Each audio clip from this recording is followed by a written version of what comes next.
afternoon, everybody. A little bit of an early start here. There is a severe thunderstorm that popped up north of us here. Just make sure we got audio and all that. So I'm going to hear that audio out of the loop here for a minute.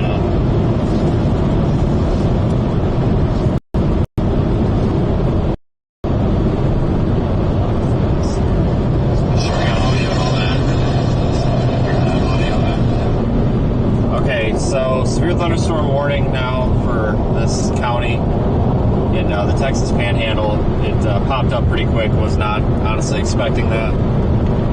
That's fine. We'll just go live for it anyway.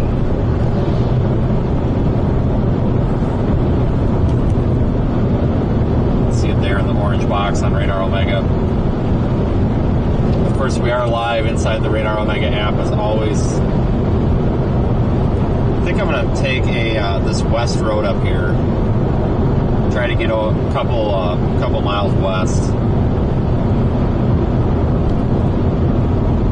Currently warned for 60-mile-per-hour winds and 1-inch hail, but this thing's capable of producing even larger hail as it evolves. I think this is the start of our main event. Just took it a little while, but overall it's a pretty early start for today.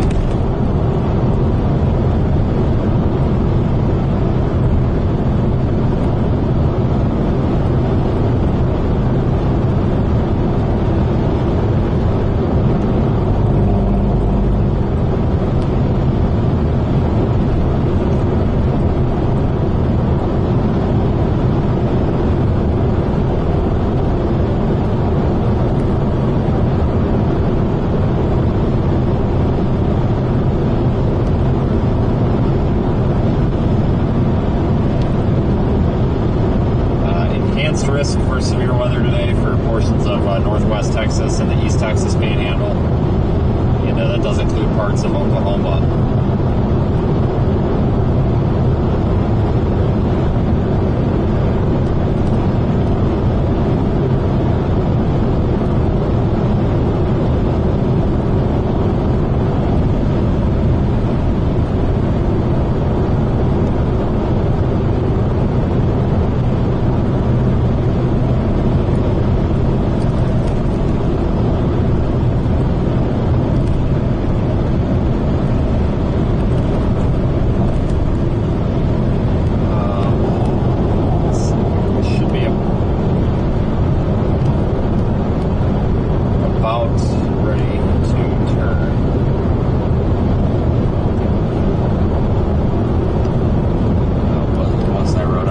Stop and turn around, and I do want to take this road back there.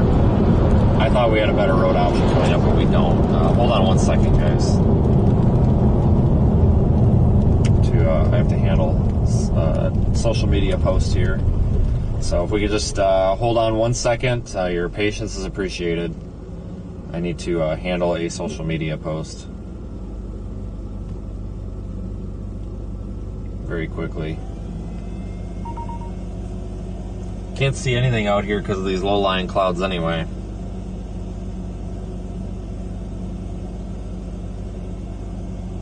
Let me get this post sent and then we'll move on here.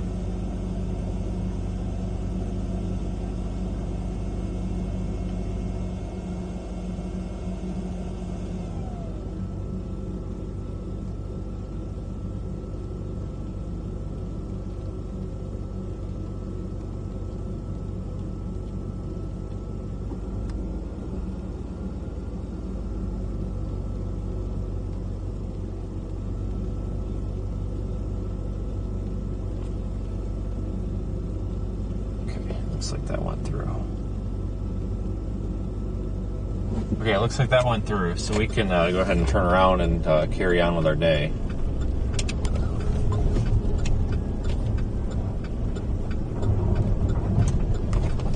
Yeah, we'll take that road back here. I thought we had one between here and Shamrock, but I don't think so.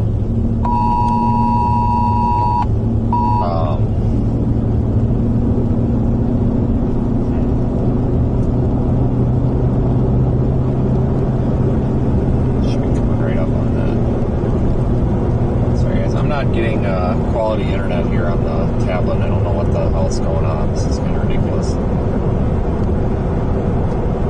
I'm going to do a reboot on my tablet, see if that fixes it.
To get us there, guys, but I can't get any data at all on this damn thing.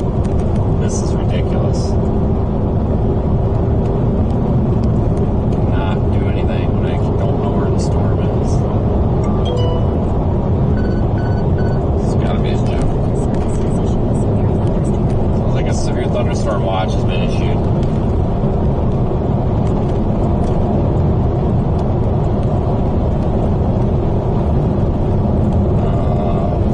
Severe thunderstorm watch is going to be for parts of South Texas Panhandle, Northwest Texas, and Southwest Oklahoma.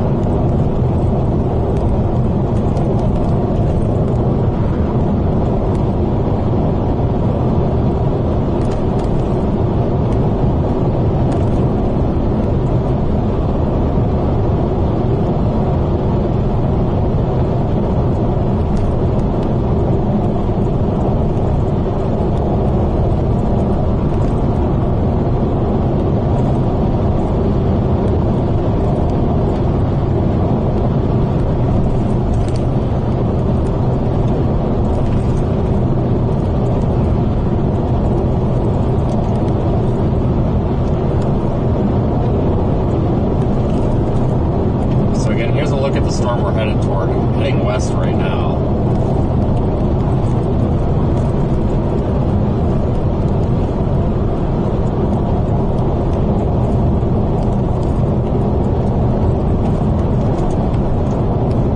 Just can't really see much out here because of these low-lying clouds.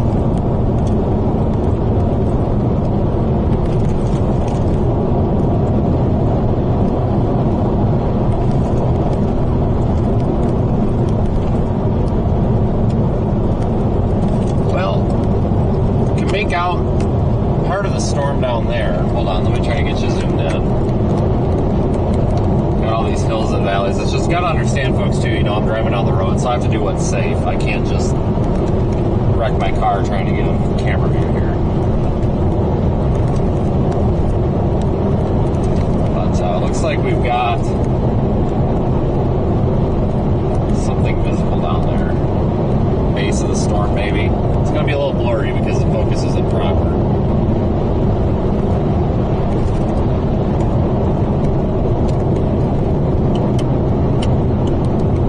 Yeah, so we've got the, looks like the base of the updraft base of the storm visible over there. It's really hard to get it on camera between the hills and the valleys here.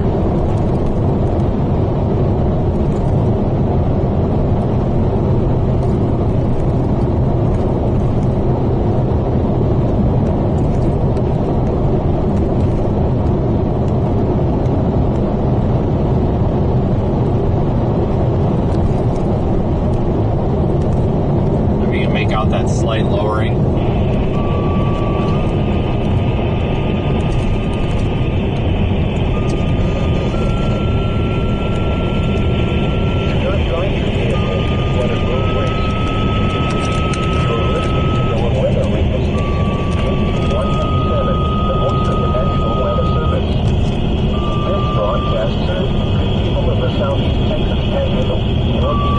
Gotta go up here to Dozier and then west on 3134, 3143.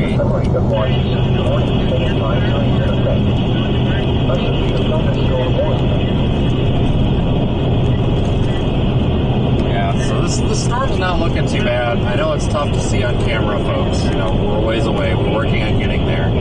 I don't have a good road option. That's the problem. There's this part of the country just doesn't have a gridded road network. It's really tough to be able to see anything here without being shrouded by rain or something. You know, for example, we have to drive north to go west just to be able to go south.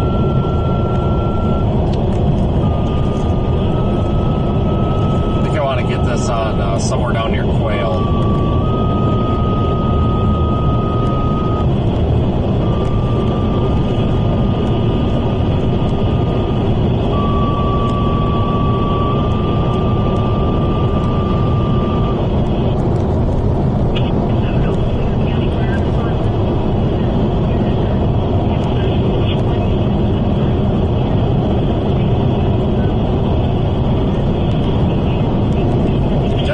Out a bit of a lowering back there. It's not on camera right now, no. I've got to make sure that I keep the car on the road here before we take a picture of the storm. But we'll be in a position here to have it on video momentarily. We're just so far away, I can't, we just can't get it on camera. Working on it though. So we're going to be west here now.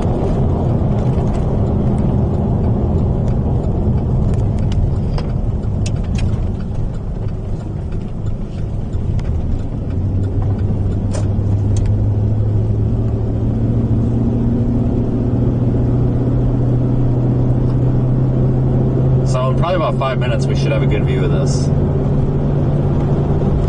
Just got to give it a couple of minutes here.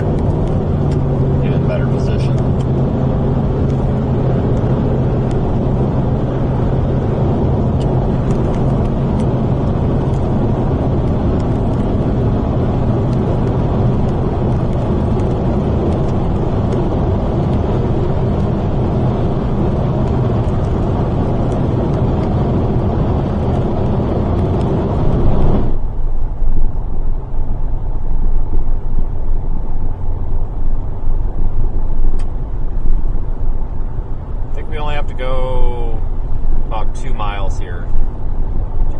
Looks like our storm, if you look at the radar omega loop, it's turning right a little bit more east motion than earlier, so we've got that going for us.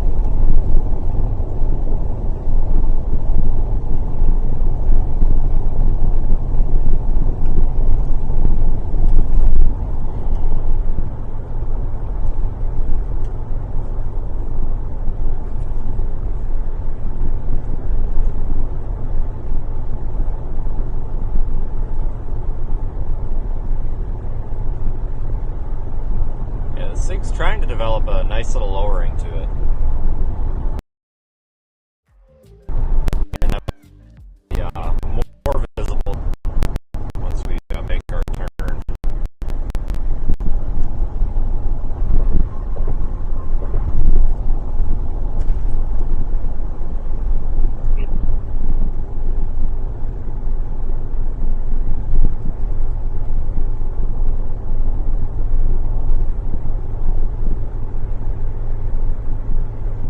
Keep in mind, folks, the cell phone service out here is almost non-existent.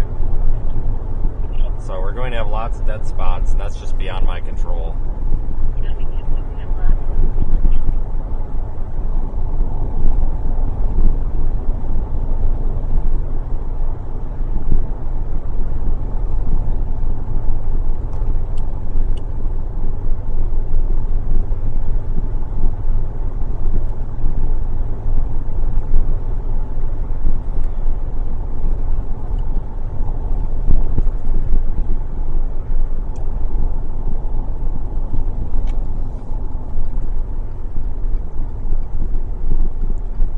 We're going to go south toward Quail.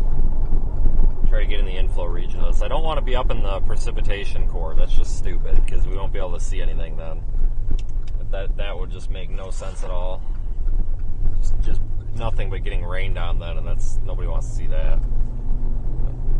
Try to see if we can find something a little more exciting than rain today.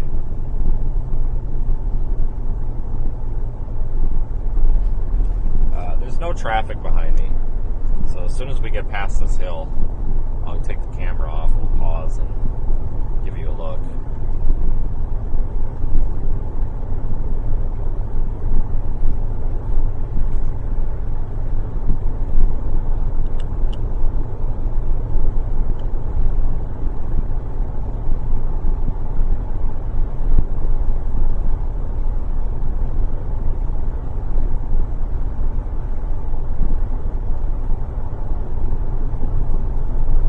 Some problems with the terrain here,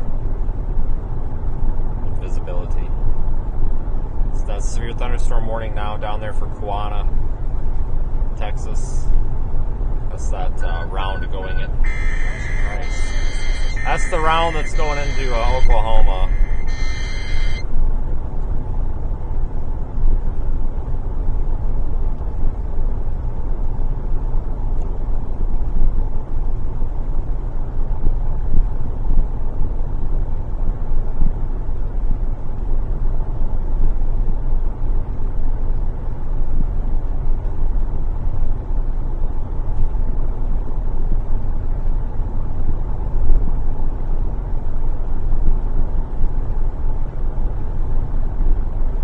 Stop here.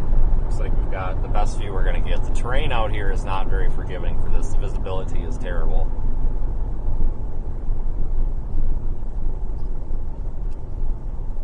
It's about as good as we're going to get, so give me a moment here.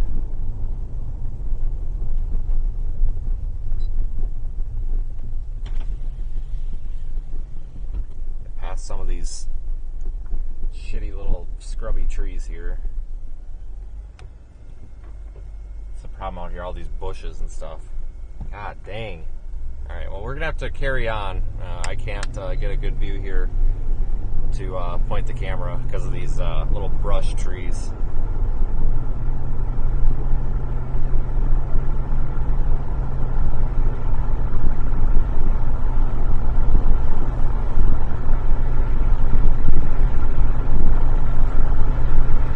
They have up to the hail to 1.25 inches potentially.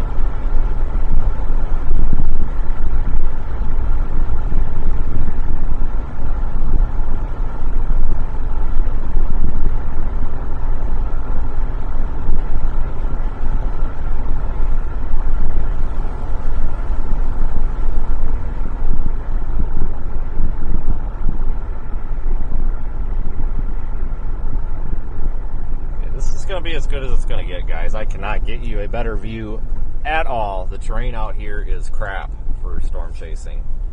I'd almost take Louisiana over this. This county is just known to be notoriously terrible Because of all these shrubby trees, I can't. You can't see around them. I can't do anything about it either. It's like being in the southeast. So they're just tall enough to obstruct your view. So that appears to be a lowering. It's not necessarily a wall cloud. No, it's just a lowering of the base of the storm there. That's looking off to the west.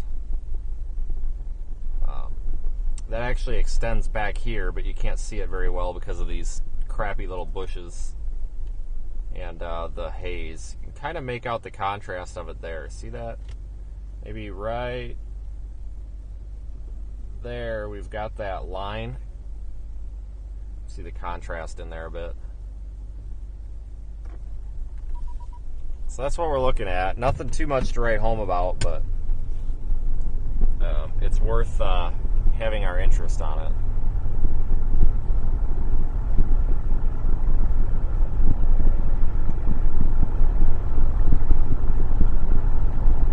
I don't even know if this is going to be the main round of storms yet, folks. No idea.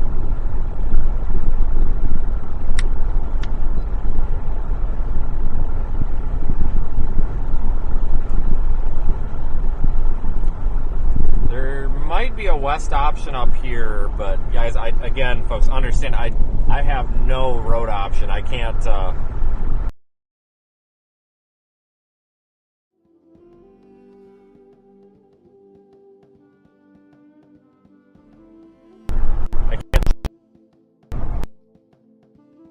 and that's a big problem here.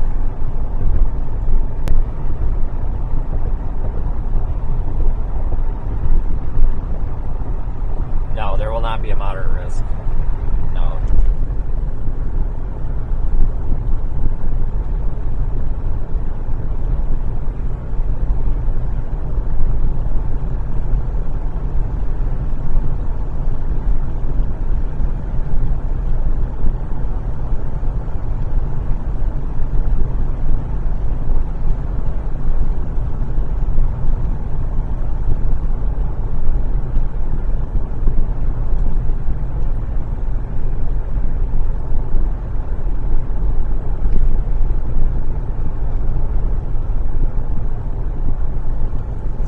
I can't see anything from the top of this hill either. Oh my god, this sucks.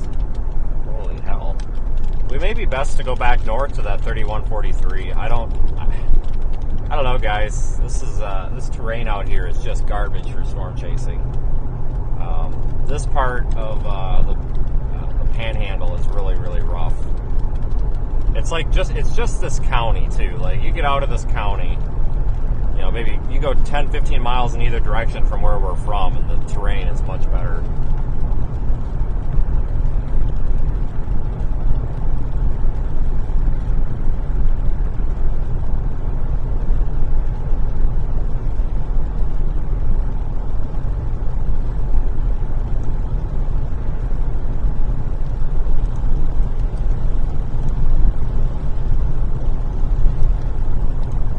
Storm's not very pretty. It's a sloppy mess. Take a look at Radar Omega. The radar presentation is pretty messy. So no, there is no tornado potential with this right now. Not at all.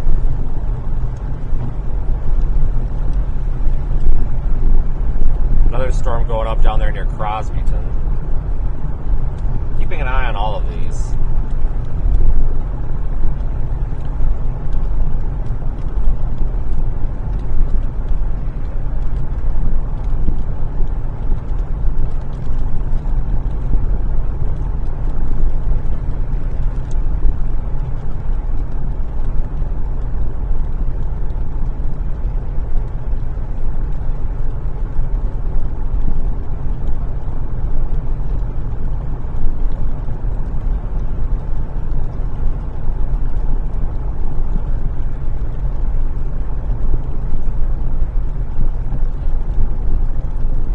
Might be like a little farm road up here that goes west, but I don't think that's going to help us. See, I can't see anything back in there at all. It's just a big wall of gray.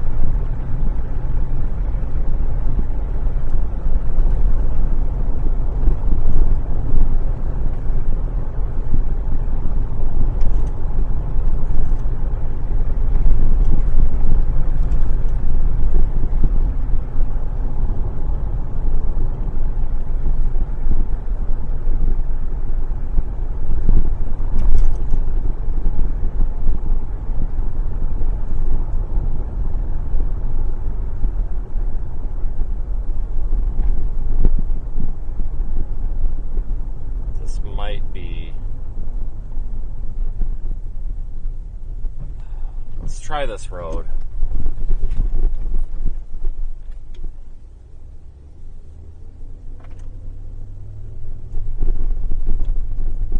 Get to the top of this hill.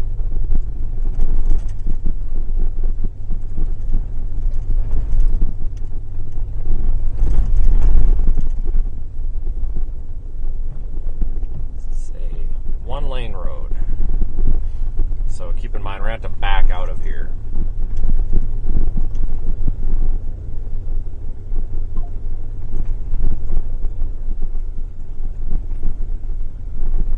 I just want to get up here and see if we can get a view.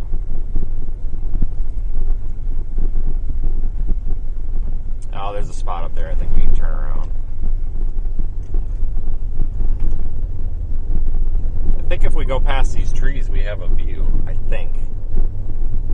Looked at the satellite map, and it looks like beyond this grove of trees, it's clear. Man, this road is soft. Yeah, we could turn around right here. Gotta get off of this road. It's raining. The absolute it starts raining. There's a spot we can turn around to.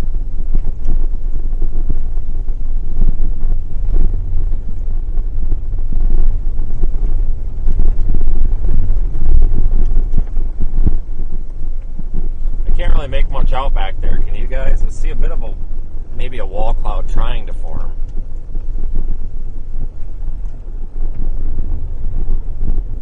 This road is already pretty slippery. There goes a coyote. I don't know if you saw that run across. Yep, here we go. It's clear right up here. Perfect. Man, it's starting to sprinkle, so we've got to go. Because this road's going to be not usable in about 5 minutes. Look at this, and it just ends in somebody's field, basically. What the frick? There it is. There's our developing storm. Hopefully the connection works out a bit here.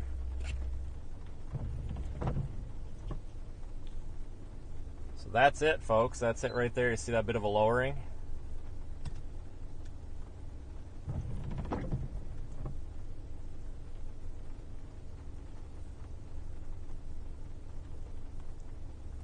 I'll show you that on radar here. We're looking this way, so that little lowering is right here where we expect it to be, southwest or southeast quadrant of the storm. So it's starting to sprinkle pretty good now. So I am gonna get the hell out of here. That is a giant anthill. Holy crap! Because what's about to happen is this road's about to turn to a sheet of ice. No joke. If not worse than driving on ice. The second this topsoil gets a little bit wet, this really powdery topsoil, the second it gets wet, it's you can't drive on it. I don't care what you're driving. At that point, you cannot drive on it. It just doesn't work. So, and it's starting to sprinkle pretty good enough here to the point where I think it's going to make this turn real nasty. So, we'll get the hell out of here. Starting to see that storm a little better now. See the base a little bit. There we go. We just have to get a little closer.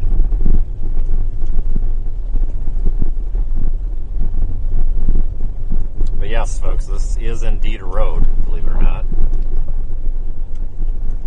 This is road something. County Road N. I think the N stands for no good. I mean, this road's actually fine when it's dry, but you get a little bit wet here and it's not going to be fine. It's already in worse shape than when we came in. You know, especially when it's been dry for so long, the water doesn't really soak down. It just kind of saturates that top layer. So just a very, very light, like a sprinkle, or sometimes even just a moist atmosphere, some fog and some mist is enough to really turn these roads into crap. And at that point, it doesn't matter what you're driving.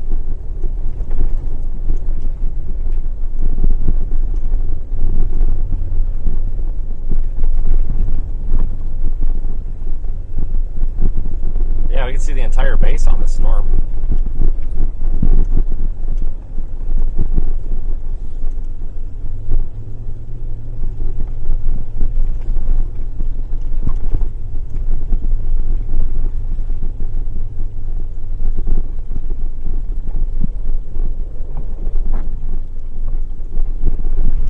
Let's see, north or south? We'll go north a little bit. We made it. You can tell it's getting nasty because when you hit the gas, you can feel the tires sink in.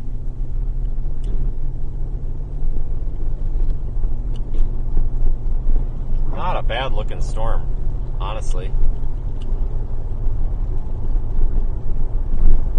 Just needed to work its kinks out a little bit.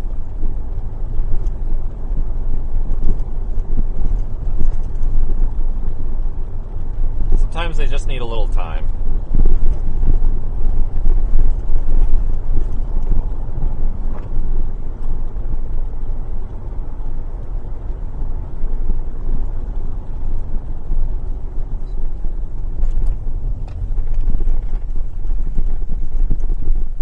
I'm going to stop here for a minute. Jump out. That is a huge anthill right there, too. Holy hell.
Yeah, so, well, this was worth the patience, I guess.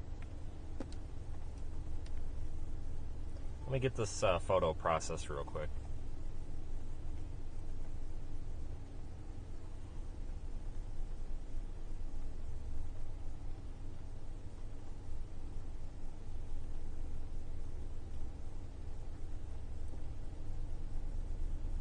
Yeah, this thing is not a tornado producer.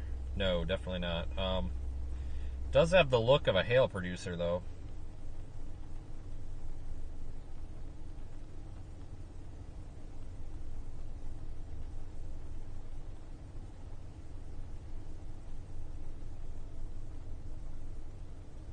Posting this photo real quick. Nice flat updraft base under there. Definitely looks like a hail producer.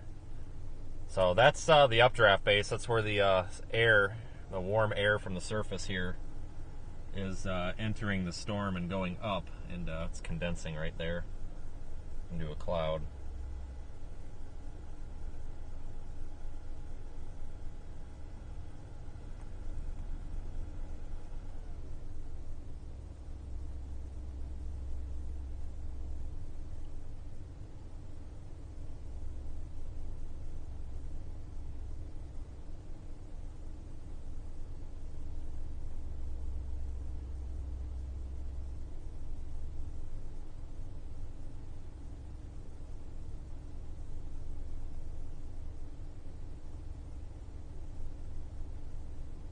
Alright, so that should be uploading to Twitter. Man, if we were maybe about 2 or 3 miles east of here, we'd probably have an even better view because we'd be able to see the entire storm structure. But if you look toward the top of the screen, you can see some blue colors in there. Really nice colors. Bit of an inflow tail maybe trying to develop there on the far right.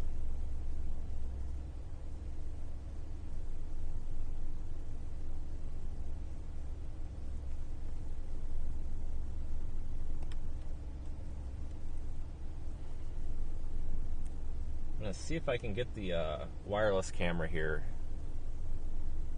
to go. There we go, so I can give you a wider view and look up as well.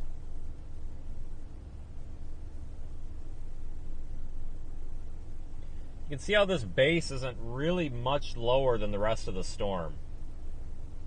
So if this was going to be a tornado producer, it would have to lower quite a bit. Definitely a hail producer though. There's some bluish greenish coloring up in there. Wouldn't be surprised if just a little bit west of here there's at least some relatively decent hail falling.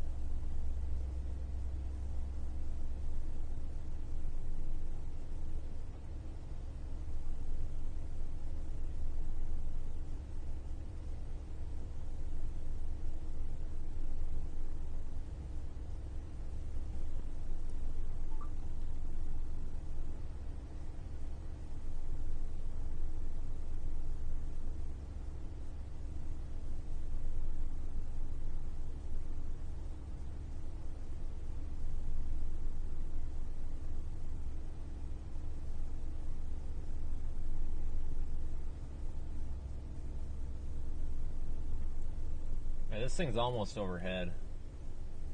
See, we're having some struggles with signal here too.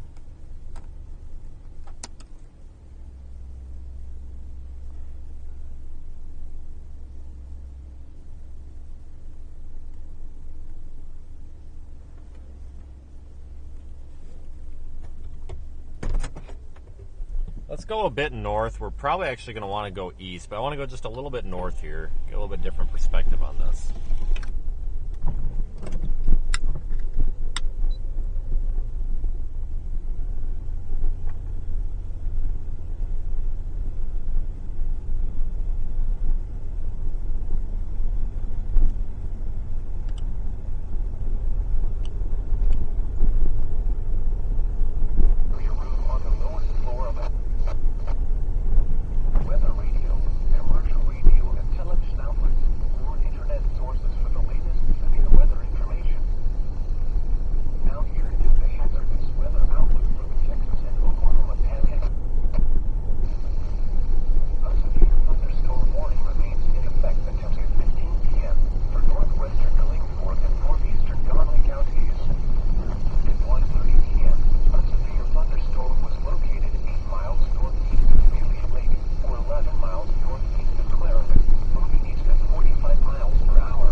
Try to get over toward, what is that, Ludi?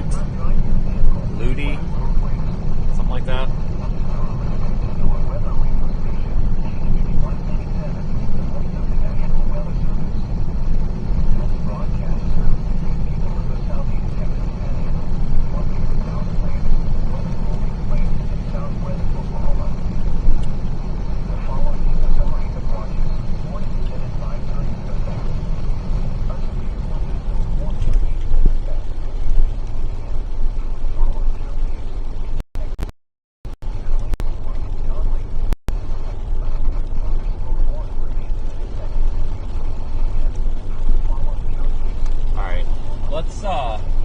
Let's go south and go east to get to 83. That's going to be our best bet. Should be able to turn around somewhere here.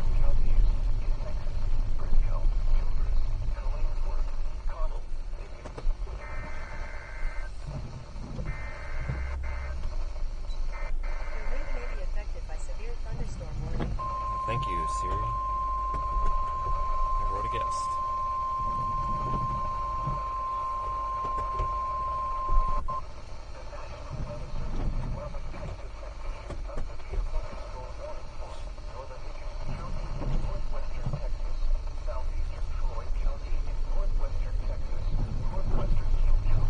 let's get over to 83. That'll give us the option to keep those south storms as a choice too if we need to.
So there is an east option that we can take down here, folks. So that's where we're going to go. Go over and get north of Wellington on 83. Make a decision from there.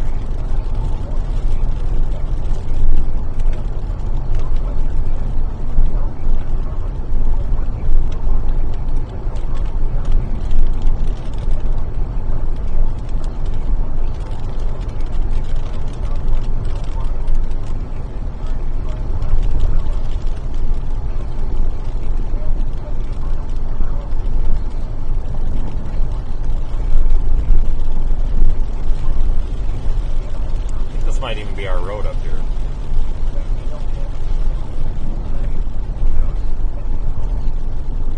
Yep.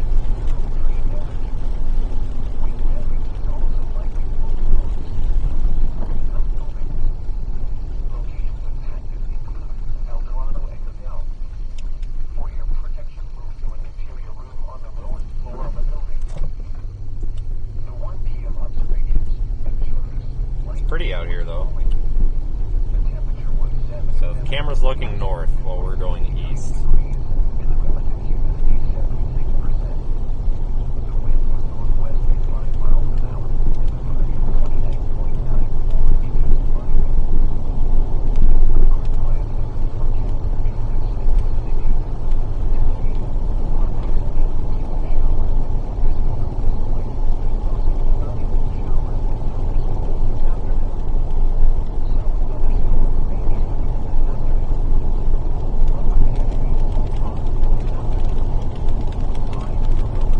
Looks like our storm's struggling a little bit.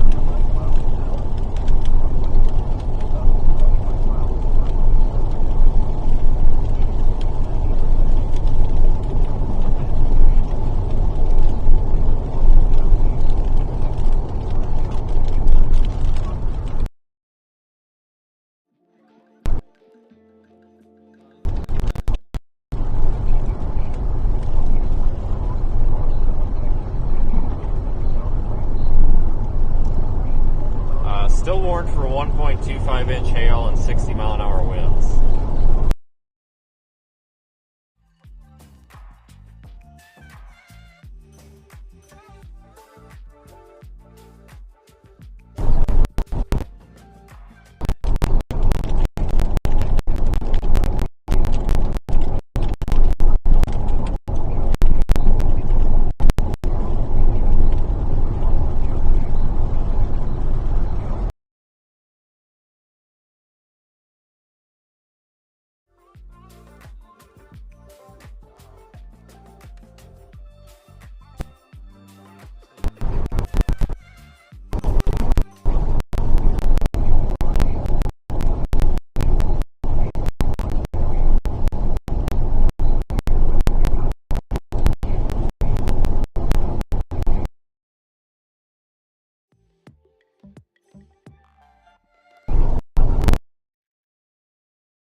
5 minutes.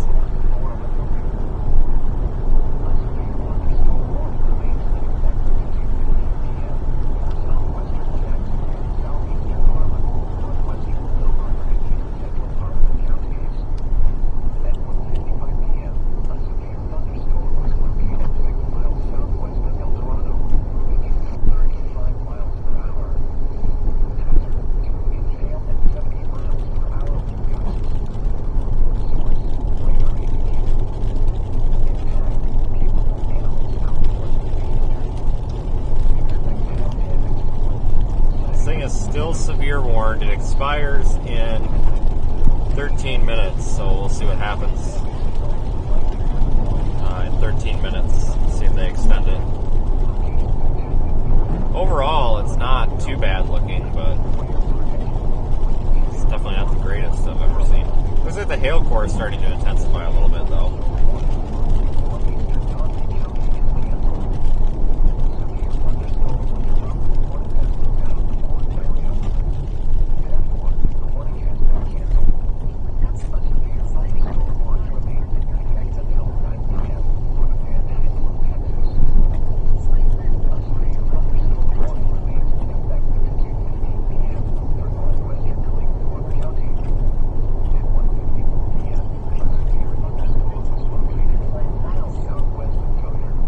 Not too bad of a storm for being this early in the day.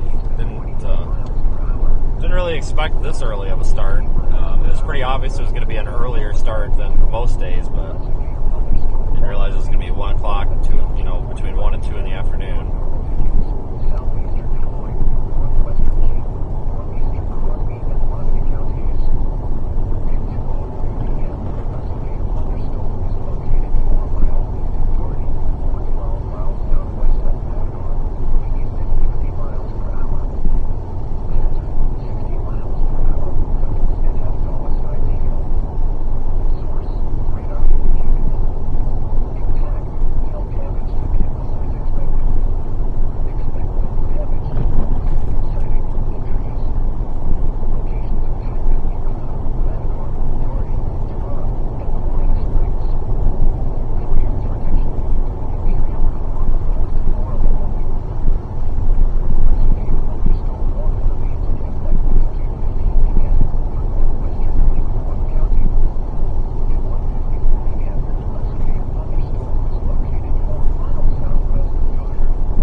Back in there, I think, on the left of the screen, but I don't think it's anything really to write home about.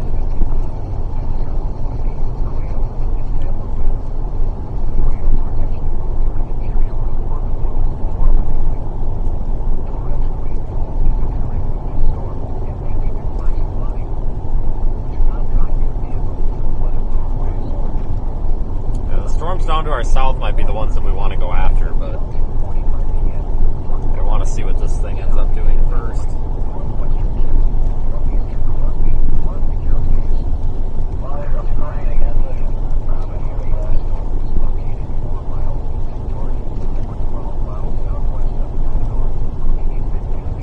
I think the hail core is falling apart again.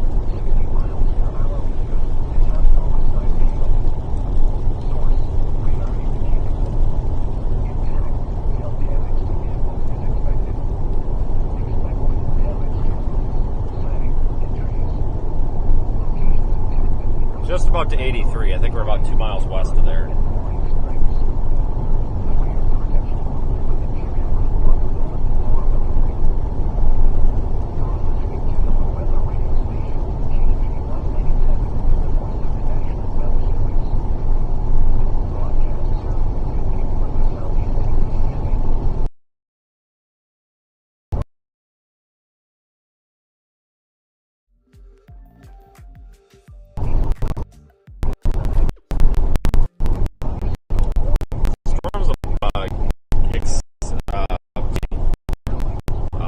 Thunderstorm warning polygon, so we'll see if they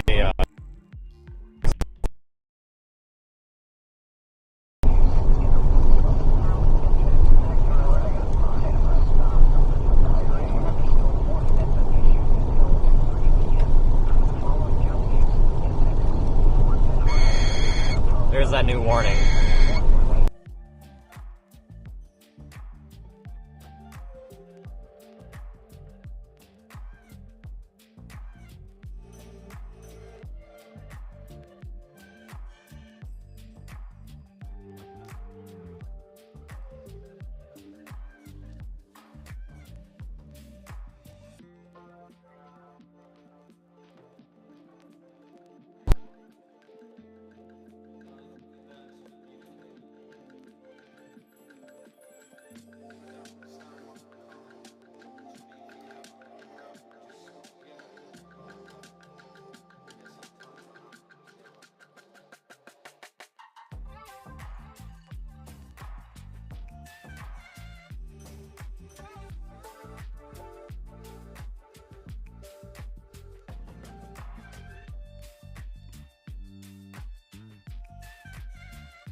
Hail damage to vehicles is expected.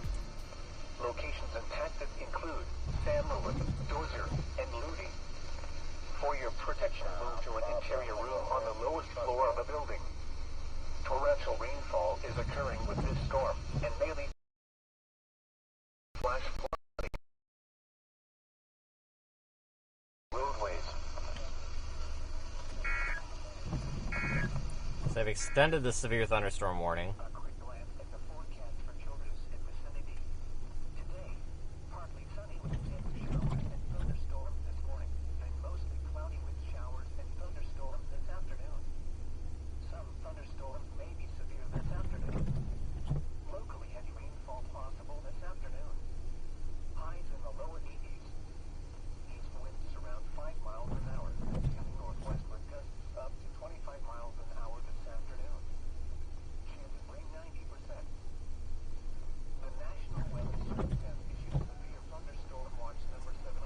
Alright, we don't really have an east option. Oops, sorry, I didn't realize we were on the wrong camera. Sorry, there's just a lot that I have to monitor in the vehicle, and it's easy to lose track of what's going on. But there's not a lot of east options here, so really the only option is to go south. If this storm starts doing anything crazy, we can go east on 203, but for the most, I think I'm going to start going south toward like Childress or something.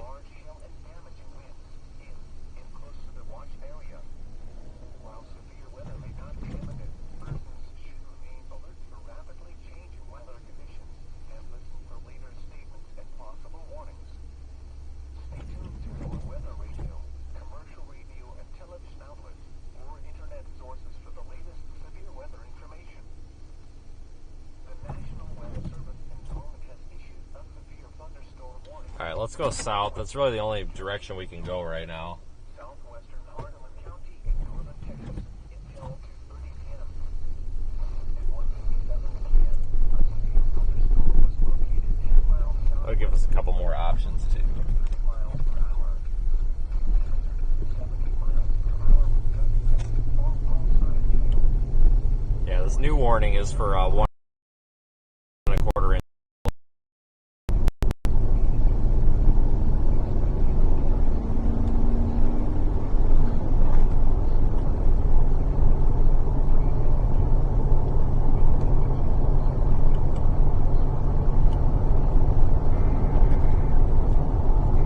Warning coming out down there for Altus, Oklahoma.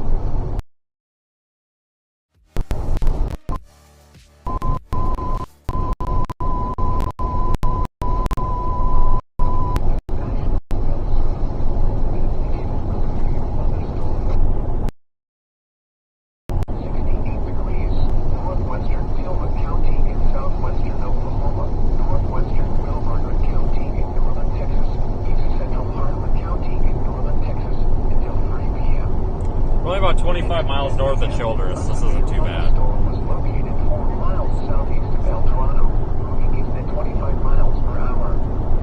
Hazard: tennis ball size hail at 70 miles per hour with gusts. Source: radar indicated. Impact: people and animals outdoors will be injured. Expect hail damage to roofs, siding, windows, and murals. Expect considerable tree damage. Wind damage is also likely to move homes,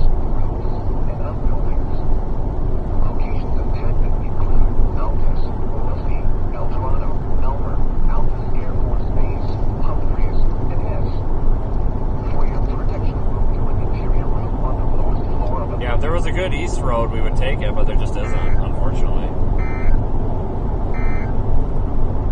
The National Weather Service in Norway has issued a severe thunderstorm warning for northwestern Fort County in northern Texas, southwestern Harlan County in northern Texas until 2:30 p.m. At 1:57 p.m., a severe thunderstorm was located 10 miles southwest of Goodland, moving east at 30 miles per hour. Hazard 70 miles. These are some of those storms. These are some of those storms that I'm watching, folks. I'll have to go south toward Childress first. Expect hail damage to roofs, siding, windows, and vehicles. Expect considerable tree damage. Wind damage is also likely to move homes, roofs, and outbuildings. Locations impacted include Quanah, Goodland, and Lazare. For your protection, move to an interior room on the lowest floor of a building. The National Weather Service in Norway has issued a severe thunderstorm warning for southern Jackson County in southwestern. Starting to lose sight of this one behind us. I think this one's going to struggle a bit. I think it's just a little bit too far north.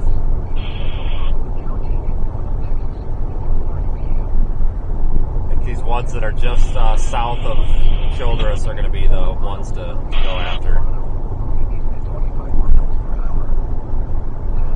Maybe catch the one going toward Paducah. May go southeast out of Childress. We'll see how things look once we get down there.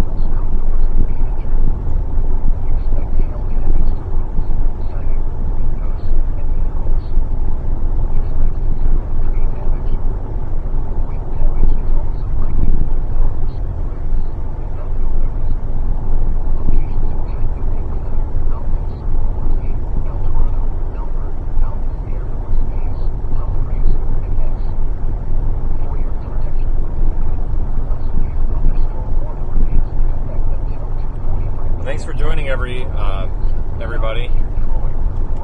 This is probably going to be the last live stream here for a couple of days. Looks like mid to late next week could get busy again, but we're going to have a couple of quiet days until then. It looks like the weekend should be pretty uneventful.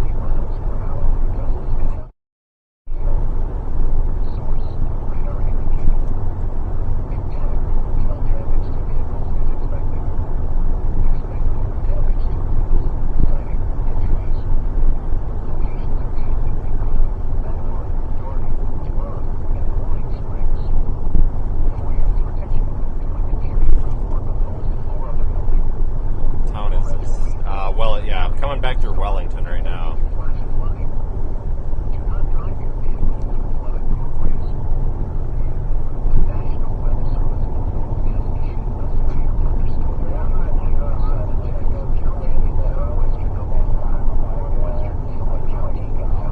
Probably want to get gas in Childress, I think.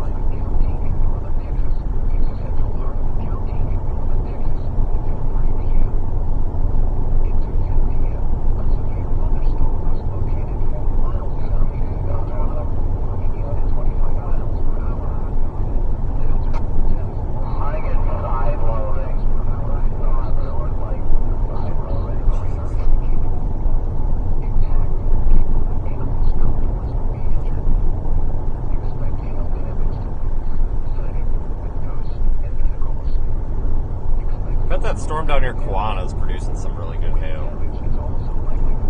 It's warned for 1.5 inch hail and 70 mile an hour winds. And then the one just to its northeast that's crossing into Oklahoma is warned for 2.5, it looks like.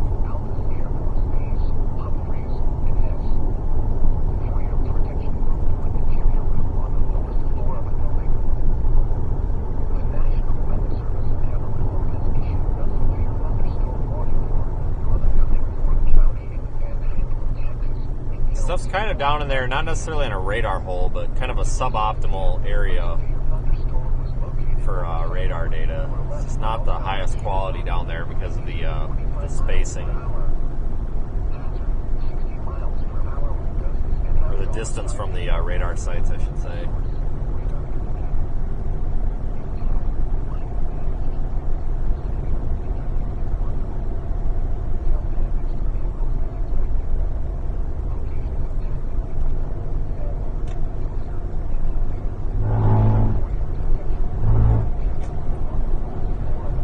thing out here, though, is speed limits are all 75, so you can get to the next storm pretty quickly. But yeah, I'm going to ditch that storm.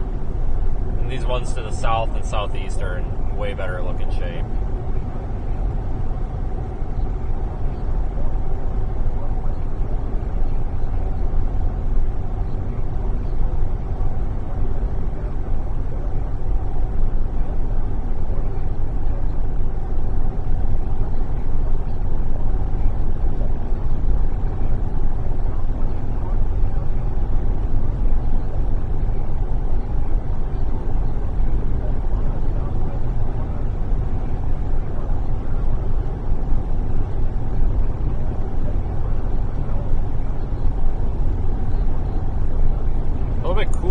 Too. I mean, we're near the vicinity of 80 degrees or so, but it feels cold out here though, just with the overcast. It's kind of damp out here too.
One severe thunderstorm warning down there north of Lubbock.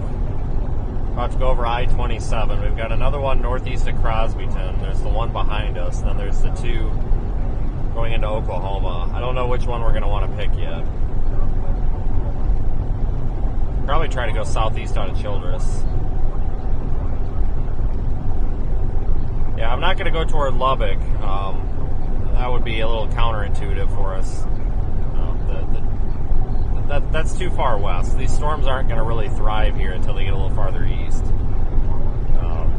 like the Highway 83 corridor. So I don't want to get us too far west, because then you're just burning a bunch of fuel and a bunch of time and not seeing as much as you could. I think these cells that are south and just southeast of Childress are probably the ones to be on.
See the tops of that storm behind us, but again, we've got some low-lying clouds that are kind of making it tough to see.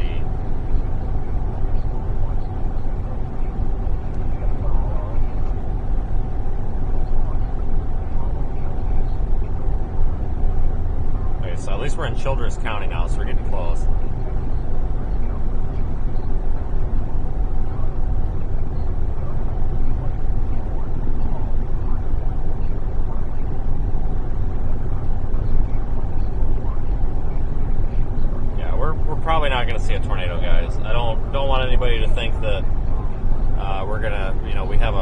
risk of tornadoes. There's an extremely small risk of tornadoes, but it's very low.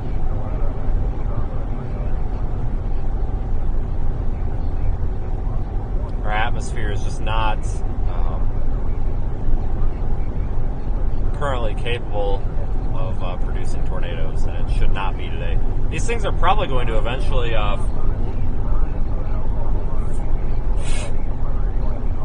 these storms are about to form into probably a raging squall line in a couple of hours.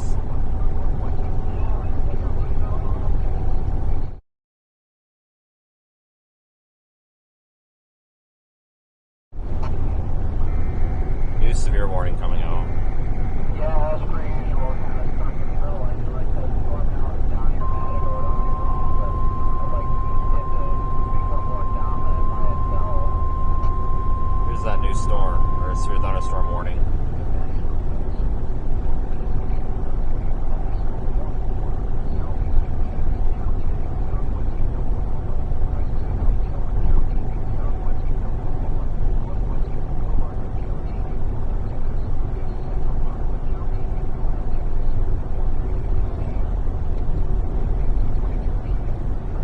Thunderstorm was located near Quetta, moving east at 35 miles per hour. Hazard 2-inch hail at 70 miles per hour with gusts. Source, radar indicated. I'm going to go to Altus. People and animals I think. outdoors will be injured. Expect hail damage to roofs, siding, windows, and vehicles. Expect considerable tree damage. Wind damage is also likely to mobile homes, roads, and outbuildings.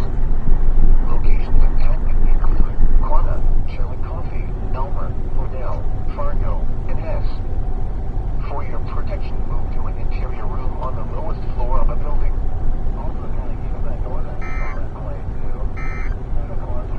Alright guys, I'm going to go through Hollis, Thunderstorm warning remains. Oklahoma. So we're going to take a left turn up here. That's going to allow us to go after these storms here that are just to our southeast. I don't want to go all the way south because I think that that's just going to be a waste. So I think we're going to end up trying to get east then again anyway.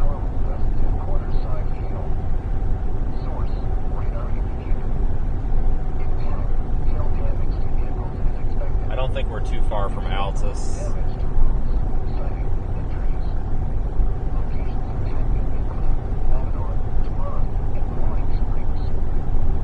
About 40 minutes, that's not bad.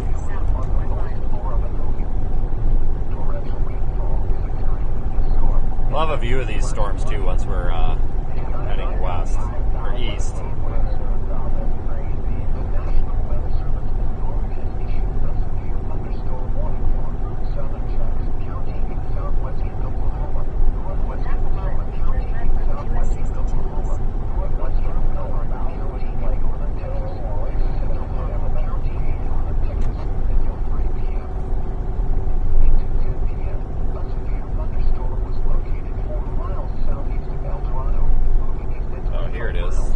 Snuck up on me quick.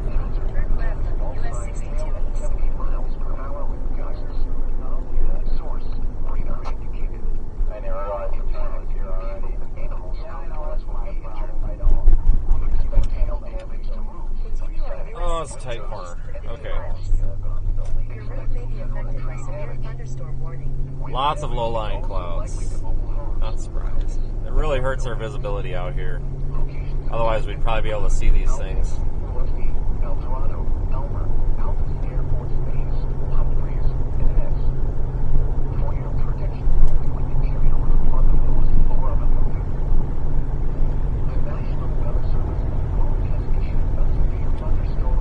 What kind of idiot thinks they're an airplane?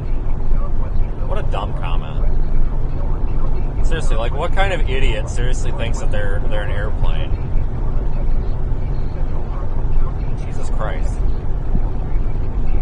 You know, sometimes I wake up in the morning and think I've seen all the stupidity in the world, and then I see a comment like that of someone identifying as an airplane. What the? Where do these people come from? Sure as hell ain't where I'm from.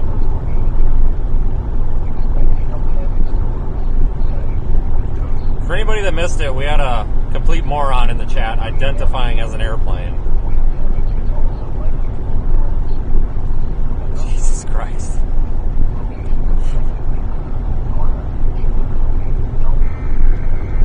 God, society is absolutely screwed. Anyway, so new severe thunderstorm warning on that northern cell out ahead of it. So we could go after it if we have to, but I kind of am favoring the Alta storms.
Discussion in effect for this area. They're just saying SBC says supercells with large damaging hail, locally strong wind gusts will develop east-northeastward through 4 to 6 p.m. They're just highlighting basically the area that we're in, or basically reiterating their severe thunderstorm watch. I'm kind of splitting the difference here right now, guys, by going east on 62 toward Altus, because we have those storms down to our south, but we also have that one up north that we bailed on once already. We could go back toward it. It's kind of a mess out here today, but expected that, honestly.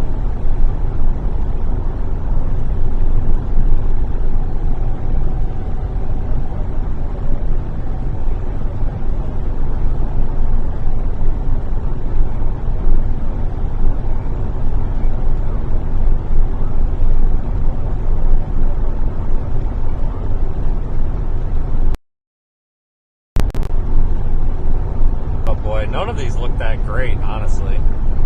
They really don't. A little bit early yet. I think that's why they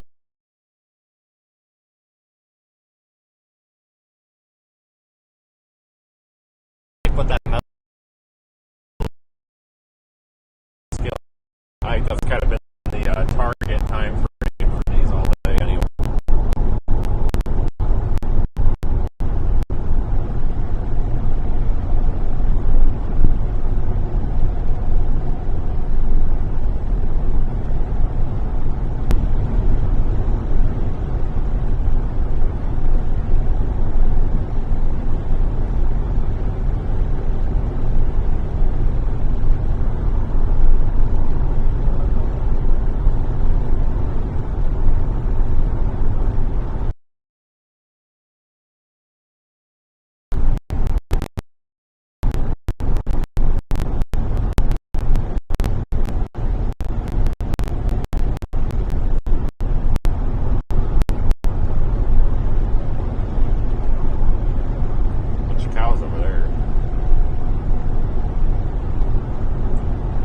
Today's gonna go.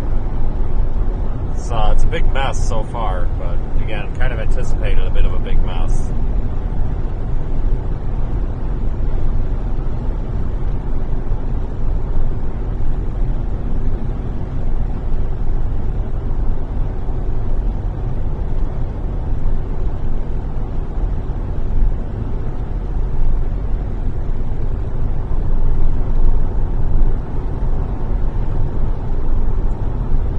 Things will hopefully get a little more interesting here quickly. Once we get to Altus, it will, but it's possible that something may pop up before then, too. Wondering if that line is going to start filling in from Paducah all the way up to Altus, because that's the eventual evolution of these storms today. They should form a big line and then track east-southeast. have some significant wind risk too.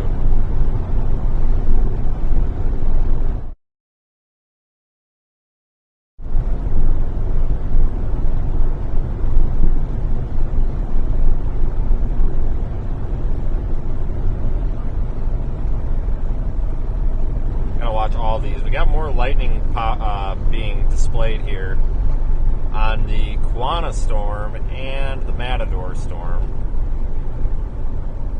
Son of a gun, I'm turning around. Guys, we need to get down to that Matador storm, I think. Let me see what our options are. If we could get down to 287 somewhere, I think we could be in a spot for it. Man, that thing's going. One of the things that I personally prefer to look for is lightning activity. When you start getting a lot of lightning activity to increase, typically, that almost all the time that means that the storm is strengthening. Are you kidding me? I have to go back the way I came. Head northeast on US 62. All right, turning around. Whatever. That's fine. See, I told you guys we'd end up turning around 15 times today. This is literally turning around solely based on the increase here in lightning activity, folks. So this storm is most likely strengthening. Head southwest on US 62 west over 3122. The thing's, we're a bit far away from the radar site that I'm on, but that's the storm to go after. It's becoming very apparent. Go take that. We got to move east or west and get to Childress really quick. Get through there. Might get to Childress and then go, if that thing continues to move northeast, we can go to Childress and then start going southeast. There's a road, it's 1033, and I remember it's a total dead zone, but there's a couple of roads that go south off of 287 to the east of Childress.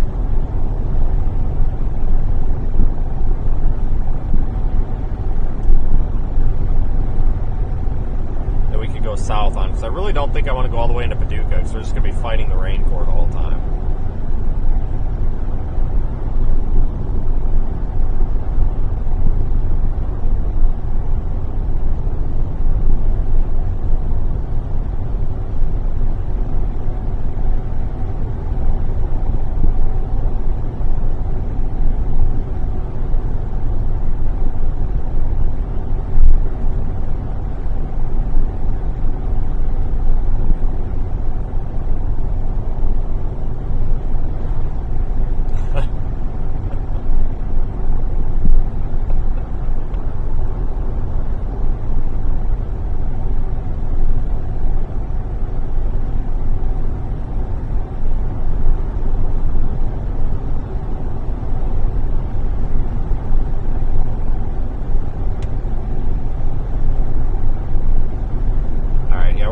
Down it, so I guess I shouldn't have taken this east road, but like I said, I don't know if we're going to go south on 83 out of Childress. It's going to really depend on how this storm down there moves. Right now it looks most likely going southeast on 287 would probably suffice. But I think it's becoming very apparent that Matador storm is the one to be on. It looks to be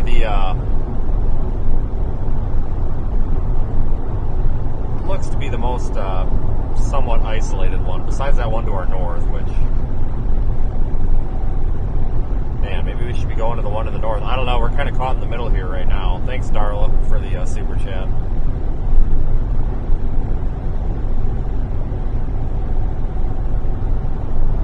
Watching that one to the north now too, guys, look at that.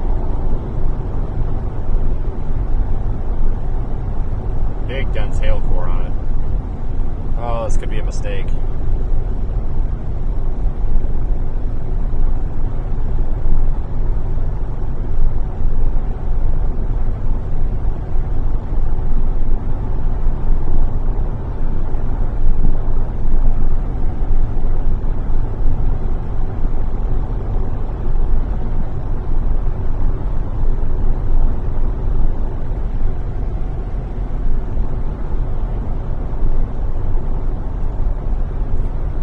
Matador one, and then that one up just to our north are the two that have my eye right now.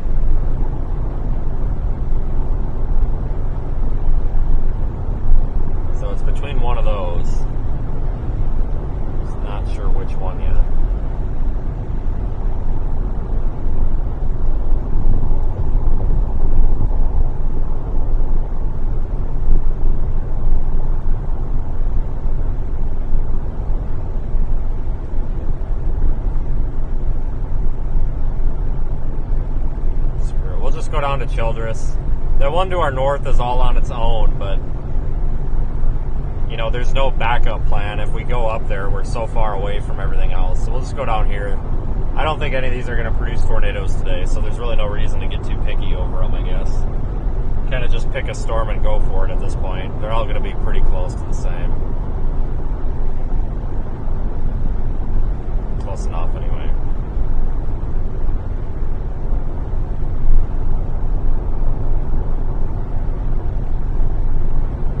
That Matador storm is outside of its severe thunderstorm warning. So I'm sure they're going to issue a new polygon on that pretty quick.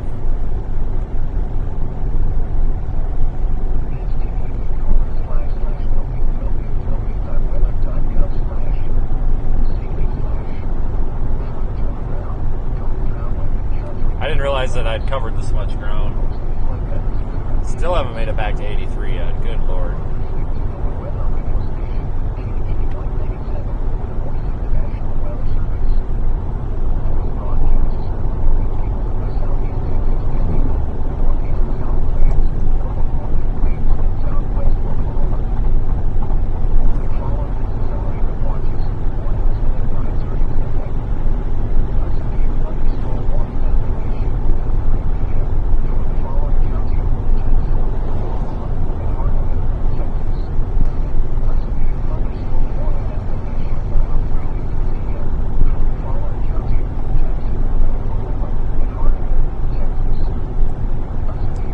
Get gas and Childress here too, if we have time. If not, it's no big deal.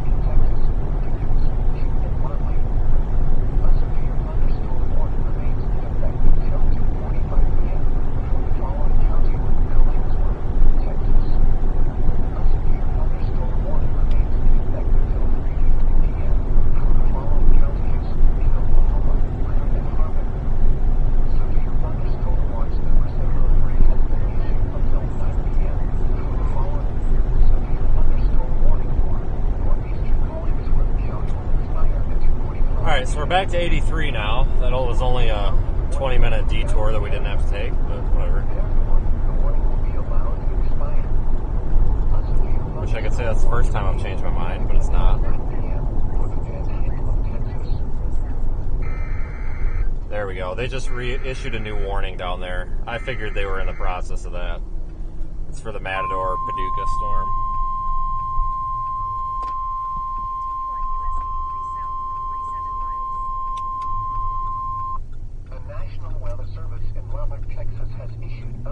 Thunderstorm warning for eastern Motley County in northwestern Texas, Cotton County in northwestern Texas until 3:45 p.m. At 2:40 p.m., a severe thunderstorm was located 9 miles northwest of Tucson, Oregon, 14 miles east of Matador, moving east at 25 miles per hour. Hazard, 70 miles per hour with gusts and ping-pong ball-sized hail. Source, radar indicated. Impact, people and animals outdoors will be injured. Expect hail damage to roofs, siding, windows, and vehicles. Expect considerable tree damage. Wind damage is also likely to mobile homes, roofs, and outbuildings. Locations impacted include Paducah, Delwyn, Chalk, Seavey, Swearingen, and Hackberry. For your protection, move to an interior room on the lowest floor of a building. Torrential rainfall is occurring with this storm and may lead to flash flooding. Do not drive your vehicle through flooded roadways.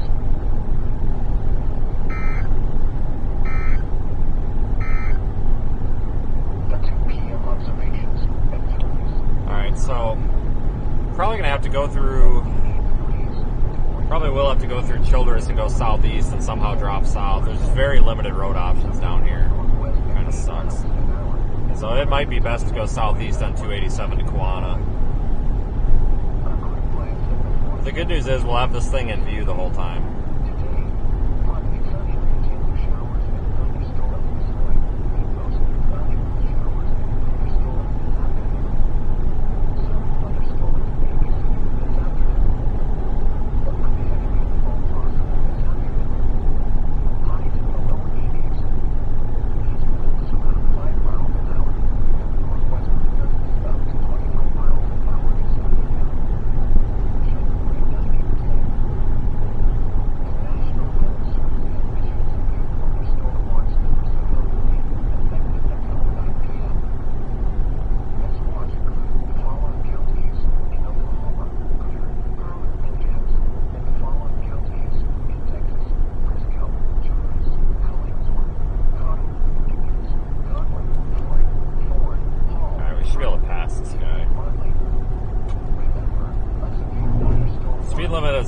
5 out of here, so at least we can make up for a little bit of time. That guy just didn't get the memo.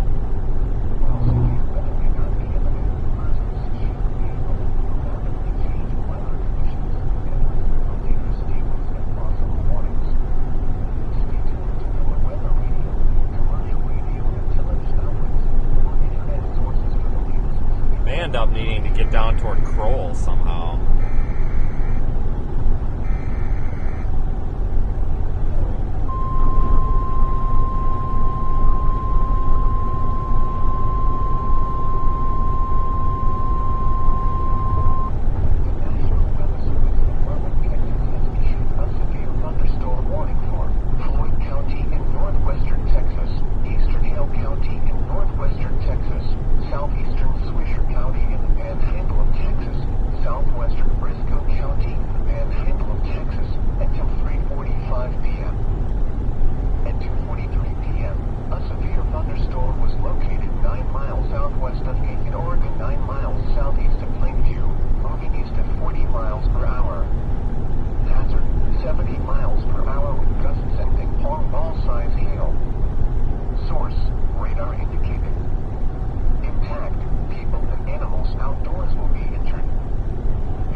Severe warning on that one that's over Plainview right now. 70 mile an hour winds, 1.5 inch hail, which is also the same caliber severe warning on our storm that we're headed to now. So we may even end up wanting to pick up that back one as it comes farther east.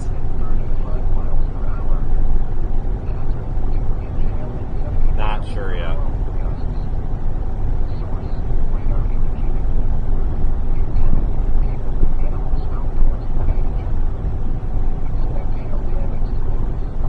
You're starting to close in on that storm to our south, though.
So this is the MRMS product on Radar Omega showing the probability of severe hail.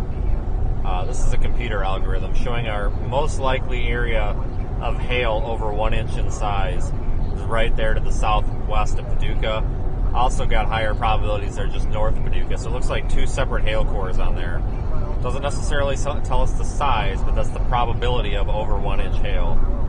And you can see those two hail cores there are pretty prominent, so you have to watch out for the northern one and the southern one.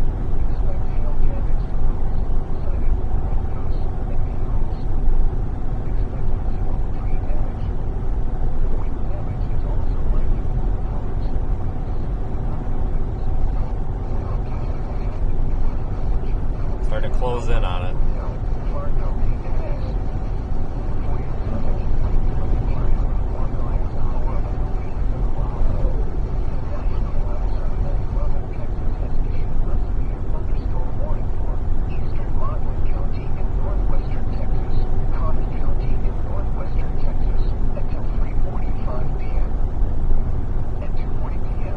Dangerous looking storm that is. Located 9 miles northwest of Yuma, Oregon, 14 miles east of Matador, moving east at 25 miles per hour. Hazard 70 miles per hour with gusts sending all sides hail. Source, radar indicated. Impact, people and animals outdoors will be injured. Expect hail damage to roofs, siding, windows, and vehicles. Expect snow tree damage. Wind damage is also... We could always go as far south as we can, wait for that thing to cross over 83, and then come in behind it and go east on 70. That's a potential solution here as well. But that is the storm in front of us, really dense. on the lowest floor of a building. Dense looking. Torrential rainfall is occurring with this storm and may lead to flash flooding. Do not drive your vehicle through flooded roadways. The National Weather Service in Lubbock, Texas has issued a severe thunderstorm warning for Floyd County in northwestern Texas, eastern Hill County in northwestern Texas, southeastern Swisher County in the Panhandle of Texas, southwestern Briscoe County in the Panhandle of Texas until 3:45 p.m. At 2:43 p.m., a severe thunderstorm was located 9 miles southwest of Aiken, Oregon, 9 miles southeast of Plainview, moving east at 40 miles per hour. Hazard 70 miles per hour with gusts sending all sides hail. Source, radar indicated. Impact, people and animals outdoors will be injured. Expect Yeah, I don't want to drive through siding, windows, the core of this. I have a feeling the hail is going to be pretty significant. tree damage, But wind damage is also because the storm's moving east, we can probably just continue to drive south, and then if the hail starts getting too big, we can just stop, let it pass by, and then follow in behind it. That would be perfectly fine. City Plan, South Plains, Jordan, Yeah, we're watching the Plainview one as well. for your protection. So that might be the Lowest floor of a building. next one. A severe thunderstorm warning remains in effect until 3:50. That one's not moving very fast. Northeastern Harmon, northwestern Greer, and southwestern Beckham. Either way, I really need to get down to Highway 70 somehow without A severe thunderstorm damaging the windshield and all the stuff on the vehicle. moving east at 35 miles per hour. Hazard 2-inch hail at 70 miles per hour with gusts. Source, radar indicated. Wow, I'm surprised they have the power line crews up there with the lightning. Expect hail damage to roofs. I know they got a job to do, I get it. I don't want to hear any nitpicking comments in the chat, but that doesn't look like a very good idea right now, guys. I would not be up there.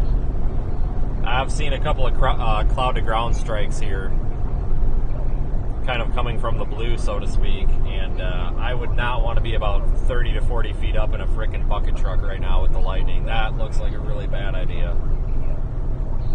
I know they're just getting a paycheck. I get it. I don't want to hear the nitpicking, but I'm just saying that looks like a really terrible idea right now.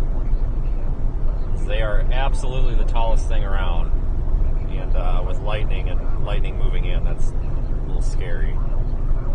That looks horribly scary, honestly.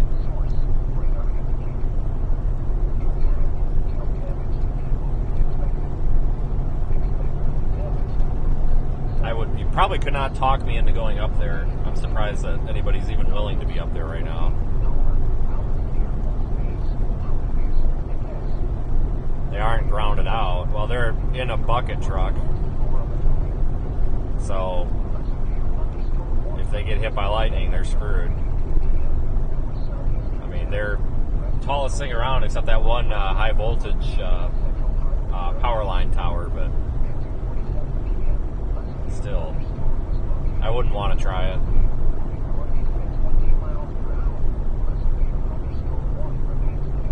Wouldn't pay me enough to do that.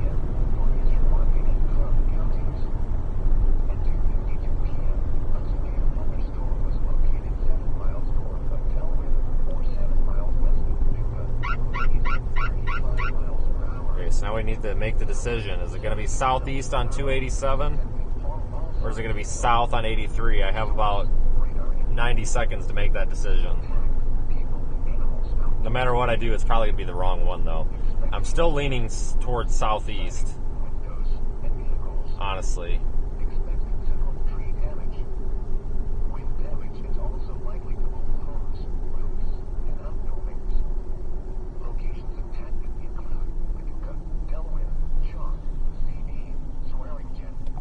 I need to swing into here and get fuel.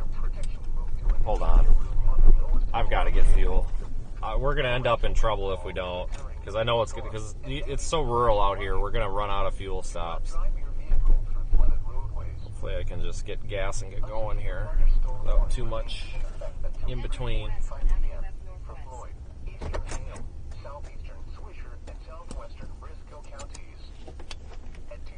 Okay, let me get... Oh, it's cheaper here. It's $3.32. All right. I'm going to get as much as this thing will give me without taking forever. Sometimes these pumps are slow.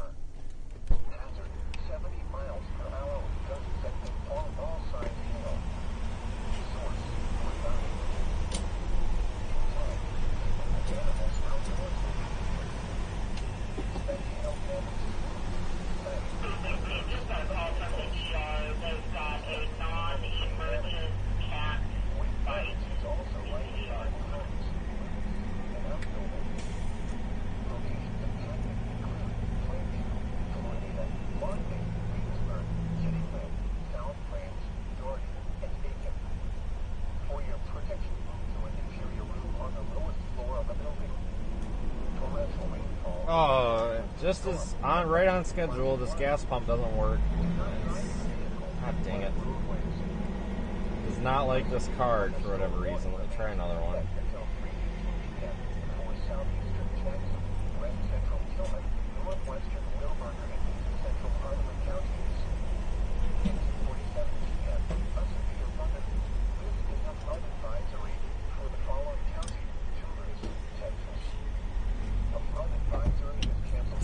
Oh my god, we just can never win with these freaking gas pumps.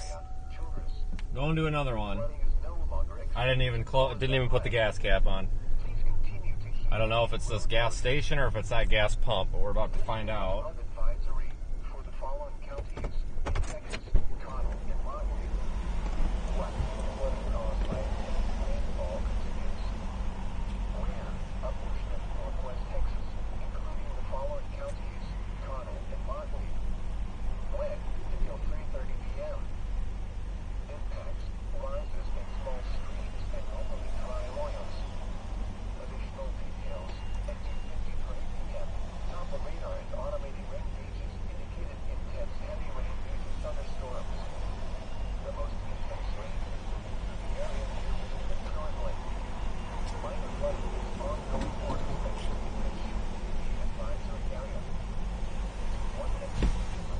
Okay, so this thing is letting me get gas now.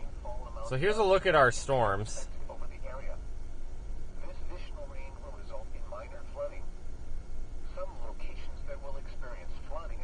This is our target storm. I'm leaning toward going southeast on 287.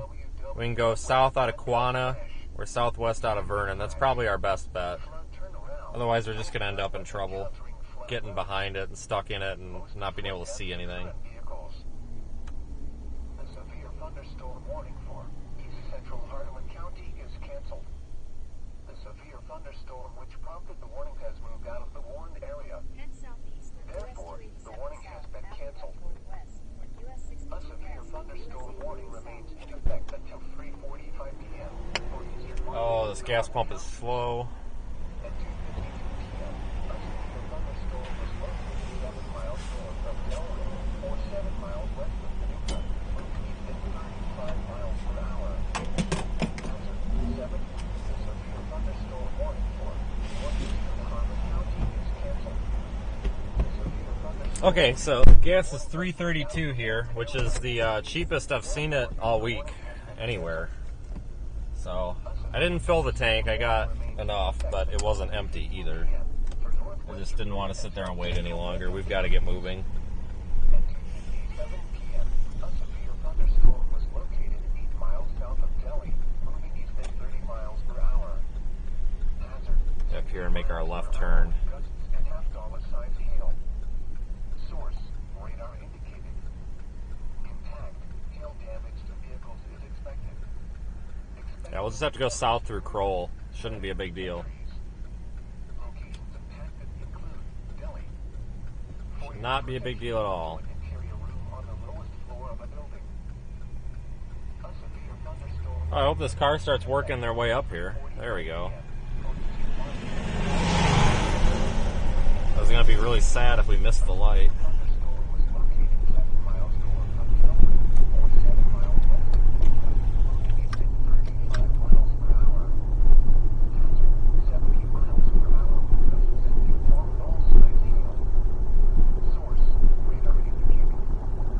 Impact, people, animals, Alright, we'll get out of Childress, go down 287 to the southeast. damage to roads. We're about 35 minutes from Kroll, so I think we'll be meeting the storm there.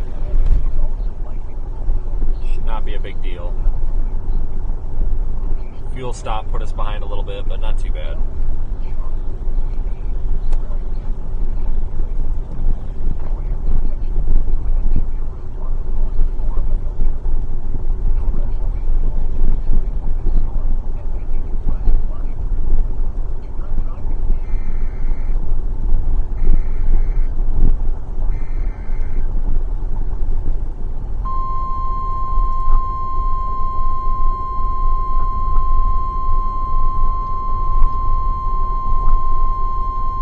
The National Weather Service in Gulf has issued a severe thunderstorm warning for southwestern Comanche County in southwestern Oklahoma, west central Cotton County in southwestern Oklahoma. Whoa, what's up with all these semis all of a sudden? Holy cow. In southwestern Oklahoma. Whole line of them. Southern Kiowa County in southwestern Oklahoma. Tillman County in southwestern Oklahoma. Wish they weren't in the left lane. Barnard County in northern Texas until 3:45 p.m.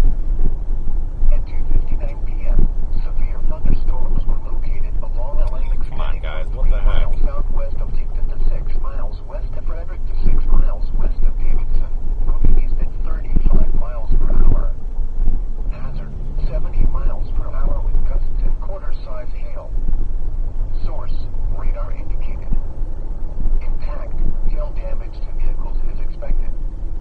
Expect considerable tree damage. God, I have no idea where this traffic came from. Damage is Holy also cow. likely to mobile homes, This is roofs, bad. and outbuildings.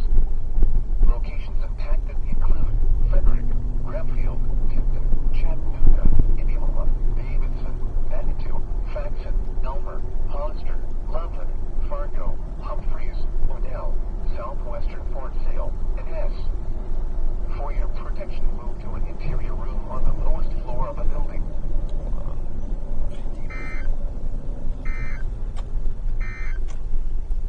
A severe Well, hopefully we can get around some of these trucks here now that we got the red light. PM for eastern But this van needs to turn on red so we can... There we go. 52 PM. Alright. Hopefully we can get around them. I don't know where all this truck traffic came from. Holy cow. Or 7 miles west of Paducah, moving east at 35 miles per hour. Hazard, 70 miles per hour with gusts and ping-pong ball-size hail. Source, radar indicated. Impact, people and animals outdoors will be injured. Expect hail damage to roofs, siding, windows, and vehicles. Expect considerable tree damage. Wind damage is also likely to mobile homes, roofs, and outbuildings. Alright, should be good now.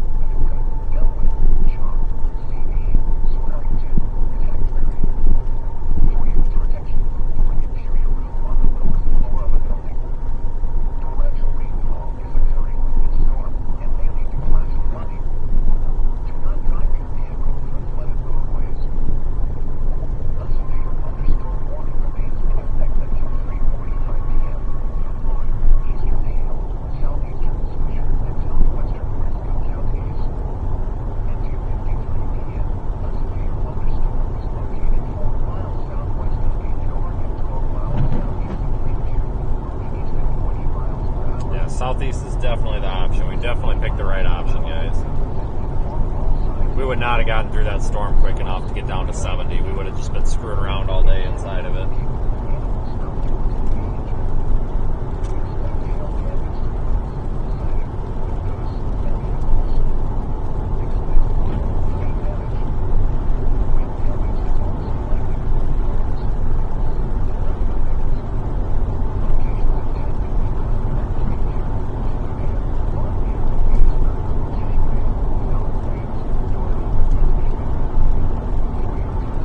Paducah right now is getting hit with some pretty big hail, it looks like.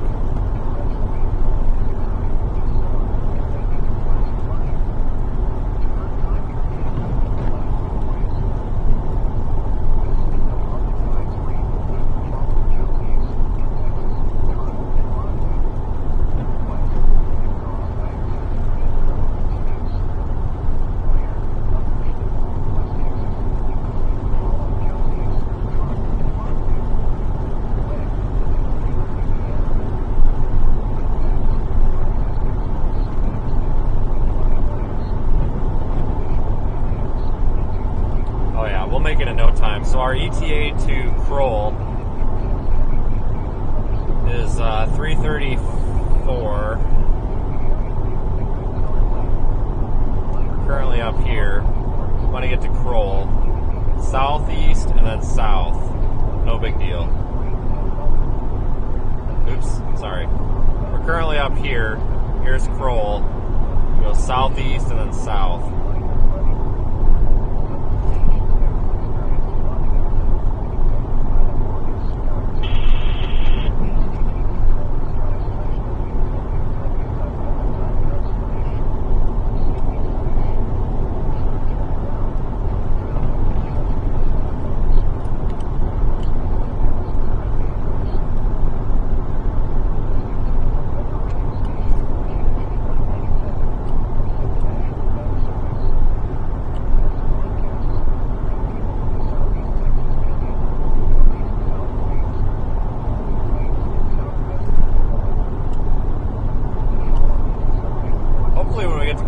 Start to see some storm structure. Looks like this thing's trying to take on more of a supercell appearance as well.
Thing to do would have been to let me and the 15 cars behind us go by before you initiated the pass there, trucker, but that's alright.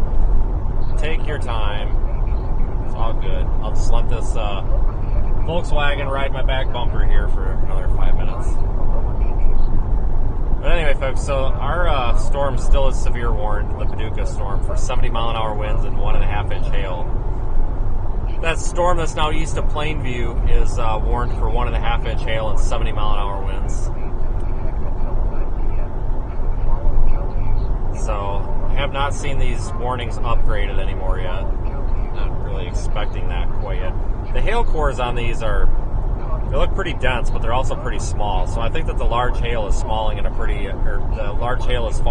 small area.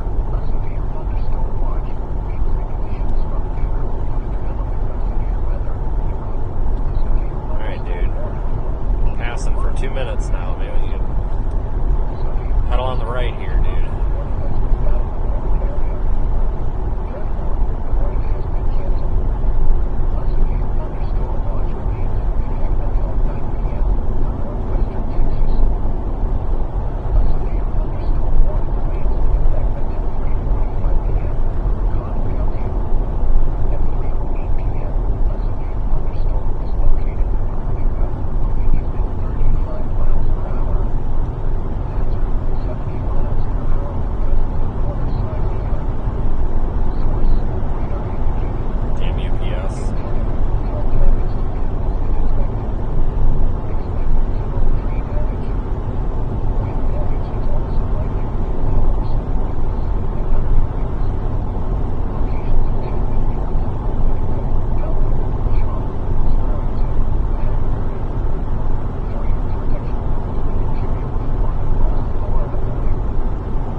there is a severe thunderstorm watch in effect down there for the Fort. Are you kidding me?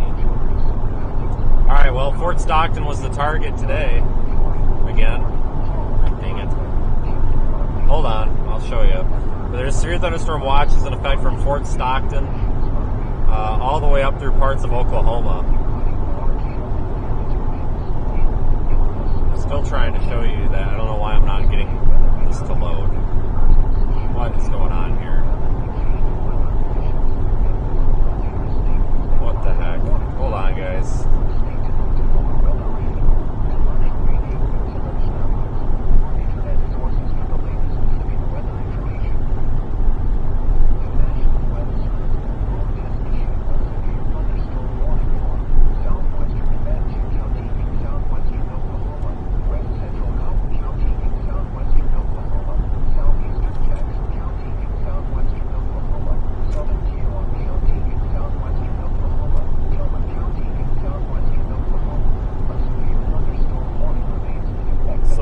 Stockton's got some fairly decent looking cells. That left split going up toward Imperial is warned for 2.5-inch hail. Should have just went down there.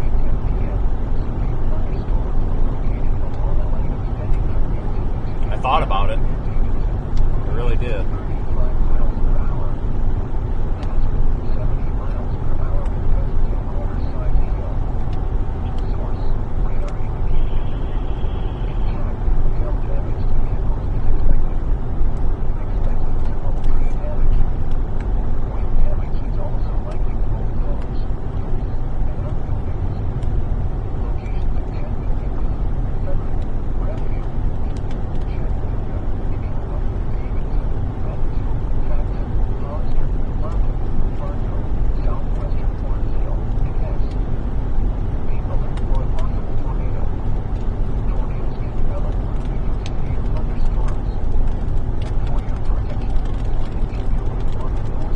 As it sits right now, I don't see a reason why not to just drop south out of Kewanna. So that is still the plan. Unless that Frederick storm does anything, but we're still a ways out. So this Kewanna storm is still the target. Even though it's starting to look kind of mushy on radar. Not sure what that's all about. Weird.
Missing half of its side right there. What the hell?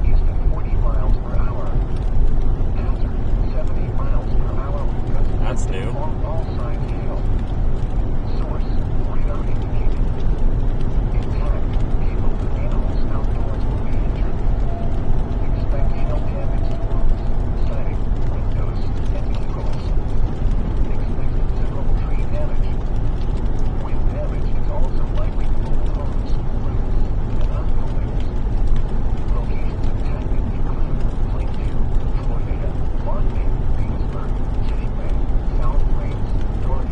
Make a decision pretty soon here if we're going to go south or southeast. Still favoring south, even though the storm doesn't look as good as it did.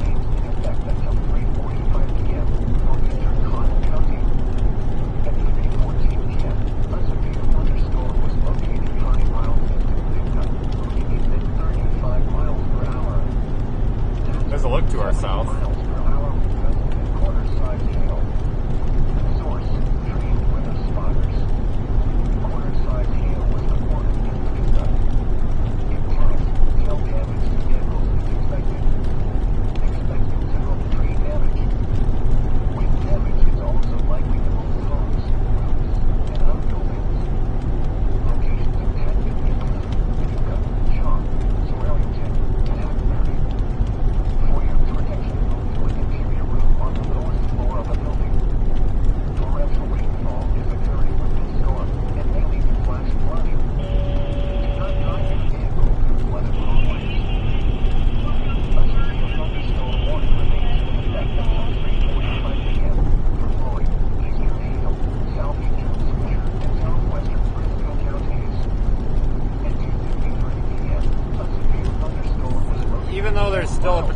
big hail. I think the primary risk is going to be wind in this thing. Moving east at 40 miles per hour.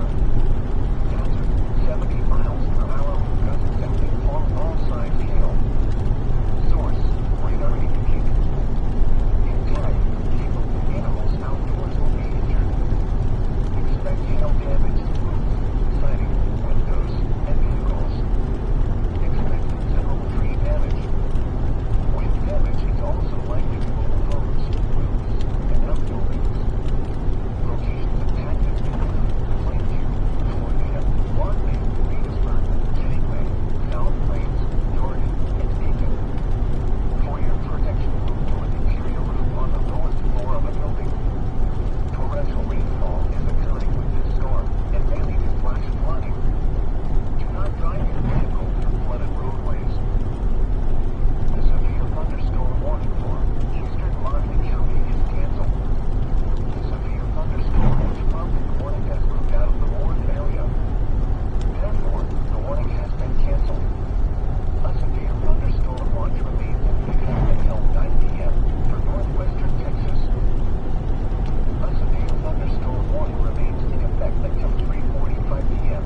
for eastern Cardinal County. At 3:14 p.m., a severe thunderstorm was located 5 miles east of Paducah, moving east at 35 miles per hour. Hazard 70 miles per hour with gusts and quarter-size hail. Source trained weather spotters. Quarter-size Kind of holding out a little bit here to see if they issue a new severe warning on that storm. hail damage to vehicles is expected. We'll see if they issue a new warning polygon. Probably would look like that. Warning remains in effect until 3:45 p.m. for eastern Floyd and south central Briscoe counties. At 3:16 p.m., a severe thunderstorm was located 8 miles northeast of Florida, moving east at 35 miles per hour. Hazard 60 miles per hour. We could probably try going south anyway, just to see if it does it. Source radar indicated. Or does anything for that matter. Hail damage to vehicles is expected. You can always go back north, you know. Damage to roofs, siding, and trees. Locations impacted include Florida, Kittiway, Doherty, and South Plains. For your protection, move to an interior room on the lowest floor of a building. Torrential rainfall is occurring with this storm and may lead to flash flooding. Do not drive your vehicle through flooded roadways. A severe thunderstorm warning remains in effect until 3:45 p.m. for eastern Cardinal County. It is pretty out here, though. It's nice and open. Thunderstorm was located 5 miles east of Paducah, moving east at 35 miles per hour. Hazard 70 miles per hour with gusts and quarter-size hail. Source trained weather spotters. Quarter-size hail was reported in Paducah. Intact, hail damage to vehicles is expected. Yeah, so 1-inch hail's getting reported out of that storm to our south. The severe thunderstorm warning for southeastern Jackson County is canceled. The storms which prompted the warning have moved out of the warned area. Therefore, the warning has been canceled. A severe thunderstorm warning remains in effect until 3:45 p.m. for eastern Cardinal County. Bet that's a new warning.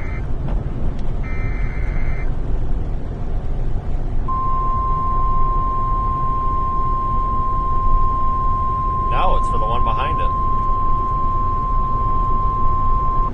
The National Weather Service in Lubbock, Weird. Texas has issued a severe thunderstorm warning for southeastern Waelti County in northwestern Texas, Cottle County in northwestern Texas until 4:15 p.m.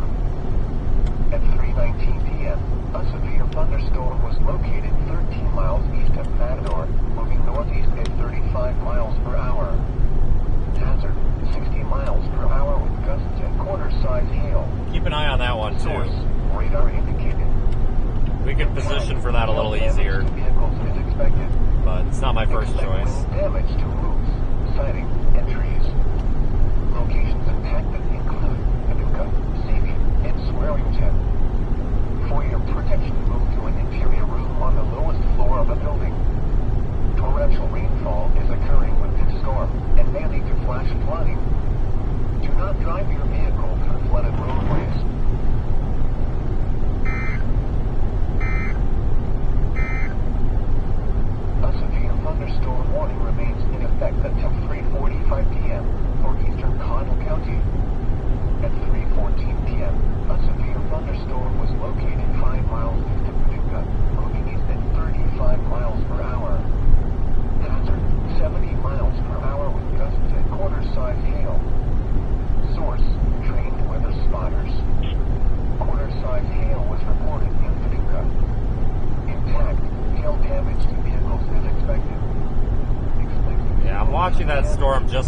this one that went warm. That would be an easy catch, but I still feel like we probably still want to keep going to Kroll for now.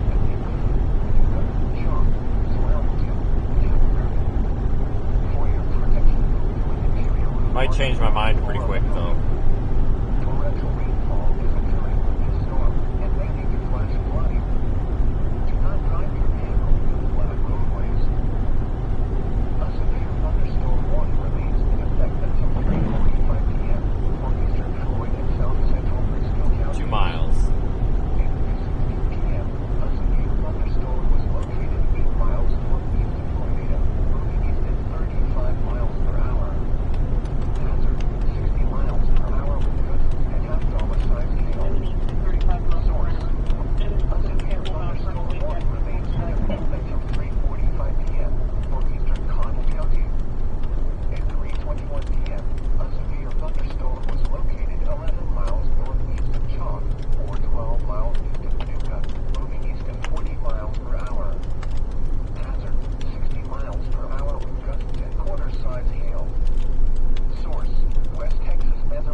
This is the Loves with the subway.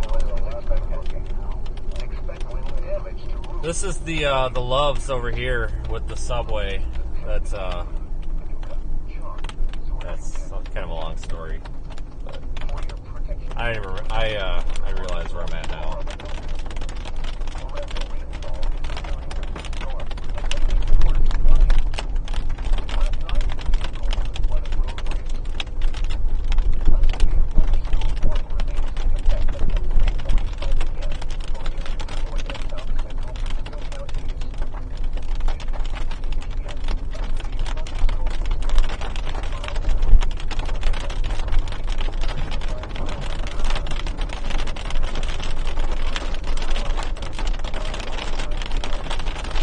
We'll drop a little bit south of town here, guys, but we may want to go and sit not too far west of town for this second cell that's coming up. And that's a little bit undecided right now. We'll give it a couple of minutes to see how it trends.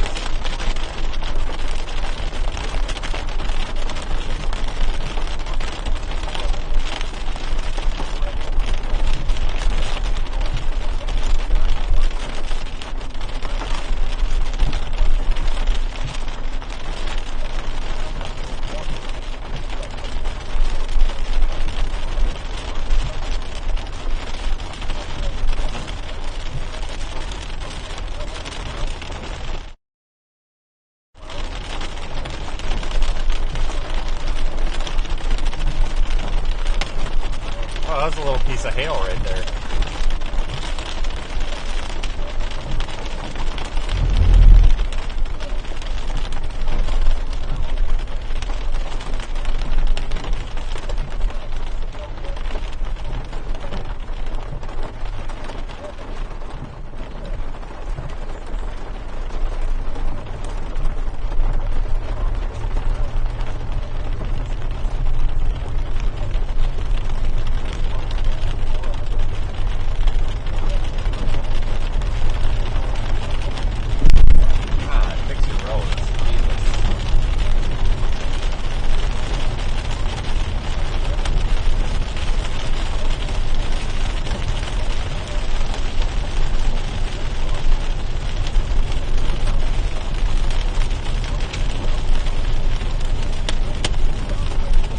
Yeah, getting some really small hail here. I'm kind of surprised already. Very small, though.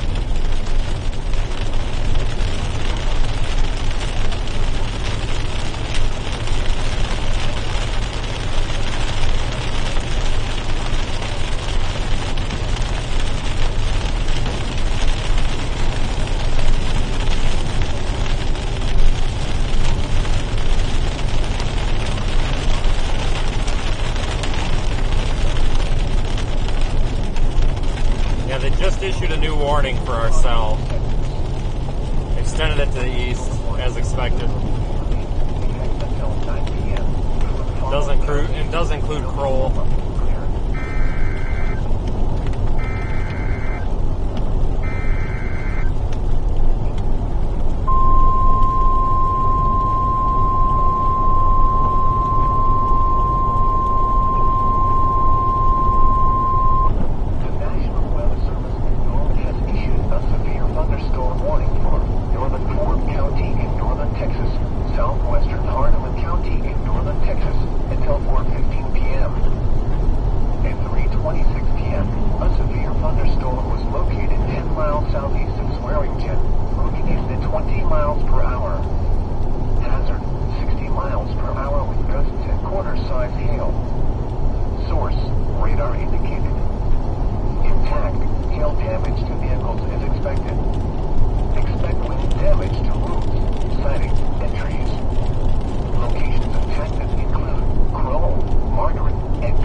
the right call. For East Central Maumee and Cobb counties. At 3:26 p.m., a severe thunderstorm was located 11 miles west of Paducah, moving northeast at 35 miles per hour.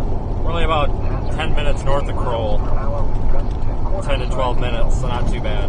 Source, radar indicated. Impact, hail damage to vehicles is expected.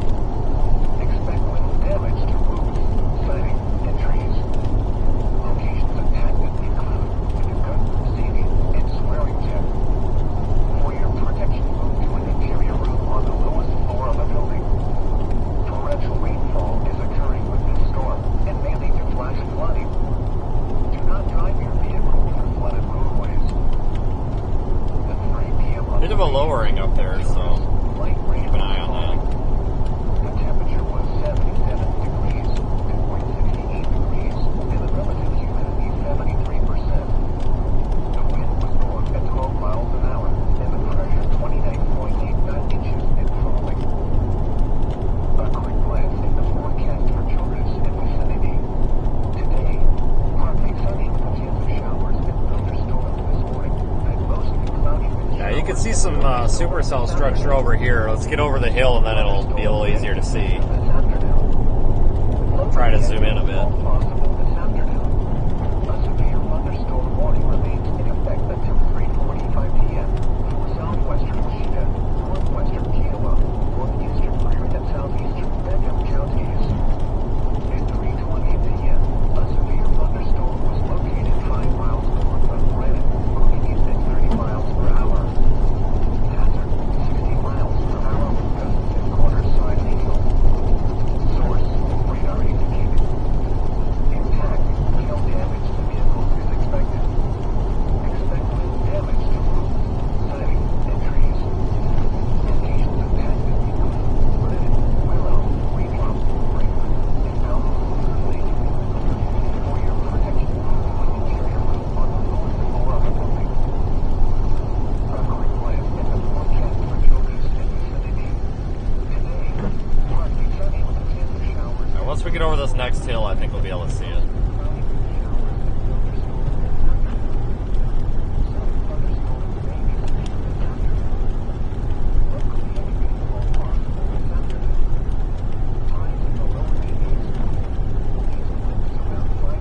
If you are new here, though, consider hitting the subscribe button and liking the video as you come in. It's our last day of this stretch of storm chasing. It's going to be quiet for a few days, but it looks like it's going to get busy again toward the end of next week, probably.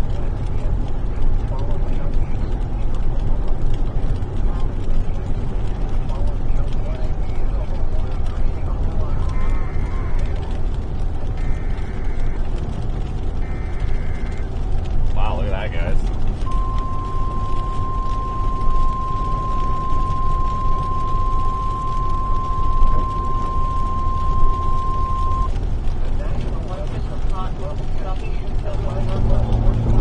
Central Cottle County in northwestern Texas, southern Waelti County in northwestern Texas until 5 p.m. At 3:30 p.m., Doppler radar and automated rain gauges indicated thunderstorms producing intense heavy rain across the warned area. Between 1 and 2 inches of rain have fallen in parts of the area. Additional rainfall amounts of 0.5 to 1.5 inches are possible in the warned area. Flash flooding is ongoing or expected to begin shortly. Hazard, flash flooding caused by thunderstorms. Source, radar and automated gauges. Impact, flash flooding of small creeks and streams, highways, as well as other poor Holy drainage and low-lying areas. Some locations that will experience flash flooding include Paducah, Matador, Swearington, Hackberry, and Roaring Springs. Flash flood warning to our west. Keep an eye on that as well.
Yellow 3 remains in effect until 9 p.m. Central Daylight Time for the following counties: in Oklahoma, Greer, Harmon, Jackson, Kiowa, and Tillman, and the following counties: in Texas, Hardeman and Wilbarger.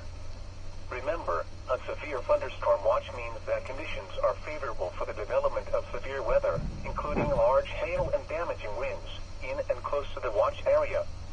While severe weather may not be imminent, persons should remain alert for rapidly changing weather conditions and listen for later statements and possible warnings. Stay tuned to NOAA Weather Radio, commercial radio and television outlets, or internet sources for the latest severe weather information. The National Weather Service in Norman has issued a severe thunderstorm warning for northern Ford County in northern Texas, southwestern Hardeman County in northern Texas until 4:15 p.m. Central Daylight Time. At 3:26 p.m. Central Daylight Time, a severe thunderstorm was located 10 miles southeast of Swearingen, moving east at 20 miles an hour. Expected hazards include 60 miles an hour wind gusts and quarter-size hail. This is a radar-indicated threat. The following impacts are expected. Hail damage to vehicles is expected. Expect wind damage to roofs, siding, and trees.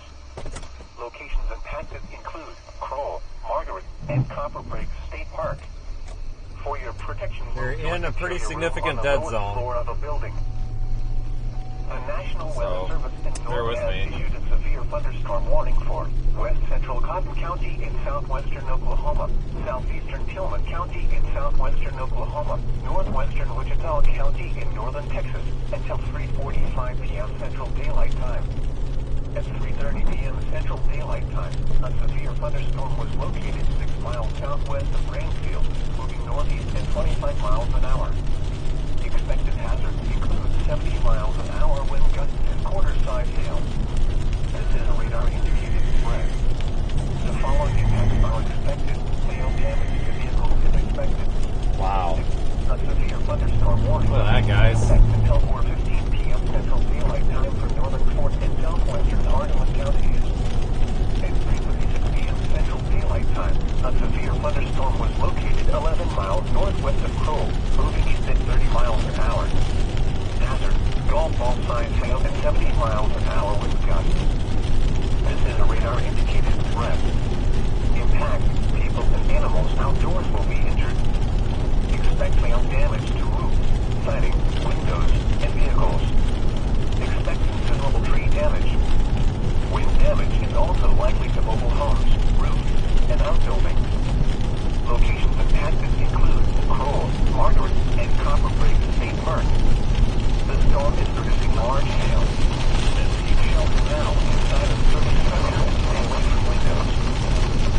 The National Weather Service in Norman has issued a severe thunderstorm warning for west central Cotton County in southwestern Oklahoma, southeastern. We gotta haul ass to the south, guys, or we're gonna get killed with hail.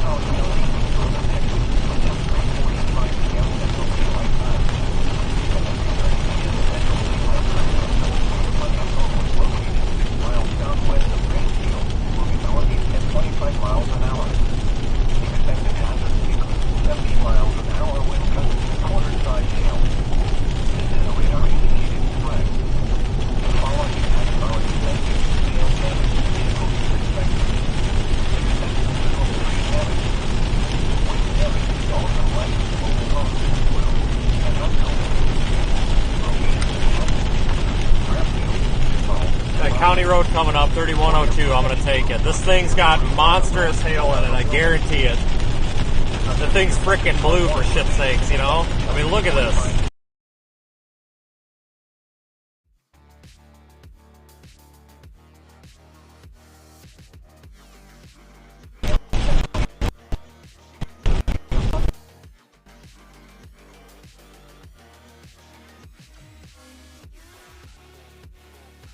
Punching it to get some.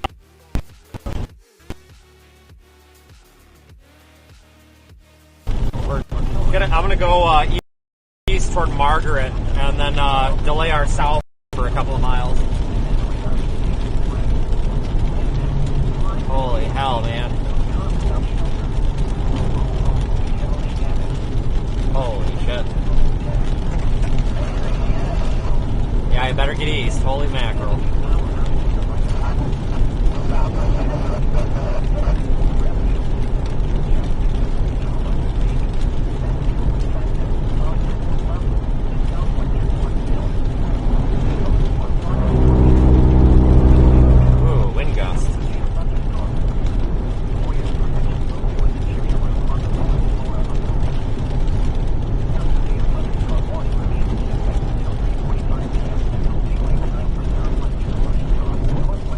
Holy shit. Oh, God. Go east to Margaret if you can.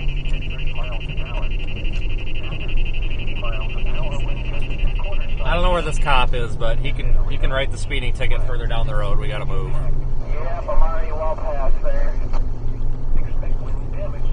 I don't even know where he's at, but he can write it later. This looks like it's got dangerous hail in it. Just a couple miles of this corner, just try and keep it up as best you can. Interior room on the lowest floor of a building. A severe thunderstorm warning remains in effect until 4:15 p.m. Central Daylight Time for northern ports. Check out radar, guys. Like, you can see what I'm trying to do. I'm trying to go east toward Margaret.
.75, and I think, yeah, we're not even speeding right now technically, so, but this is a big deal. Big time storm, hailstorm, folks.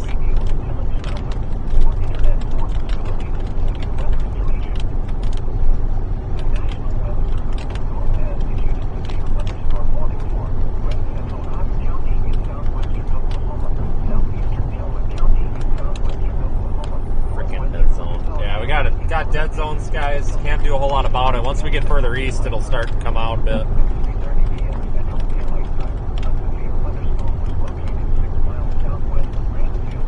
Yeah, we gotta go. I don't know what those guys are doing down there. They're gonna lose all their windows, I think. I don't know what they're doing.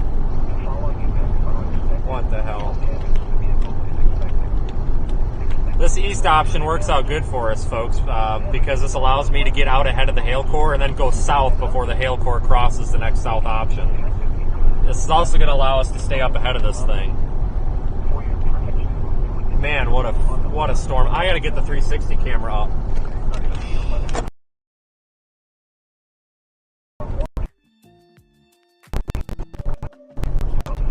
This has to be super quick.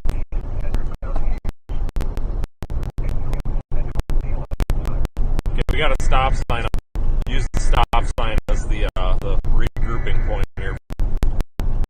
We're gonna have signal barely. Shoot, that stop sign came up quick. The National Weather Service issued a severe thunderstorm warning for Comanche County, Oklahoma, Western Cotton County in southwestern Oklahoma, Selma County in southwestern Oklahoma, Eastern Tillman County in southwestern Oklahoma, northern Wichita County in northern Texas until 4:30 p.m. Central Daylight Time. At Massive hail 4:30 core is p.m. coming. Central Daylight Time. Severe thunderstorms were located along a line extending from 7 miles east of Manitou to near Chattanooga to 7 miles southeast of Faxon, moving northeast at 35 miles an hour. Expected hazards include 70 miles an hour wind gusts and quarter-size hail. This is a radar-indicated threat. The following impacts are expected.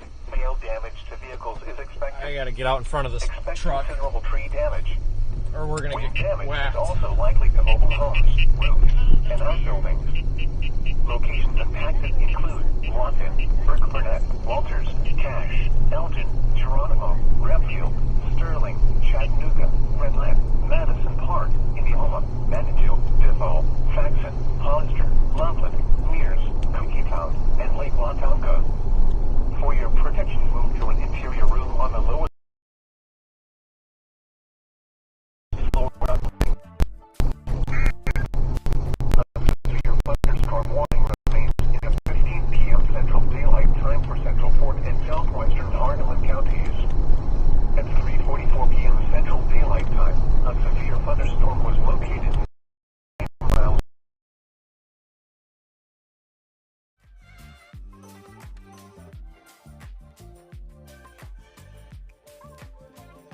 northwest of Crow.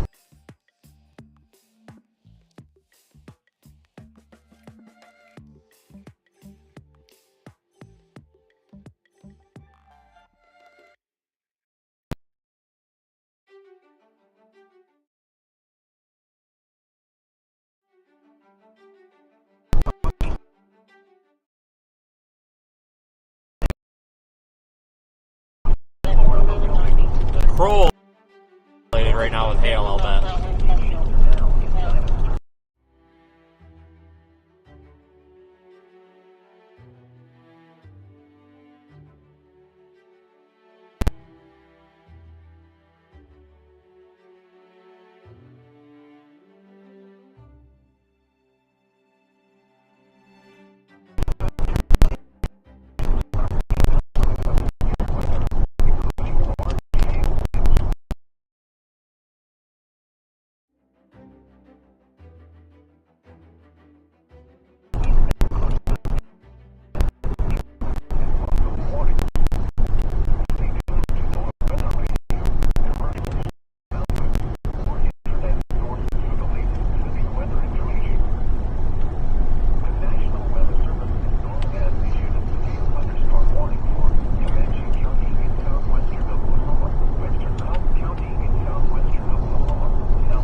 radar indicated threat.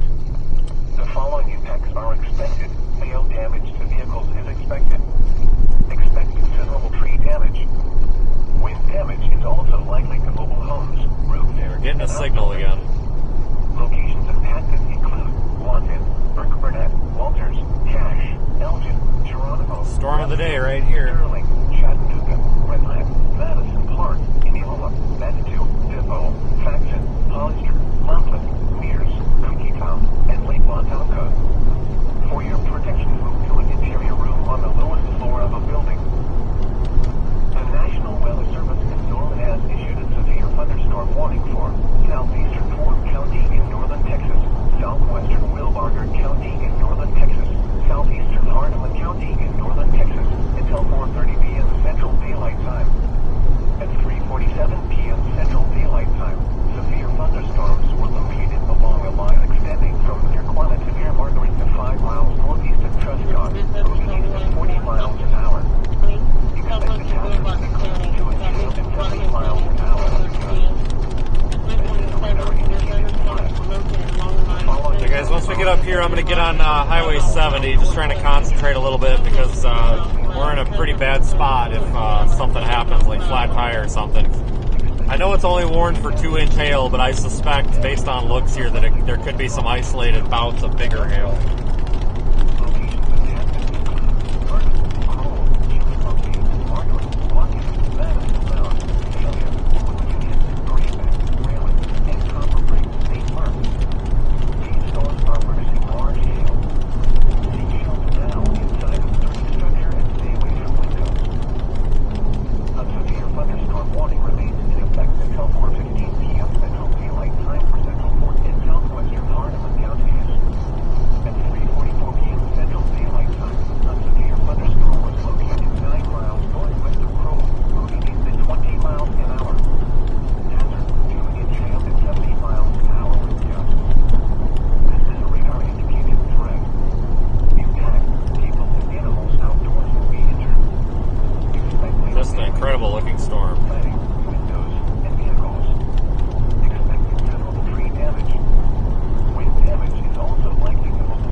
east of Kroll right now. And we gotta get down here to 70.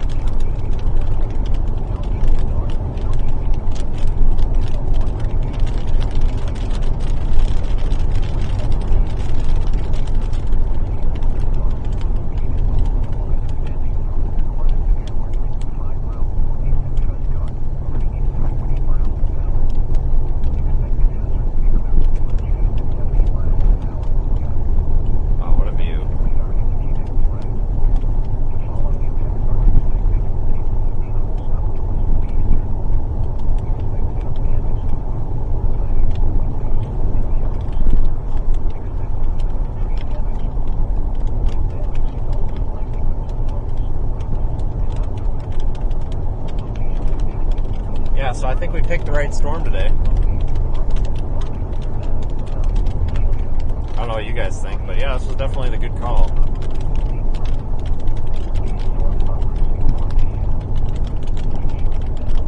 If it wasn't raining, I'd get out and try to get some pictures, but just really can't do that very well with the rain.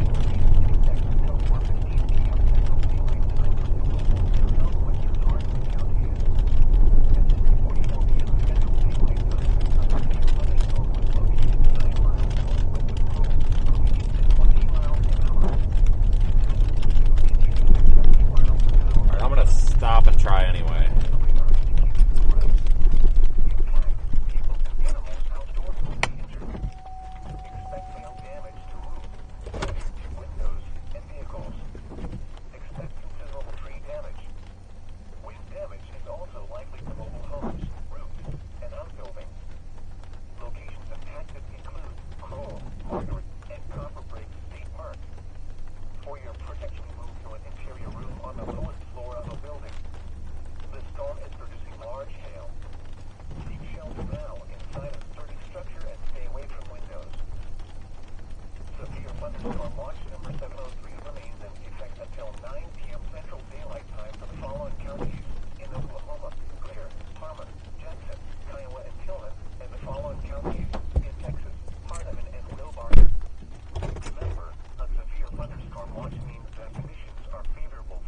You want to see some broken hail or broken window from the hail? Sure. All right. Well, you can go ahead and send me a $10,000 check to replace the auto glass and all the equipment on the roof, and then I'll gladly drive into that.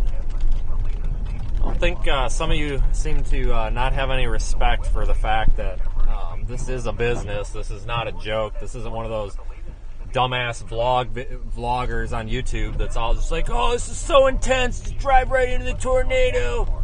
Drive into the hail. No, this we don't do that shit here. We're professionals, so we're not. A lot of people just seem to forget that this is a business, and I'm not going to bankrupt my business every time there's a hailstorm by destroying my car and my equipment. That's stupid. Every time there's a hailstorm, somebody bitches about that. You know, you guys are welcome. It'll be about a $10,000 check, and I'll need it to clear first, and then I'll happily just drive into that. No problems. You just can't, if, you know, we lose enough windshields and we break enough equipment when, you know, going through hail to get to tornadoes. You know, I've gone through 7 windshields this year. You know, I've gone through 3 cameras on the roof that cost about $1,000, by the way. You know, we've been through 2 Starlink antennas, which are extremely expensive. You know, there's lots of stuff up there that breaks under normal use, like having to go through hail for tornadoes. That I'm not just going to drive into hail for fun. That's just stupid. There's absolutely no point to that. You know, if you want to lose all your windows and shit, that's fine. But here's the deal, folks. We are a crowd-funded operation, and I'm not going to go and blow everybody's contributions and super chats and all that on windshield glass. You know, I've already spent about $2,100 in windshields and auto glass this year, and that's with me trying not to break my windows. So if I try to break my windows, it's probably going to be about $10,000 in auto glass. You know, that's just doesn't make any sense. Every time there's a hailstorm, we've got people upset about that. So please understand, folks, that you are more than welcome to drive into your own hailstorms and destroy your vehicle.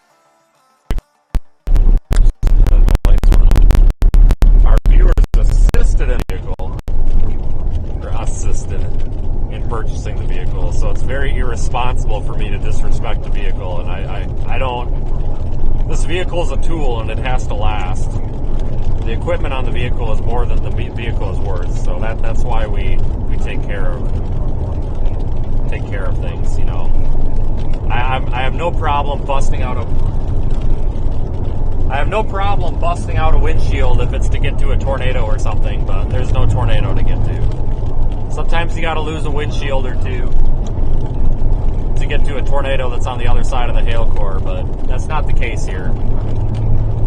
Looks like our hail core kind of puffed up again. 2-inch hail is big enough to break things. It's not. If it is truly 2-inch hail and not any bigger, we probably could negotiate it, but I don't think that it's a good idea. I wouldn't be surprised if that hail is isolated larger than 2 inches just by looking at how dense that hail core looks in there. Those blues and greens are indicative of likely some hail back in there.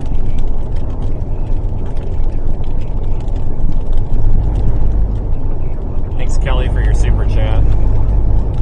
My chat's way behind, so you might have sent that forever ago, who knows.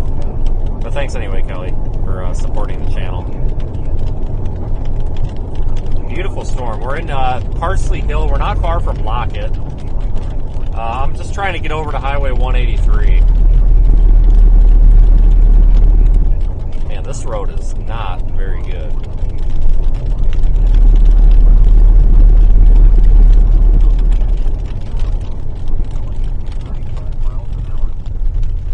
Take a left here. Definitely thought that left was a lot farther down the road.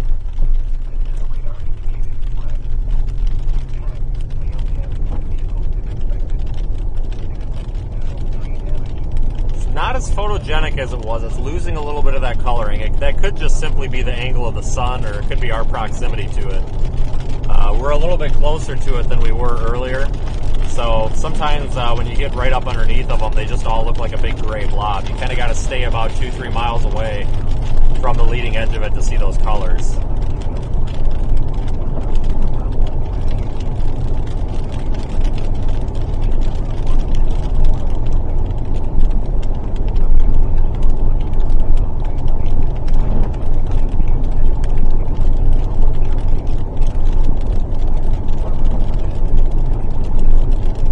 Radar, I'll show you my plan here. Storm motion is east, so I'm going to go east, southeast to 183, then we'll drop way south, and then we'll get on that highway that goes up to Wichita Falls. This will work out pretty well. We've navigated around this thing a little bit better than I thought we would. I was a little worried we were going to have to bail out of it to the north.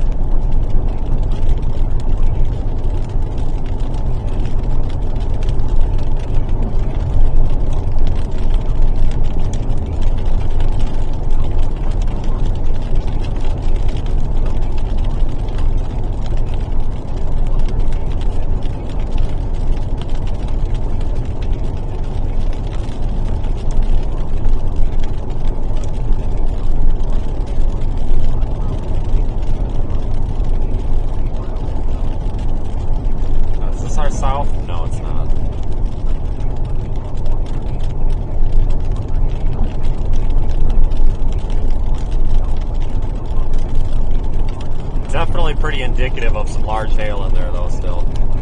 National Weather Service is warning it for 2-inch hail. It's probably pretty reasonable. The hail core is really small. It's a fairly small core. Maybe only about 6 miles wide. Maybe even probably more like 3 miles where the densest part of that is. Thanks, Sheila, for your super chat.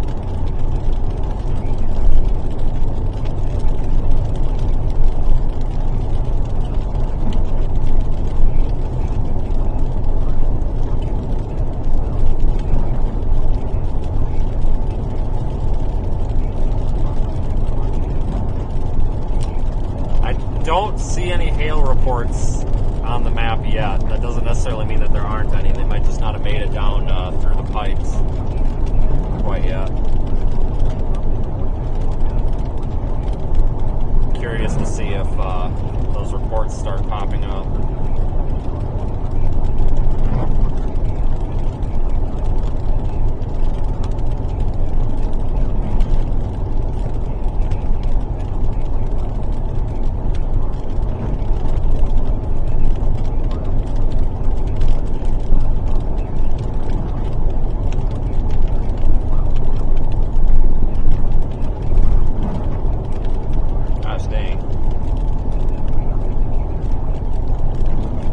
I think most of that structure is back down there to our south. So we'll be going south a little ways here before we can go east. So maybe that'll put us in a little better position. The storm's not tornadic, it's just a big hail producer. It sure looks like it's about to transition to being a big wind producer here too.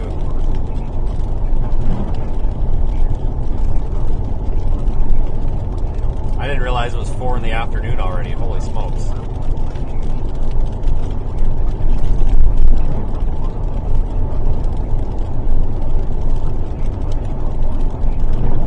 If you are just joining us, you guys might want to back the stream up a couple of minutes because this thing looked really good a few minutes ago. It might still look similar to it did a little bit ago here. It just needs to kind of get its act back together.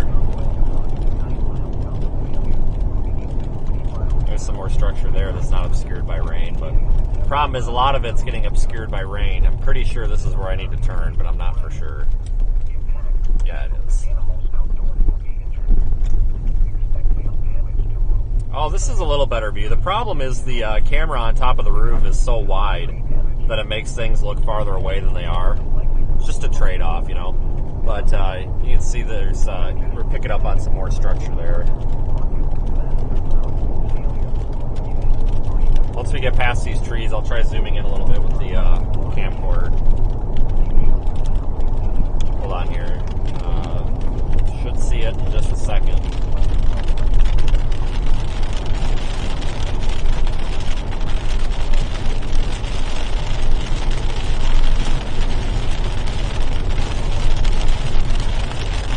Even got a nice little low-hanging cloud. How nice.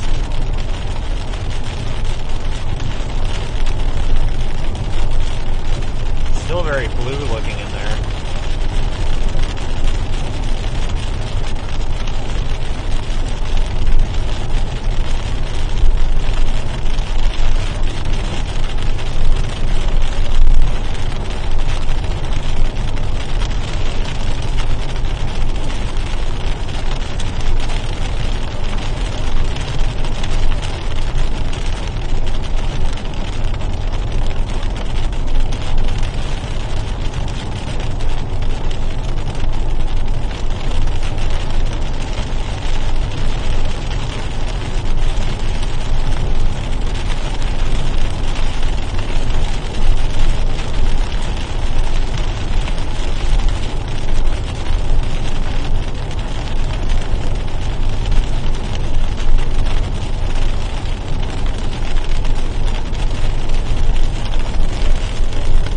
I'm going to head toward Electra. I think that'll put us in a good position here.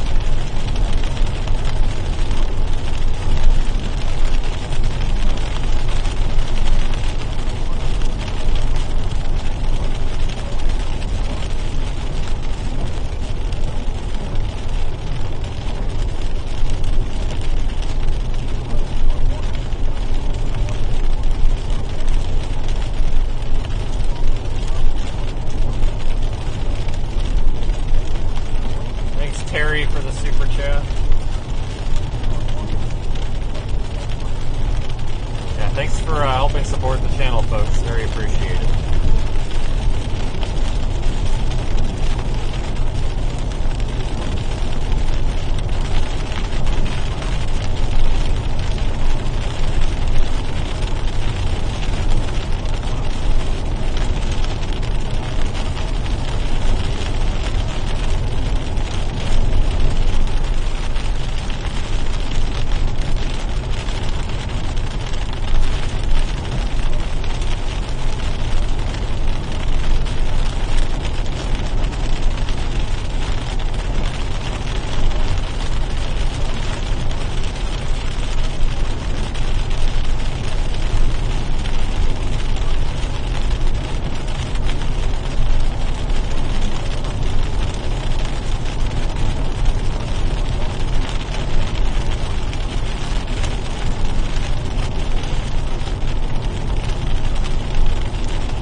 storm overall is weakening a little bit.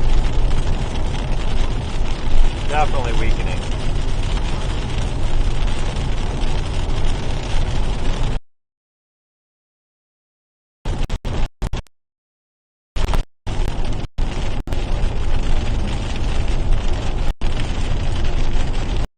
It's making that transition into a wind producer versus a hail producer.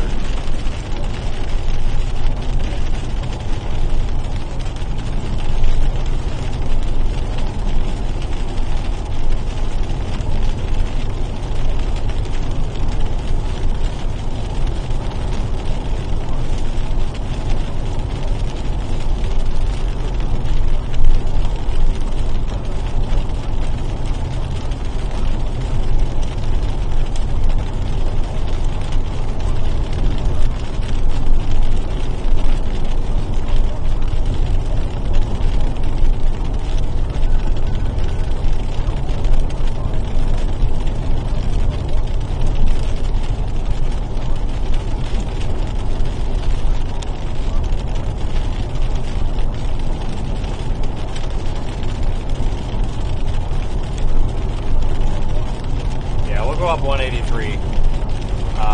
Still got it warned for 70 mile per hour winds and 2-inch hail though.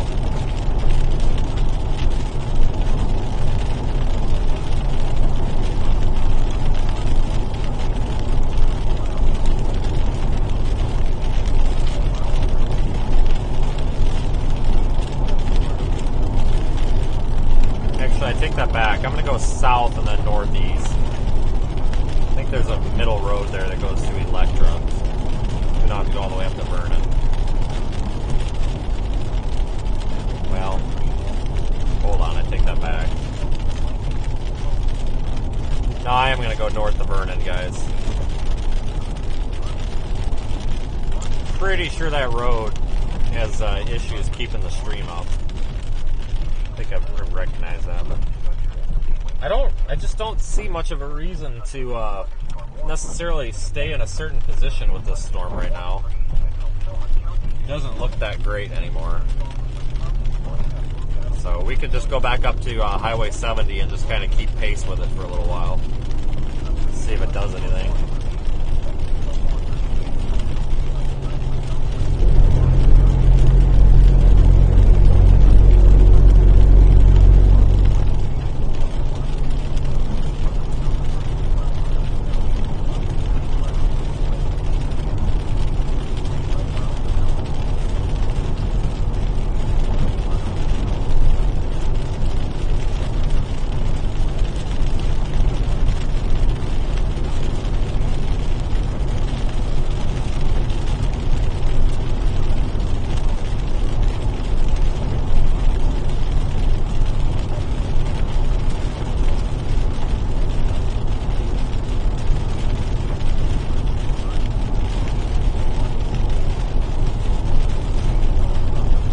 Anyway, thanks for following along, folks. The day is definitely not over yet. It's only 4 in the afternoon.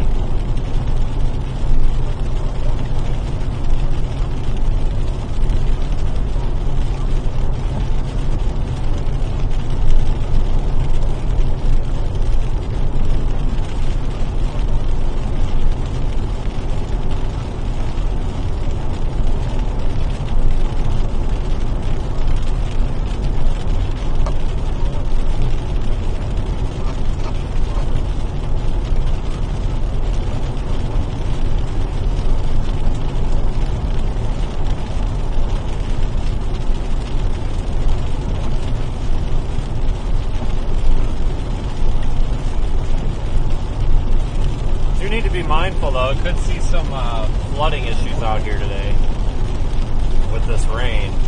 Texas likes to flood. Doesn't usually take that much. Still got a flash flood warning in effect back there for Paducah.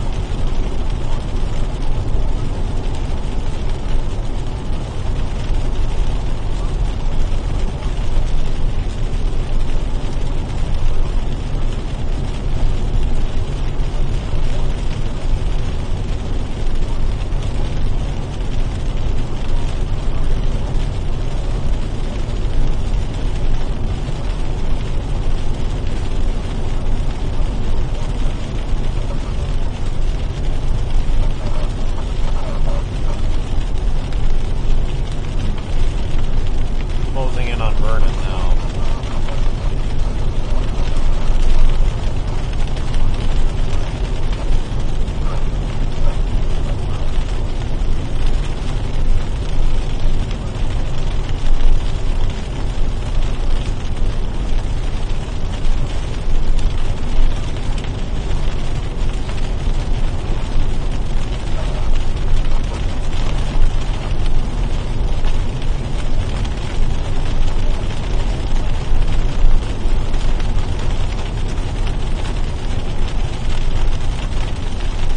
Somebody else sent a super chat, but I missed it.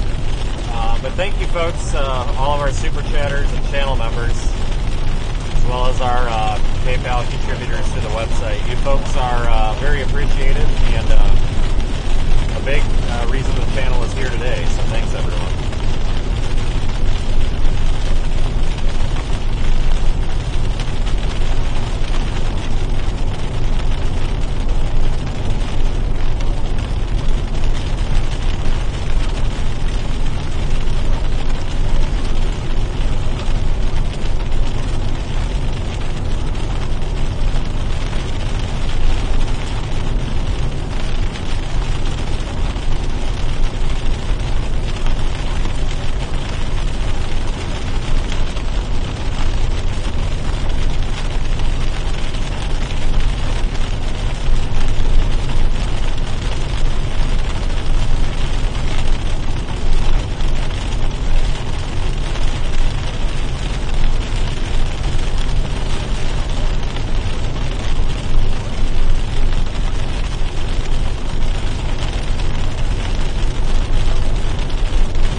North of the hail core, but I think they're going to either reduce the intensity of the severe warning, or if they issue a new one, it'll probably be for just 1-inch hail and 60-mile-an-hour winds. That would be my guess. The hail core on this is really coming down pretty quickly, falling in or losing intensity, transitioning over to that wind risk. Pretty much right on schedule with what models were showing this morning.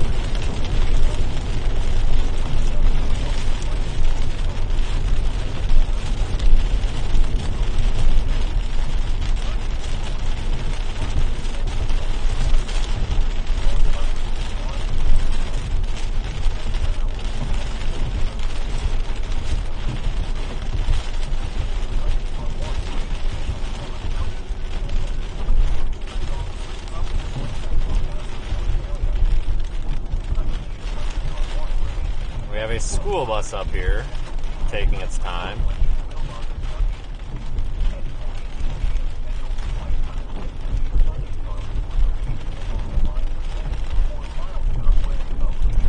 Their thing is broken.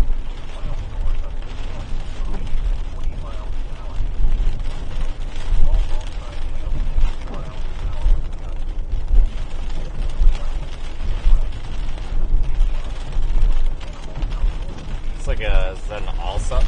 Yep, it is. But I'm not stopping at the all subs. That's just asking for not a good time.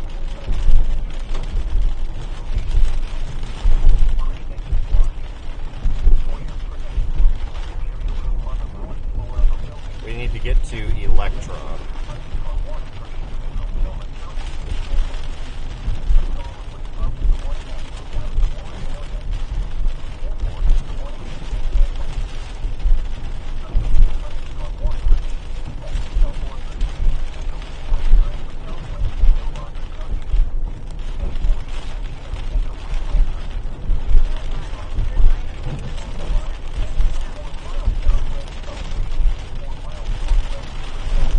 How much you want to bet we get a red light? Yep. Called it.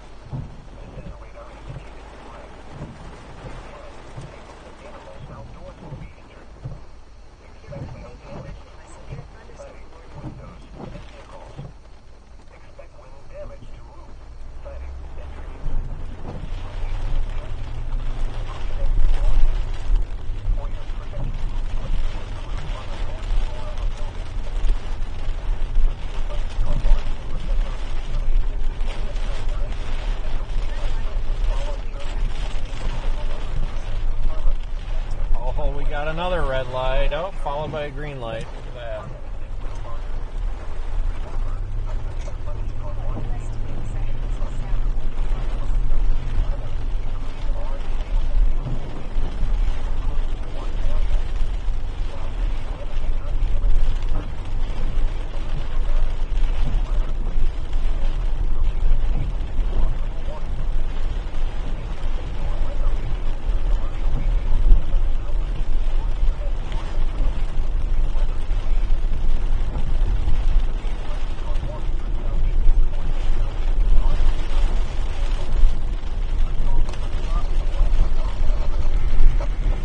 Guy next to me can't decide if he's going to go fast or slow. New warning in effect. They're extending the warning for 1 3/4 inch hail. See that flashing box there on Omega, radar Omega?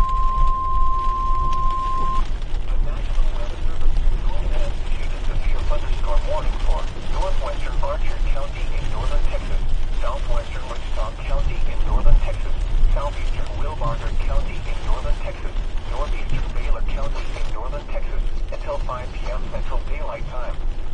At 4:21 p.m. Central Daylight Time, a severe thunderstorm was located 5 miles south of Grayback, moving east at 40 miles an hour.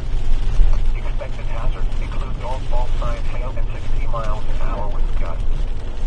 This is a radar-indicated threat. The following effects are expected. People and animals outdoors will be injured. Expect hail damage to roofs, siding, windows, and vehicles. Expect wind damage to roofs, siding, and trees. Locations impacted include Iowa Park, Electra, Holiday, Lake Diversion, Galice, Vegas, Grayback, and northeastern Lake County. Oh no, we got to go through Wichita County. God dang On it. the lowest floor of a building.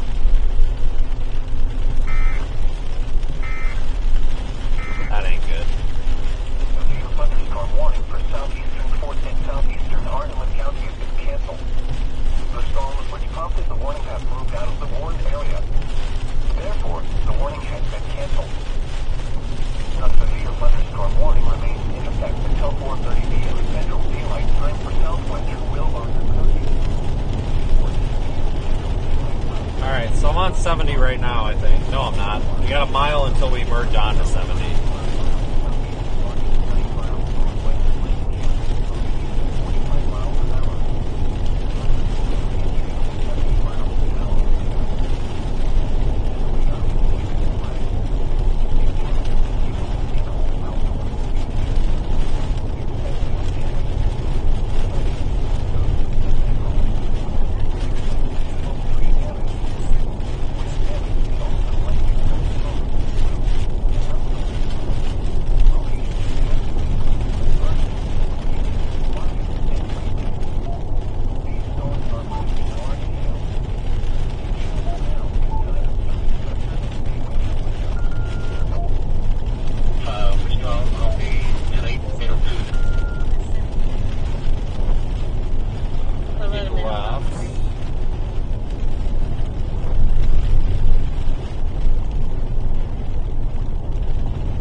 Dude, you gotta move over here because I'm running out of lane. There we go.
doing? What are you doing? No blinker, just cut me off? That's cool. What the heck?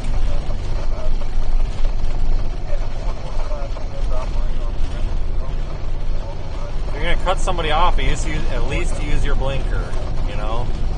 Give them a heads up you're gonna cut them off.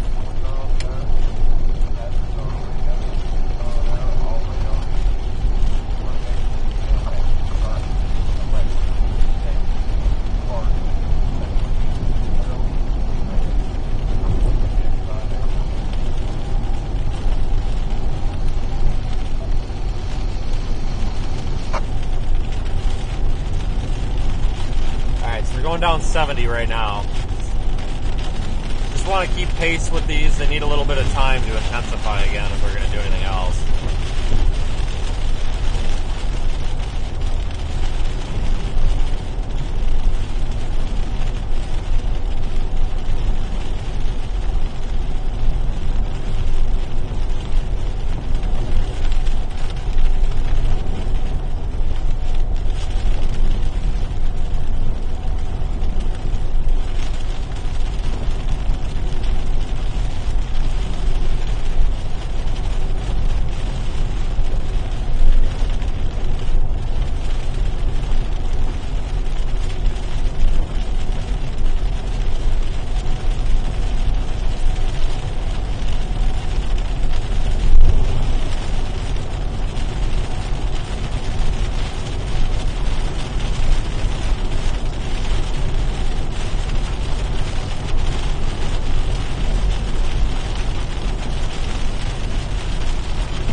Hopefully we can get out ahead of this rain. I have a feeling with it being almost 5 o'clock, we might run into some issues with traffic.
through a bit of a known dead zone here, so hopefully the stream holds out.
At radar again. Looks like maybe a reinvigoration of that hail core in there. Not much though. Not much at all. Definitely primarily a wind producer, but still warned for 1.75 inch hail.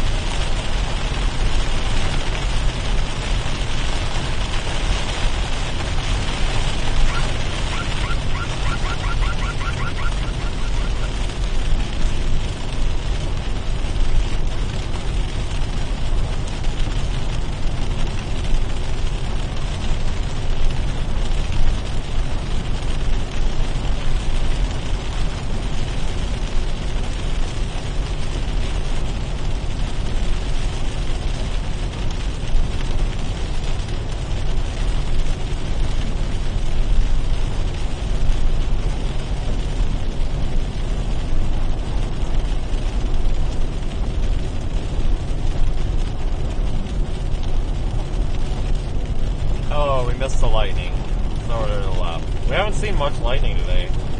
That's kind of disappointing.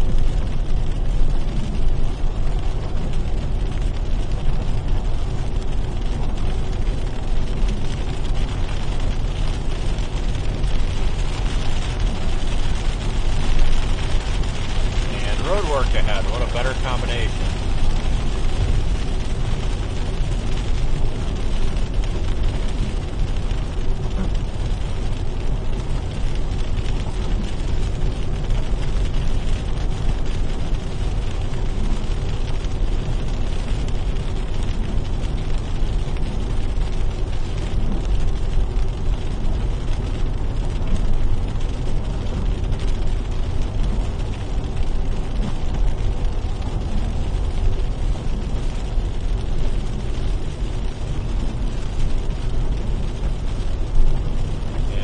It's Texas because nobody's slowing down for the work zone or work zone speed limit or whatever.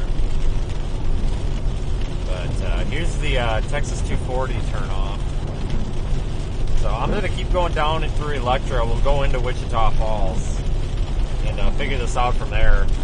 I think this is all kind of congealing into a line.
enhanced risk for severe weather is still in place, but I think that everything's going to transition over to a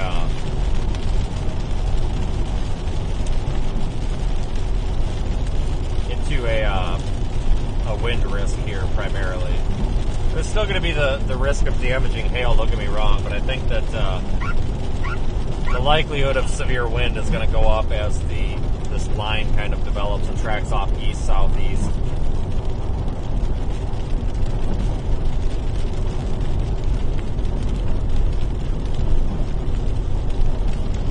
It's a big enhanced risk. It goes from Lubbock all the way to Oklahoma City and down to Wichita Falls, Dallas.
Stay on 287.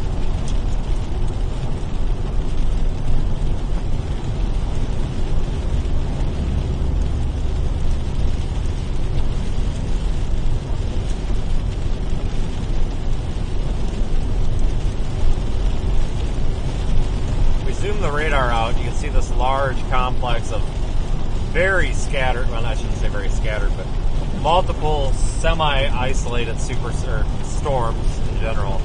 As far west as Lubbock, up in Oklahoma City. Radar is absolutely a mess right now. There's something going on, like, everywhere, it seems, in this region. So I'm just going to continue on heading east. None of these storms are really any different than the others, so we'll just keep pace with them and see what happens.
so far. I mean, we saw that really pretty storm about 45 minutes ago, but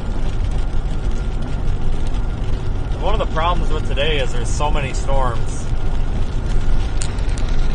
that it's kind of tough for one of them to become the main storm, if that makes any sense. They're all competing for atmospheric resources.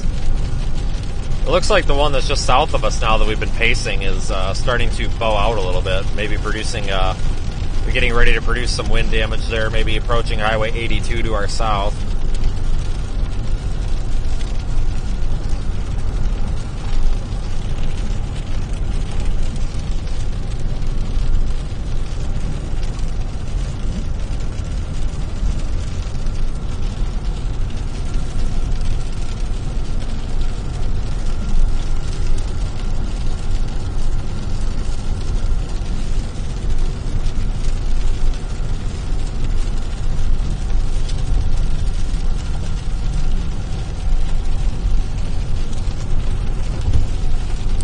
But as I was talking about earlier, I think that we're going to have a quiet end of the week overall. No severe weather forecasted tomorrow or the next day.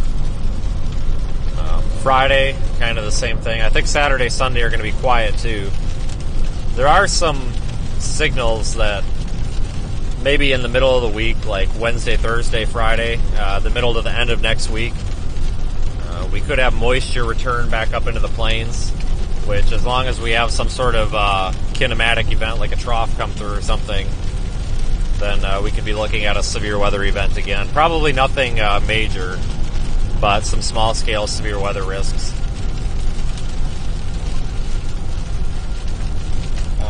This past week, let's see, what was it, last Thursday? No, it was Friday.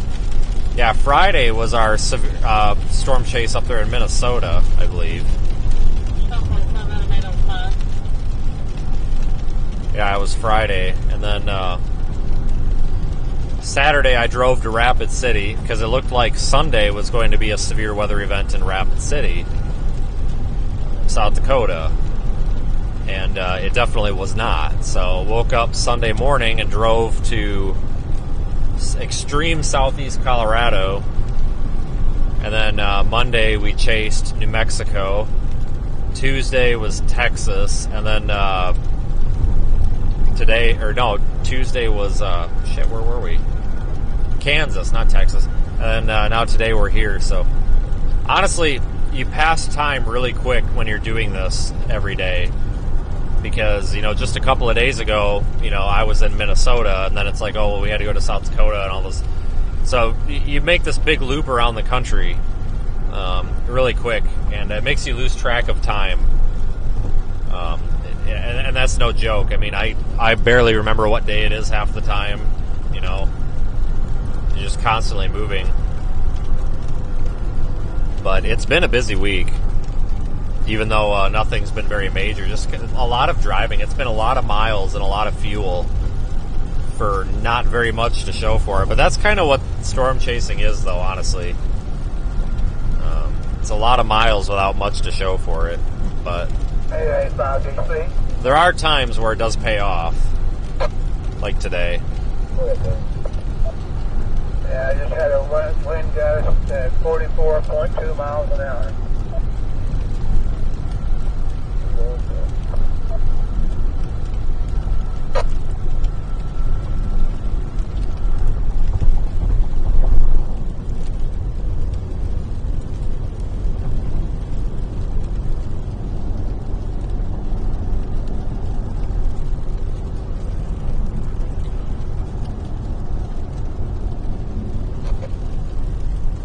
I'm going to spin the roof camera around here to our south. We can make out a little bit of storm structure.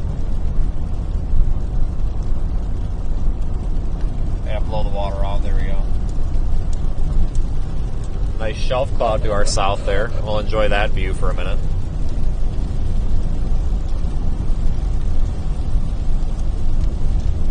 Sorry about all the water on the lens. It is raining.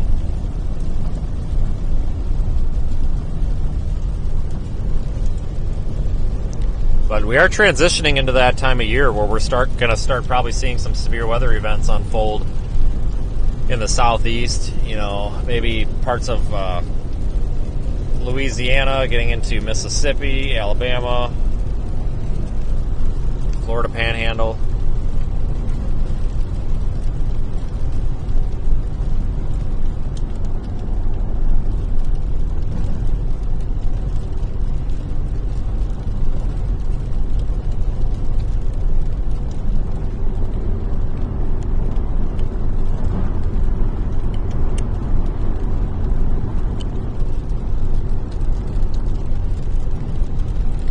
This very well could be our last time chasing, the Texas Panhandle, possibly for several months. Once you get past the beginning of October, there's always that potential. National Weather Service has issued severe thunderstorm warning for Ford County, Knox County, and southeastern Hardeman County. There's always that potential that you could be that last time out in the Panhandle or the High Plains for the year. So we may not be back out there like we were today until March or April. You never know.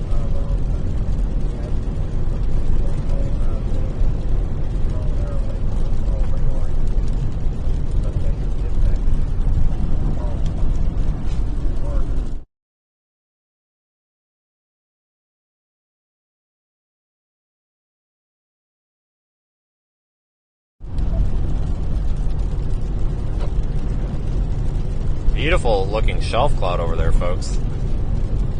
Fantastic looking.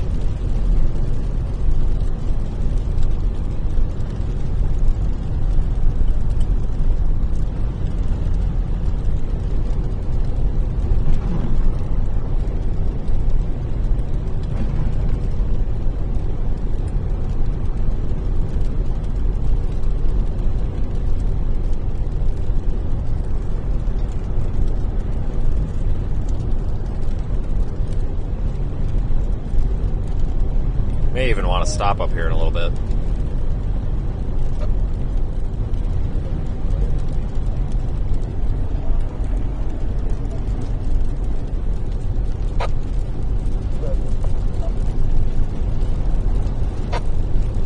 It's like an off-ramp up here.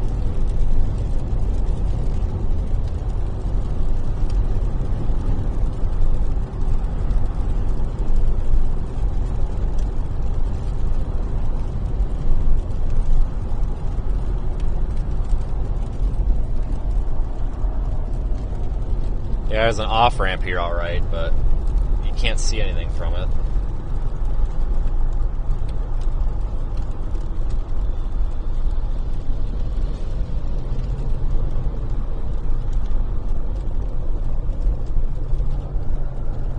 So we got another off-ramp up here. Oh, shoot, I guess we could have stopped there. You can see something decent. Dang it. Thought the trees were going to cover it.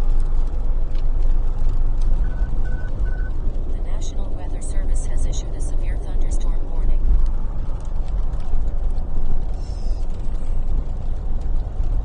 Severe thunderstorm warning remains in effect. 1-inch hail and 60-mile-an-hour winds, folks.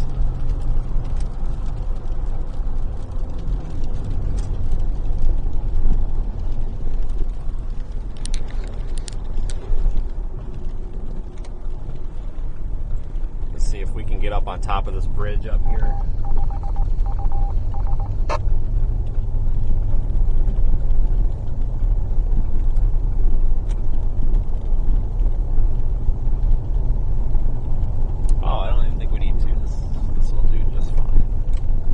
Wow, look at this. See if we can get ahead of it, get a good view of it as it's coming into Wichita Falls. Oh, the stinking raindrop on the lens. Let me out for a minute.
Hi everybody, beautiful storm rolling in, nice shelf cloud, probably some strong winds behind that, but let's keep moving for now.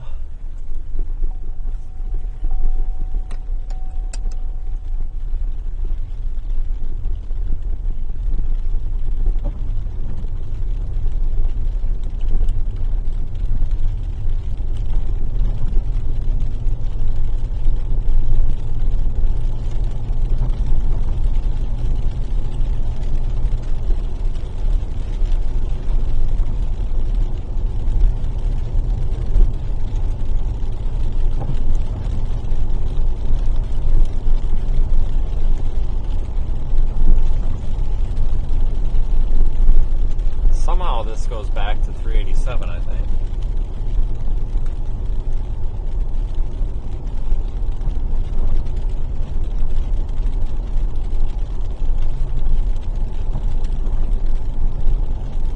Yep.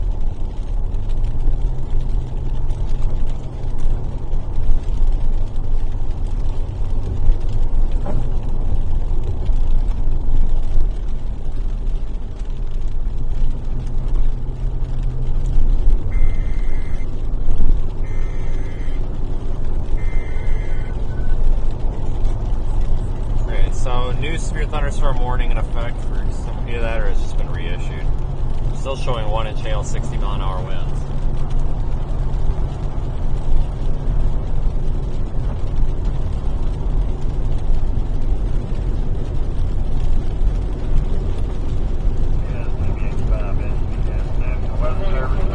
Oh no, there's the warning. Northern Archer County and southern Wichita County until 5:45 p.m. At 4:54 p.m., severe thunderstorms located near Holiday moving east 40 miles an hour. Hazards include 60-mile-an-hour wind gusts and quarter-size hail, all radar indicated. Locations to be impacted include Wichita Falls, Hyde Park, Holiday, Scotland, Keene, Jolly, Lake Arrowhead, Shepherd Air Force Base, Dundee, Macon, Lakeside City, Pleasant Valley, Kansas, and negative 5 and 10.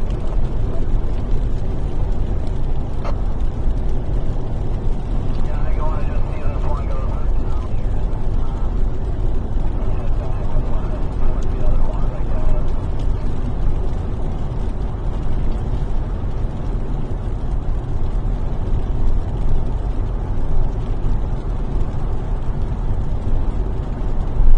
I'd like to find a high spot. I think if you go up to where I-44 comes in near the airport, I think there's a couple of good spots, if I remember right. Oh, holy cow, gas is 309 there. Look at that.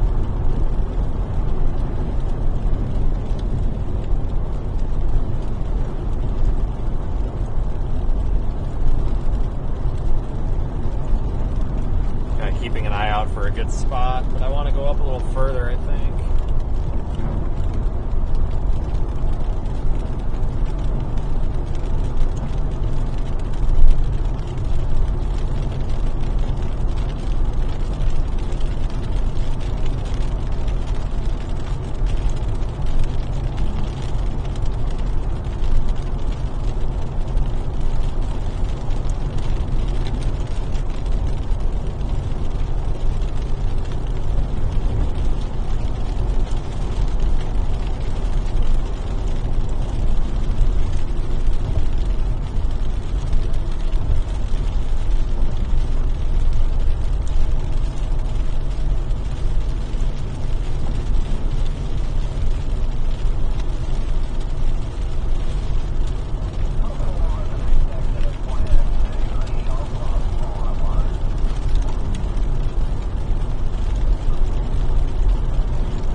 Probably should get lunch here at some point before this thing rolls through.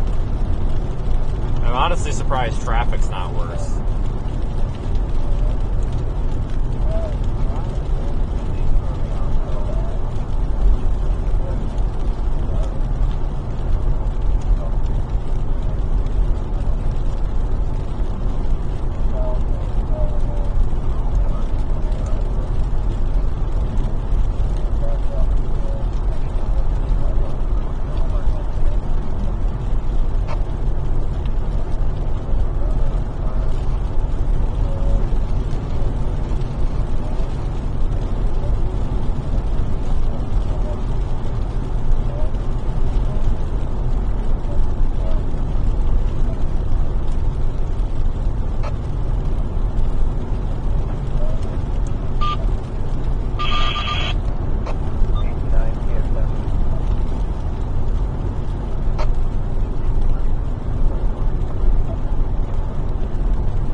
might go up here and just get lunch here, folks, and then figure this out. Shelf cloud doesn't look like much anymore. I think that storm that's kind of running into this one to the south is kind of ruining our storm structure here a little bit. Okay, I will meet up with him, and I'll be there in about 59 seconds.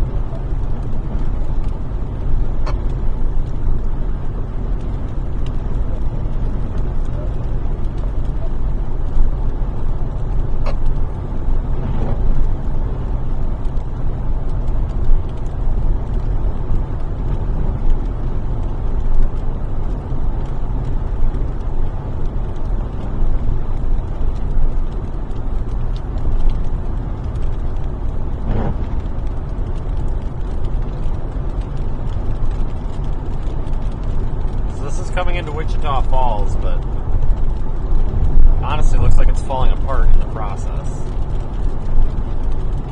There is another complex of storms back there off to our west.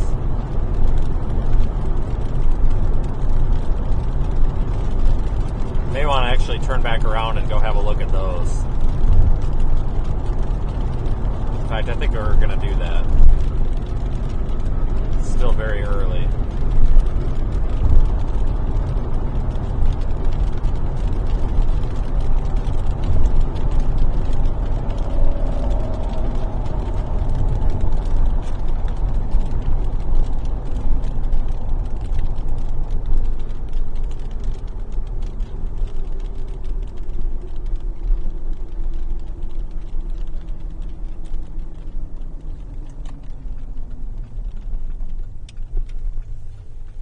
Still really early, so I'm fine with that. We'll just flip around. Those ones back behind us, they don't look that spectacular, but I think they're worth going to have a look at. Or at least trying, you know.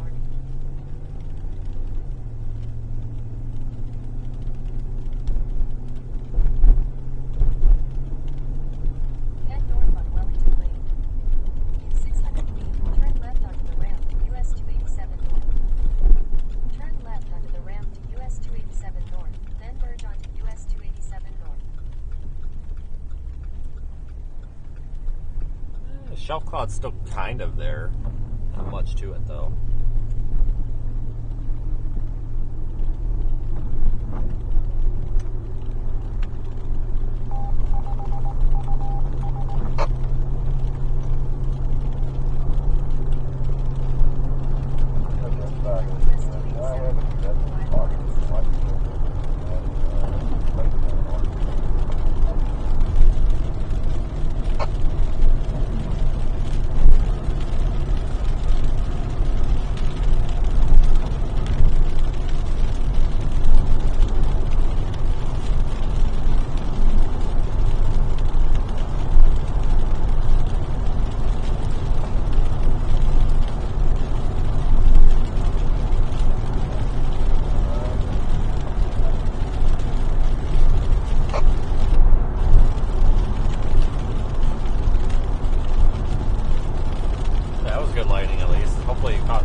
looking shelf cloud still. If it wasn't raining, it would be a little bit nicer looking. It's just when they get, the rain really kind of ruins it.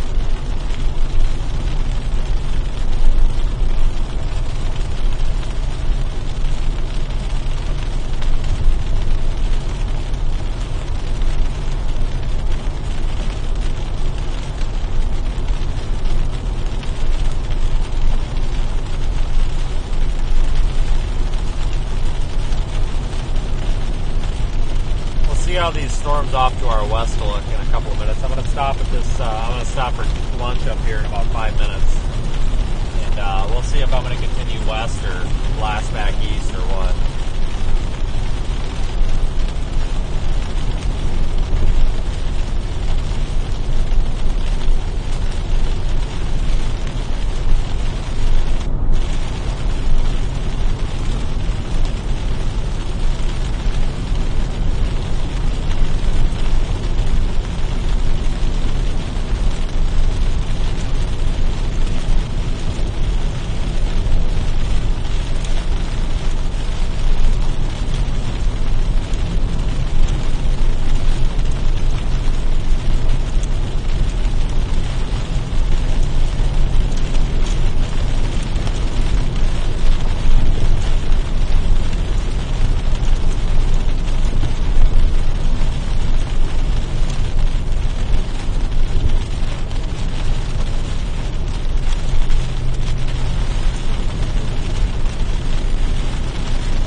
Pacific Avenue, then turn left onto Council Drive. Turn left onto Council Drive, then turn left. Yeah, I'm available if you need me. Go to this McDonald's here and hope for the best. Here, let me get this order in, because I have a feeling we're going to get drenched at the drive-thru speaker.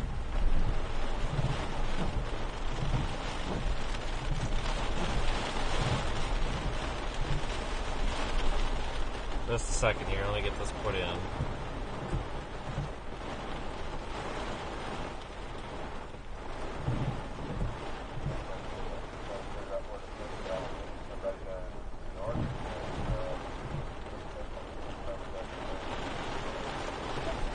Oh, this stupid ass thing is doing that thing again where it doesn't let me check out.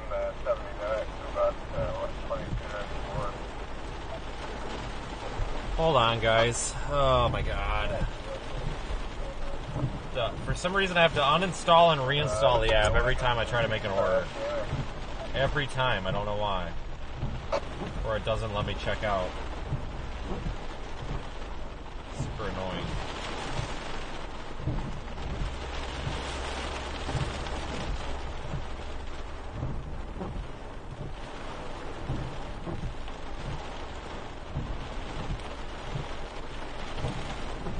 Any minute now, so we'll take a break here and look at radar for a moment.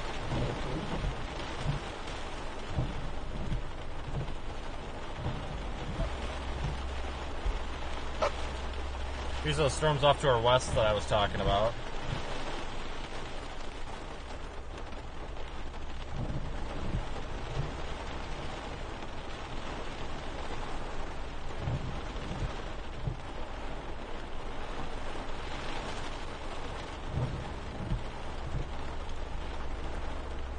I don't have time for this. I'm just going to have to try to use the speaker. Billion-dollar company, and they can't figure out how to make an app. Isn't that crazy? I bet they could hire some teenager in their mom's basement that could do a better job. Probably should. Wait, hold on. I'm going to take this opportunity to switch the microphones over. This one's dying here, so hold on a second.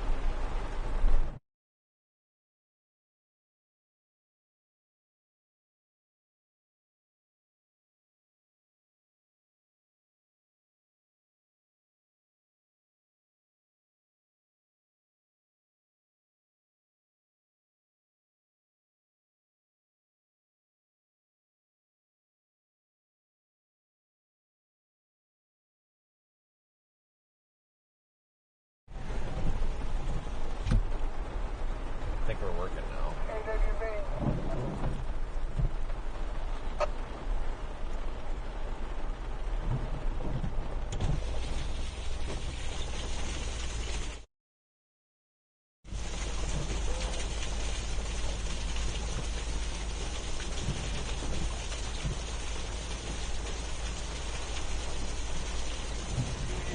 No, I'll be good. Thanks. Yep, you too.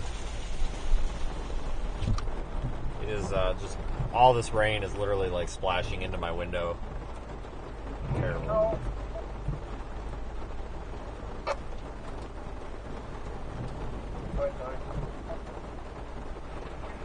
Got really a heavy rain there. Just got a 58-mile-an-hour wind.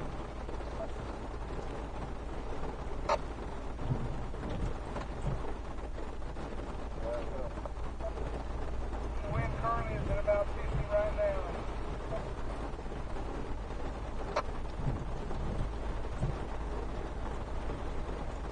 Alright, so we'll just wait here for a minute and then we'll be back in the game.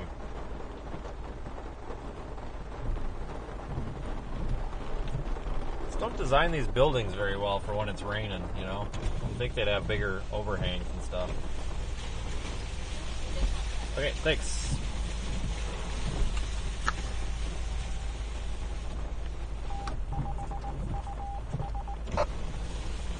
Thanks.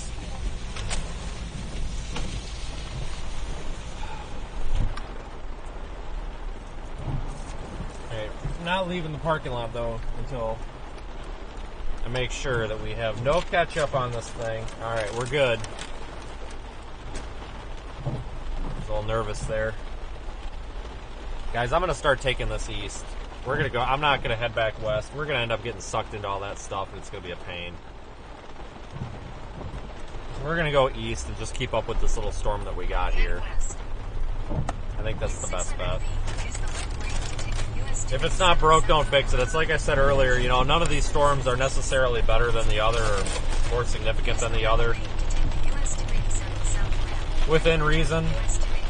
So, it just makes the most sense, I think, to just stick with what we got.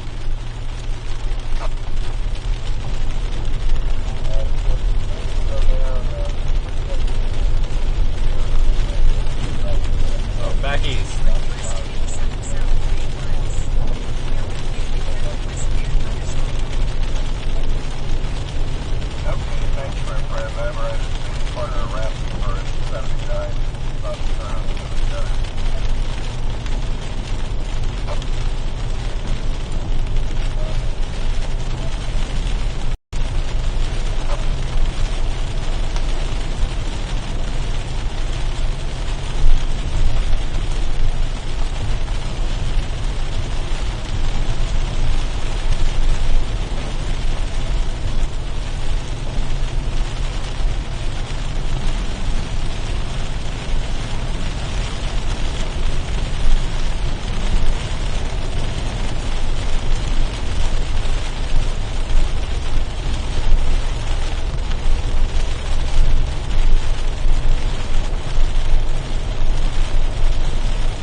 through Wichita Falls. Should be able to get back out ahead of it. It's not moving that quick.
Back in Wichita Falls again.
Get out of this downpour. Probably be about 20 minutes or so, but we'll get out of it eventually.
Right around Wichita Falls now.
Falls.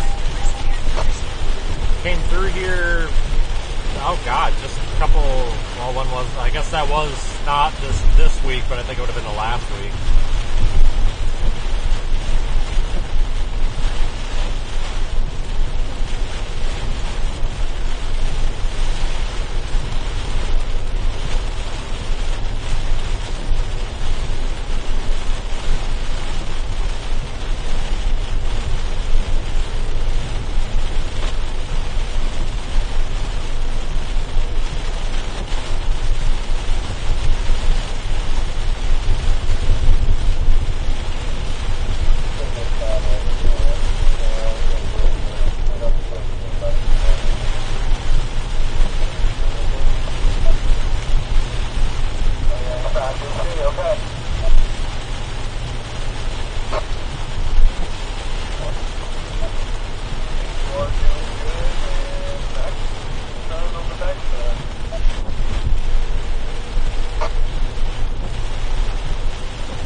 Gonna take us down 82.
We get on 287, which is also 82. Start heading southeast.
some of this traffic, which we should be able to now, thank God.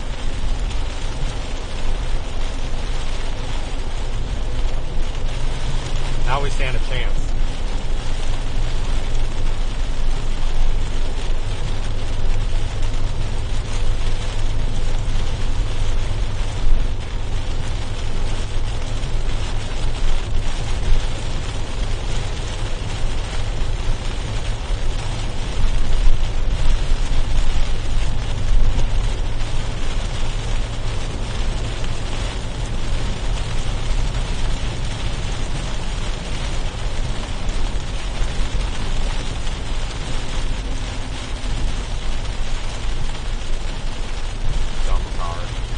That was really dumb.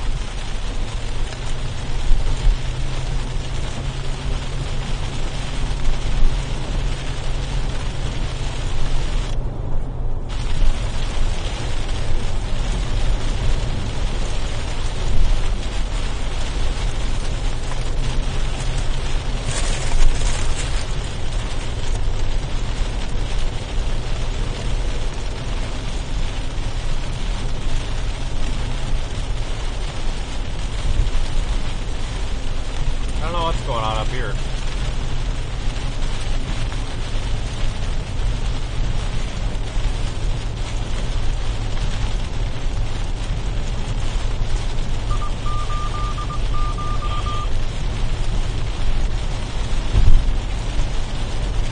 That was kind of cool.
Alright, folks.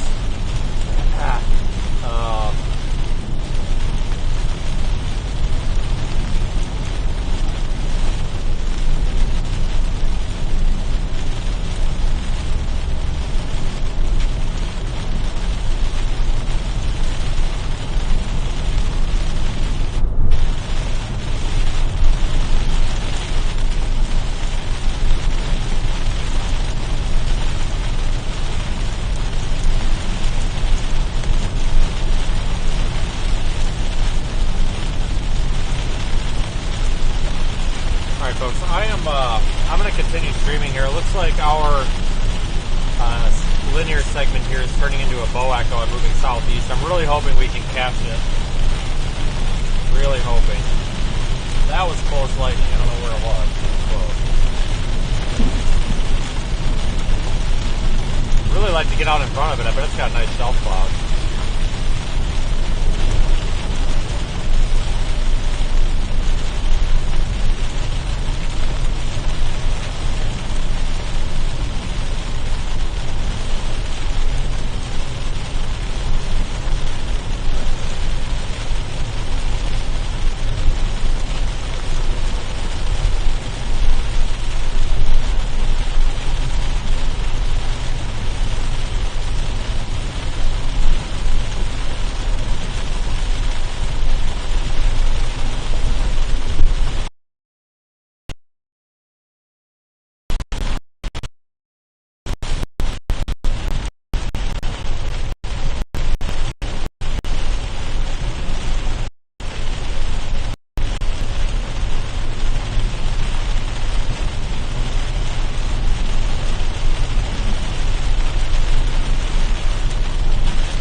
Hydroplaning is real out here. A lot of water on this road.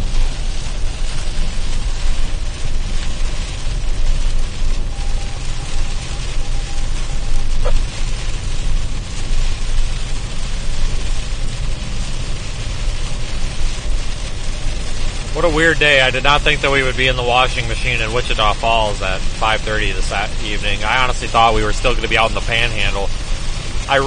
My original plan was to actually catch the northern part of whatever the hell formed, maybe up near Elk City, Oklahoma, but ended up way down here somehow. That always seems to happen. You start the day with a plan, and then the plan just doesn't happen. But that's okay. I'm probably going to drive well into the night tonight east. We're not done storm chasing, folks. I'm just working on getting us out from under this rain. We got to get ahead of this line segment.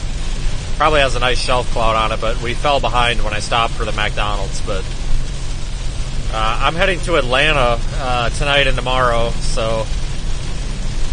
the Atlanta area. So I'm probably going to see if I can get to like Monroe, Louisiana tonight or something. Or maybe Vicksburg, I don't know. But it's just been a lot of driving these past, honestly, these past 2 months. I started off with California, and then we had Idalia. And then we ended up I've been around in a big circle from, Wisconsin to Wyoming to Texas and back probably 3 or 4 times in the past 2 weeks. And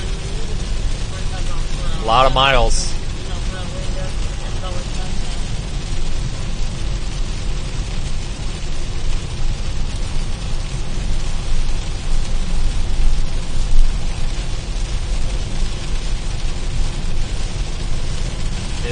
It's been busy, but there haven't been any really substantial days. Nothing's been too significant, but there's been days to be out though, that's for sure.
Tired of driving this rain. It's going to be really tough for us to get out ahead of this. This thing's kind of expanding on radar. I don't know if we can do it or not. We're going to try though. The problem is I can't drive very fast because there's just a ton of water on the road. I can only do about 55.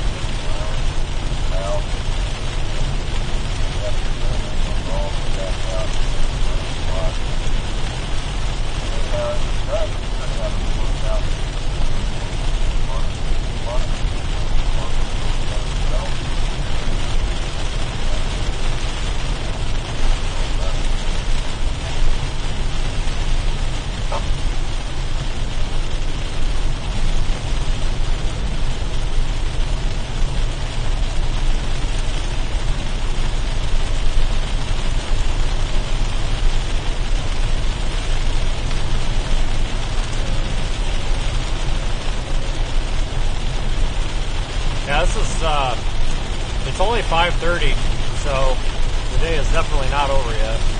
Multiple rounds of severe storms back there by Lubbock as well, all the way down toward Midland.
might be able to get ahead of this.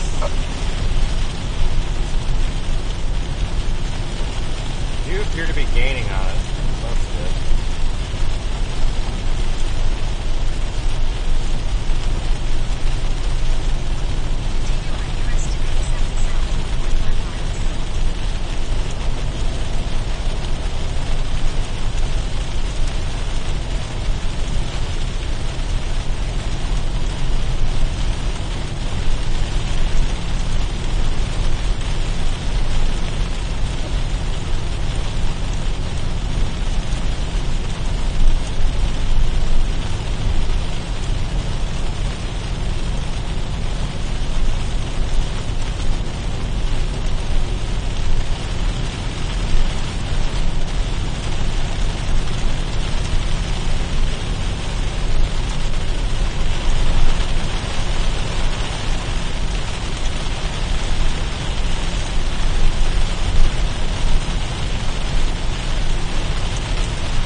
Making headway, but as we move southeast, this thing's kind of expanding, so it's not really moving that fast, but it seems like it's really tough to get ahead of it. Kind of annoying.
already letting up a little bit. It's like a new flash flood warning back there for Wichita Falls into Seymour. That green box there.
This thing still has a severe thunderstorm warning on it, but it's only for 60 mile an hour winds, no hail.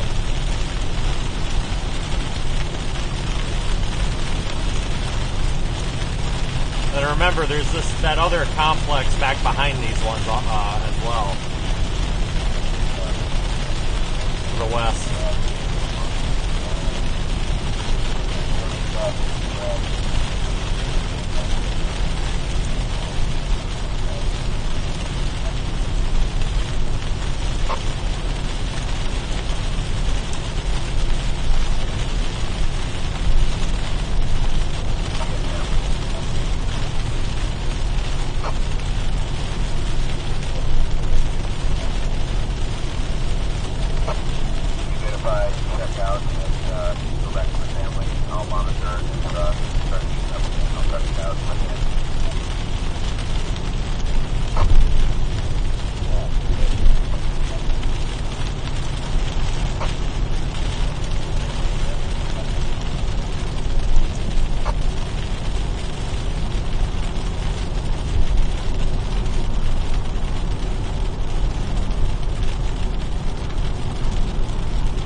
Now they're saying 1 inch hail is possible with this storm over us.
8 miles or so away from the leading edge of this, so hopefully we can catch whatever might be out ahead of it. Just get out of this rain would be welcoming.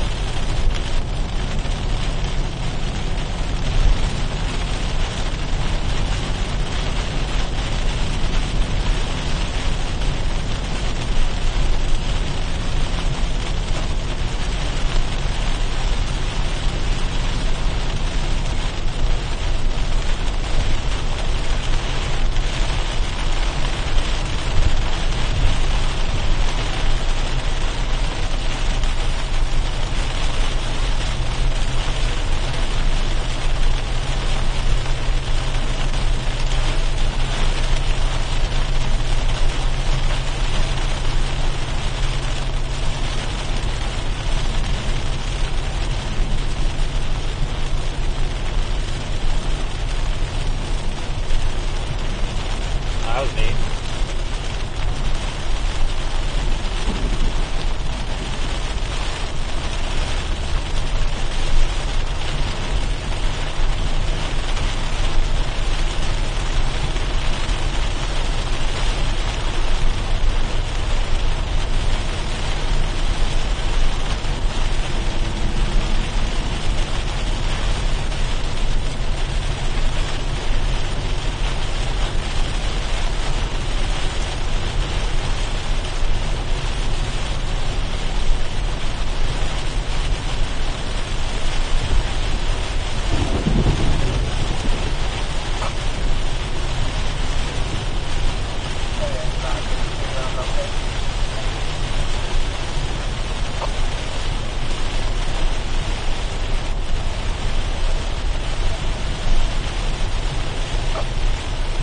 Storm is intensifying a little bit here.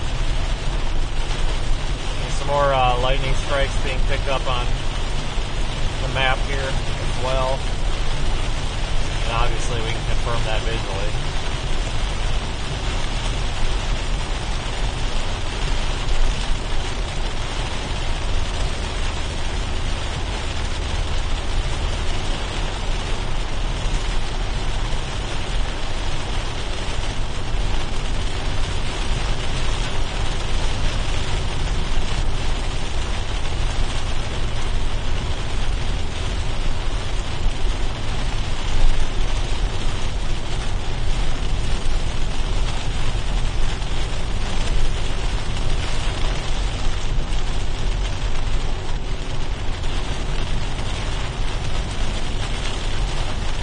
Some clear sky ahead, that's good.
an inflow tail coming in.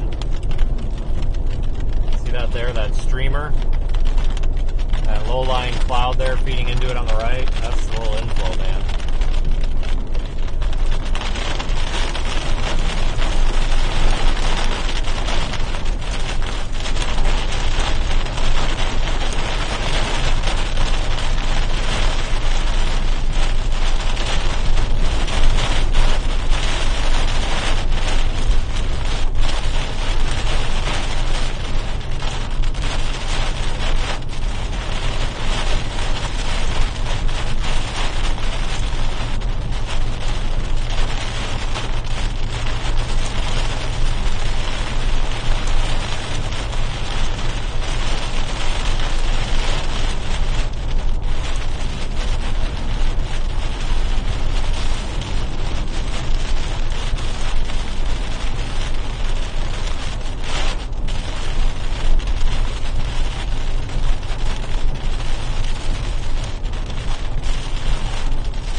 It does have some decent supercell structure to it. Nothing too spectacular, but it's not bad.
That inflow stream.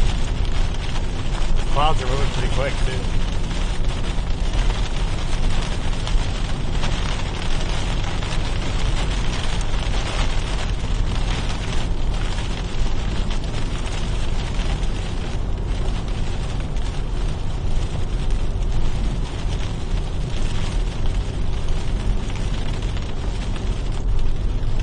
We'll see if they extend that severe thunderstorm warning into Bowie. I don't know if they will or not. Oh, that was cool. Speeds at 47 miles per hour. Hazards include tropical sunhill, 50 mile per hour wind gusts. Wow, that's really pretty. Really big base.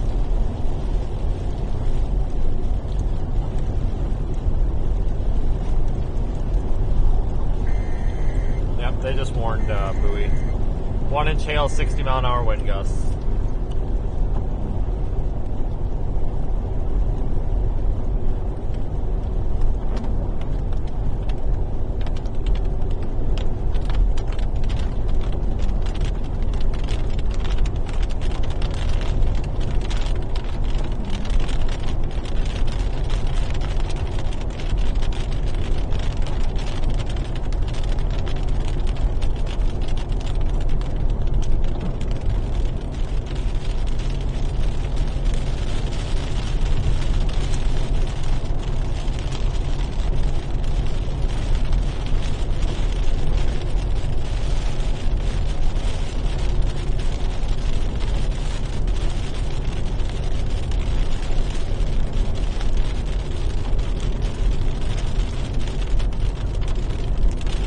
1-inch hail, 60-mile-an-hour winds on this warning, but our little hail core is starting to gain some intensity right there over Bellevue.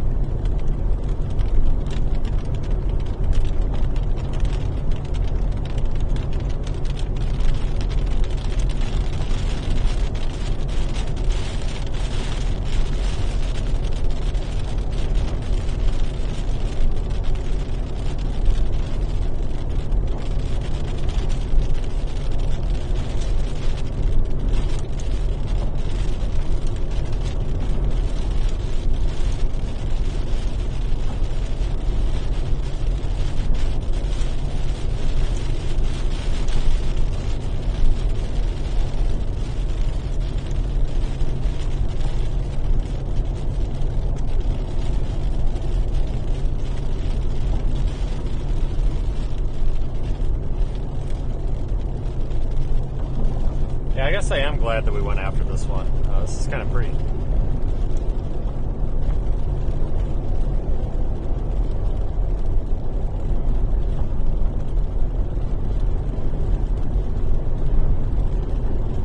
Give you a wide view here with the radar. Look at that big mess. There's a line of severe storms that extends from Lubbock and is that Seymour? Snyder. Lubbock and Snyder, Texas to the west, all the way up to past I-35 in Oklahoma.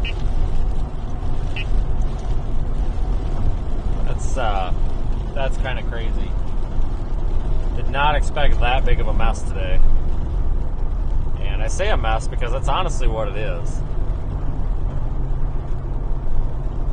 Nothing out there is that horribly organized.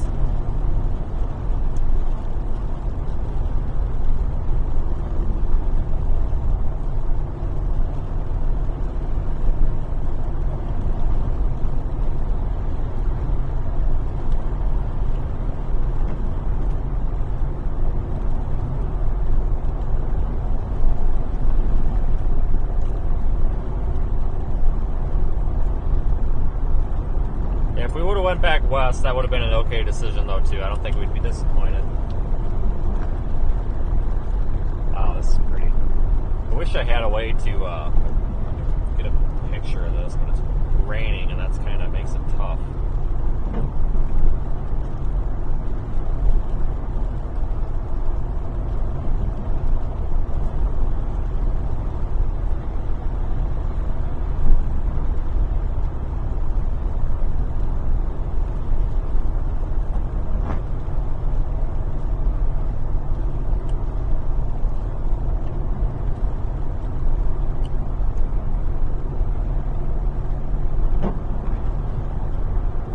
That's a really big updraft base there on that thing.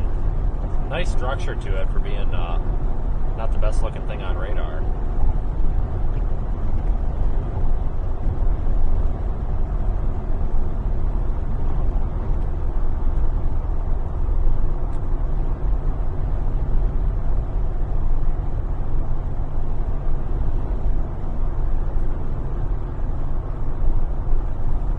Yeah, I'm going to jump off the highway here for a minute.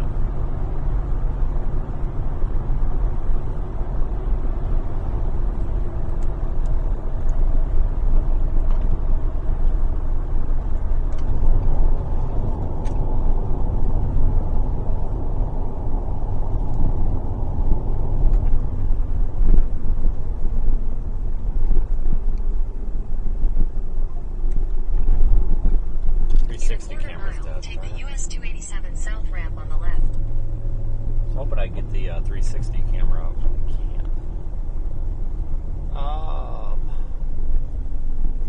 I was gonna pull in there, but I can't really see much from there either. This is a nice high spot, but I don't know.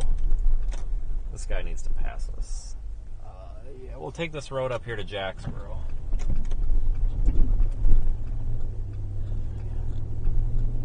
Get off the beaten path here a little bit so we can see something.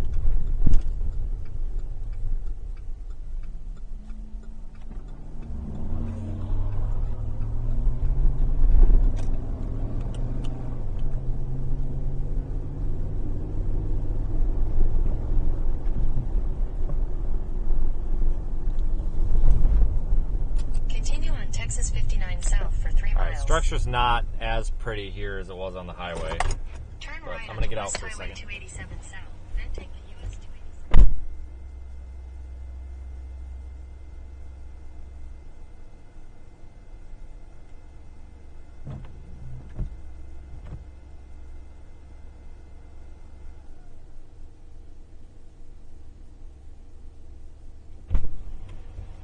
Okay. It looks like garbage. It looked better on the camera than it does in person. It's quickly losing that structure that it had, I think.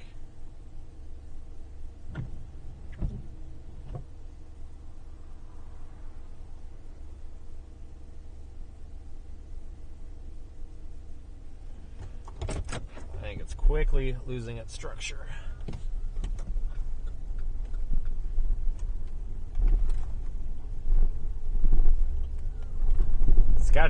It's interacting with this little shower that's popped up here in front of it, so that's what's probably killing the structure on it. But that's all right. At least we kind of saw it. What is that? The third one that we've seen today that was kind of pretty, I guess.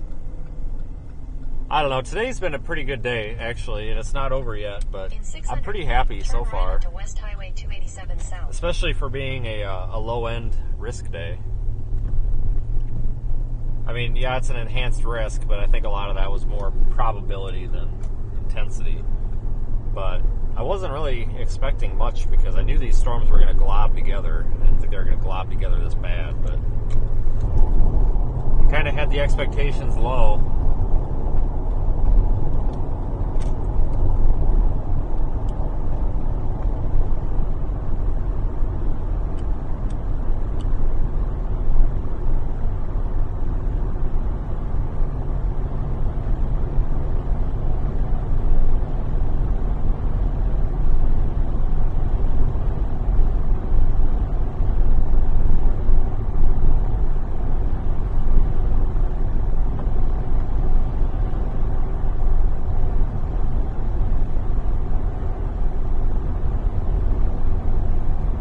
Continue on Texas 59 north for 2 miles. Not on 59 North. What are you talking about, Google?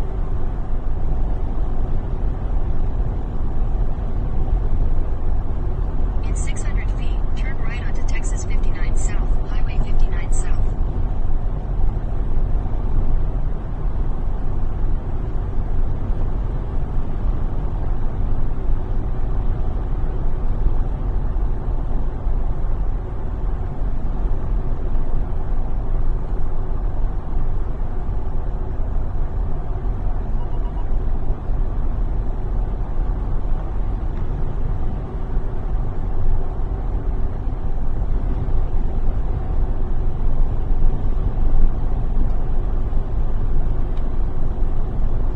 Yeah, this is losing its structure. We're getting away from it enough now that we would be seeing it.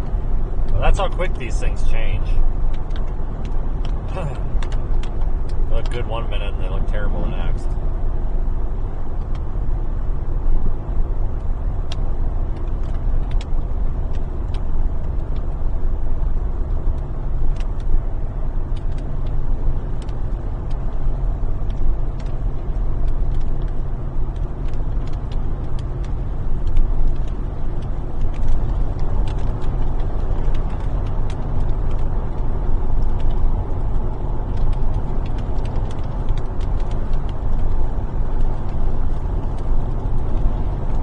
Looks like there's another little shower that popped up in front of us here that we got to go through.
just try to stay out ahead of this.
So we're out ahead of this line. So I don't know what the plan is for the rest of the stream, but like I said earlier, I do. I'm heading toward Atlanta for the most part. Got some things to take care of in Georgia, but I'm going to keep this stream active for as long as we've got a stream or a storm in view, and we definitely do right now behind us.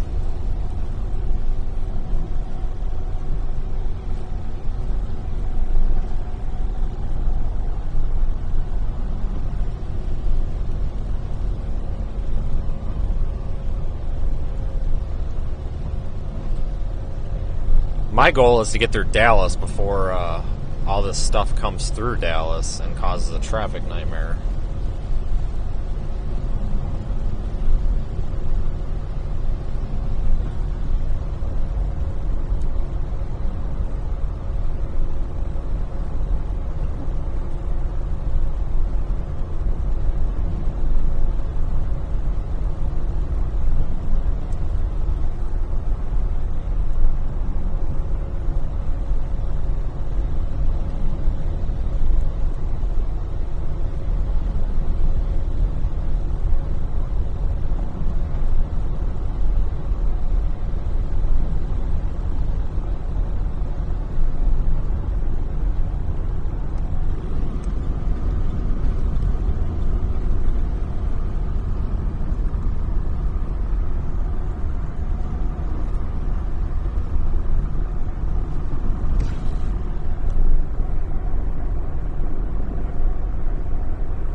That's actually kind of pretty. That might be one of the nicer shots we've had all day.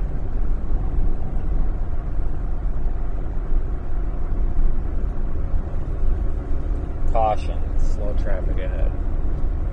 Slow traffic ahead. Oh, don't even start with me. Continue on US 287 south for 14 miles.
thanks everyone for following along and subscribing. I just want to, I guess, do the daily thank you and explain what we do with all of our stuff to everyone. Since this is the last stream for probably at least 4 or 5 days, folks, special thank you to everyone for your super chats, your PayPal contributions through the website, your channel memberships. You folks directly fund this channel, and that's very appreciated. There's a lot of guys out there that get, I shouldn't say a lot, but there's a few that, you know, they get $50,000 cars bought for them and handed to them to destroy, and people just hand them this and hand them that, and they've made storm chasing into a joke. Well, I won't spoil that. I'm going to let, there's another streamer streaming right now that's probably going to go off on a tangent about one of those topics. Dallas, there's a slowdown on US And I'm going to let him go ahead and have the You can avoid it by going via I-20 have the limelight on that one, because he's the one that found this out. Shut up, Google. So anyway, folks, I've actually got Google hooked up to this like Google Assistant thing in the car, and I put a command on it. If I yell "Shut up, Google" at it, it's supposed to stop talking, but it only works sometimes. So fingers crossed it starts working. I need to figure that out, because I'm, you know, when the thing, the GPS just sits there and goes off and off and off. I programmed this command on it, or taught it this command or whatever. If I yell "Shut up, Google," it's supposed to not talk for like 2 minutes. So we'll see if it talks again. But anyway.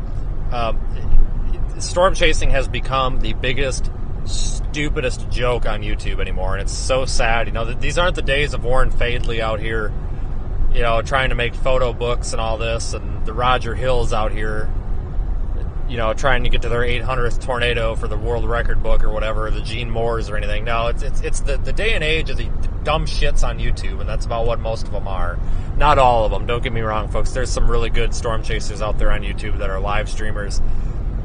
Fantastic. But you get some of these guys that they drive their car into a tornado, they get it rolled over and destroyed, and then they make a video out of it, and they're like, "Oh, this is funny."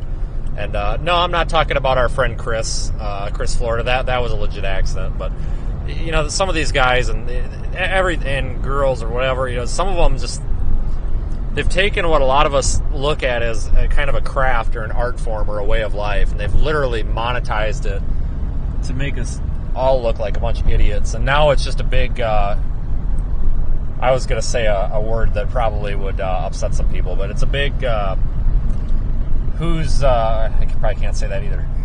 Now it's just a big, guys, I don't know, I don't even know another word for this. I'm trying to think. I might have to Google it, but it's just a big contest to figure out who's better than each. It's tiring. It used to be, COVID ruined storm chasing. I don't know what happened in COVID, but prior to COVID, it used to be you'd get these streamers out here, they'd go live, they'd interact with the audience, they'd have a good time, they'd pack their stuff up, they'd go home. Now you got these people out here getting hit in the face with debris. You know, that happened in the hurricane. This kid standing out there, storm chaser or whatever. Not the guy that videoed it. The guy that videoed it is a friend of the channel. We can't get upset at the people that catch stuff on video. But there's this guy, and Stormfront Freaks podcast highlighted it very well. That's where I saw it. But there's this guy, this kid out there standing in the parking lot, and he gets hit with debris in Hurricane Idalia, and he's just like, "Oh my God, that was so awesome!" You know what that tells? You know what that tells kids? Number one, it says go stand out in the middle of a hurricane, and number two, that makes everybody else look at storm chasers as a bunch of idiots. And that's just makes me real sad that, you know, there's so much of that crap going on. And where I'm going with this is not to bitch and moan and complain. Where I'm going at this is actually a positive thing. So that dude I just deleted in the chat comments, why don't you just hold tight before you start throwing this crap at me? Like, good Lord, you don't have to nitpick everything I say. But what I was getting at was that I want to thank everybody, viewer, financial contributor, channel member, whatever, whether you've been here a day or 3 years, I don't care. But thank you so much for being part of this channel, because I feel like the more people that watch folks like me, and, you know, that we're out here trying to do the right thing, trying to spread the word about, you know, weather and stuff, I think the better. And I think eventually we're going to drown out the negativity and the stupid voices out there. You know, like, I don't really care what anybody else does, but somebody's going to get really hurt out here, quote unquote, chasing storms. And somebody's going to get seriously hurt, and it's going to just make us all look even stupider. And it's one thing when things are accidents, but I don't know if it's an accident when you could have taken 15 preventable steps. It's just, we all make mistakes out here, but some of these people are monetizing and their mistakes and trying to get rich off of them, and I think that just leads to people making mistakes on purpose. And it just really irritates me, and I see why, and I'm sorry to throw people under the bus, but I see why the Warren Fadleys and the older storm chasers that have been doing this since like the freaking 60s out here, I see why they hate the new people just by association. I see why they're so frustrated, because I see this every day. We've got some really good people out here, some really responsible storm chasers, don't get me wrong, but we've also got a pretty good handful of some dimwits and some real dim light bulbs out here that I truly hope get their act together, because they're going to get hurt. So if you guys want to support storm chasing, just watch your live storm chasers. Use your common sense, figure out who's the good apples and who's the rotten apples, and subscribe to the good apples and not the rotten apples. That's all I can say. So a sincere thank you, because this channel would not be where it's at if you guys did not have some trust in my business to do the right thing out here. Because I've gotten a lot of comments about that. And I don't just say this to go off on a tangent. I've received several emails and several messages over the past couple of months. I received like 3 in the past probably 2 weeks of people talking about how they're happy that they found the channel because they're disappointed with some of these other people acting like goofballs and stuff. So I get it. So, there's a little baby horse out there. That's so cute. Oh no, never mind. That's a goat. Sorry. It's a goat. It was standing next to a horse, so I thought it was a baby horse. So, I appreciate your support, everybody. And that goes, with all content creation. It's costly to be out here. I mean, we're at just this week alone probably at $1,500 in fuel, if not more. And you guys help, and girls help support all that. So I want to thank everybody again for that as we continue on here to the southeast, keeping the storm behind us in view, though. We are working on doing some more with the business. We've got some really good people behind the scenes. Unfortunately, my business is not capable of putting all of our moderators and all of our staff on payroll at this time. Eventually, someday, hopefully. But we have some really good staff and some volunteers that help out with this channel. So this is definitely a team effort here. Would not be able to do these higher quality productions without them. This channel has come a long way in the past couple of years. We hit our $100,000 subscriber goal back in August. God, it's been a month and a half already, so that was a big deal. Thank you, everybody. And it'd not be possible without our moderators and staff. But we are working on some post-storm assistance programs. The problem is, folks, I'm not like a lot of these big channels or these big businesses. I don't have a $115,000 monthly budget to work with. I also don't want that, because that's an IRS nightmare, and I don't like them at all, and they don't like me. So, but we are working with, we've got some very talented individuals involved with this business, and we're going to be putting some of them to the test, I guess, here. They're going to be helping with some of this, and we're going to be launching a lot of stuff in 2024.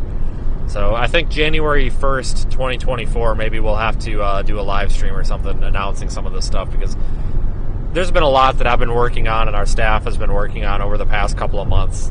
And a lot of this stuff got curtailed and just pushed to the side during the months of April, May, and June because it was so busy.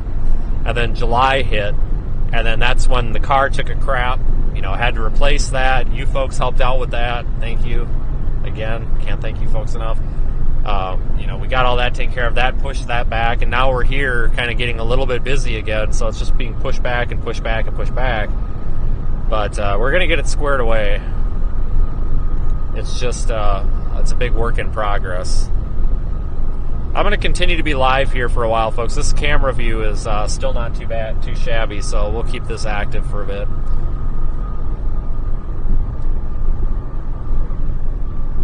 I'm just kind of keeping an eye on the chat. It seems to be working today, which is fantastic. Coming through Decatur right now, we're starting to get into those more populated areas of Dallas, the Dallas-Fort Worth area.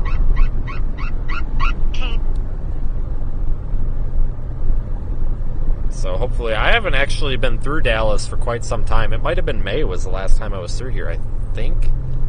I don't know, I lost track. I have Google tracks me with the location history. Oh wow, look at that shelf cloud back there, guys. Holy moly, I'll full screen that. But I have Google tracking me, so I'll have to go back and look later. Alright, there we go. We should be full screen here. That's pretty.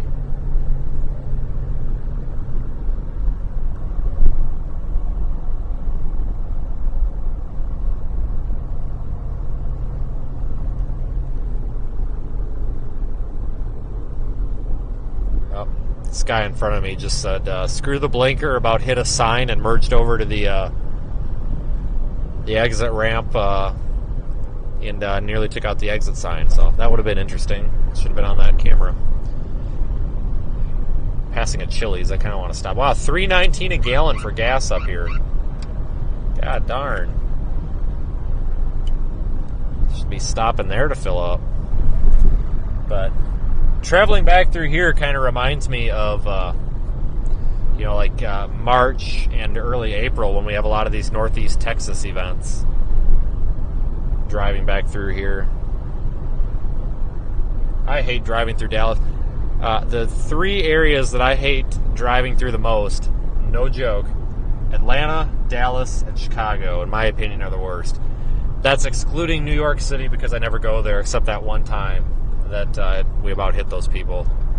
Yeah, I just can't drive in New York City. I don't have the patience. Or maybe I have too much patience. I don't know, because when we were streaming that last year, everybody in the chat was telling me that I needed to be less patient and just start going. Literally had people that said they lived in New York City that were telling me that the only way I'm going to get through town is if I just keep driving and act like I'm going to hit the pedestrians or they won't move. They were literally telling me to just not stomp on to basically not use the brake. And I kind of see where they're coming from after driving through there now. That was terrible. I honestly don't think I will ever drive in that city again. Unless I'm in a rental car. If I'm in a rental car, I don't care, because if somebody hits me, whatever. But that was miserable. But I hate driving through Atlanta. Something about Atlanta. I don't know why. It's just, it's awful, the traffic. And I always seem to be going through there at the worst times. Miami's not bad. I thought Miami was going to be bad, but it wasn't too bad. Denver can suck, but as long as you're not at like rush hour or something, it's not too bad. But it seems like Dallas is awful anytime I come through here.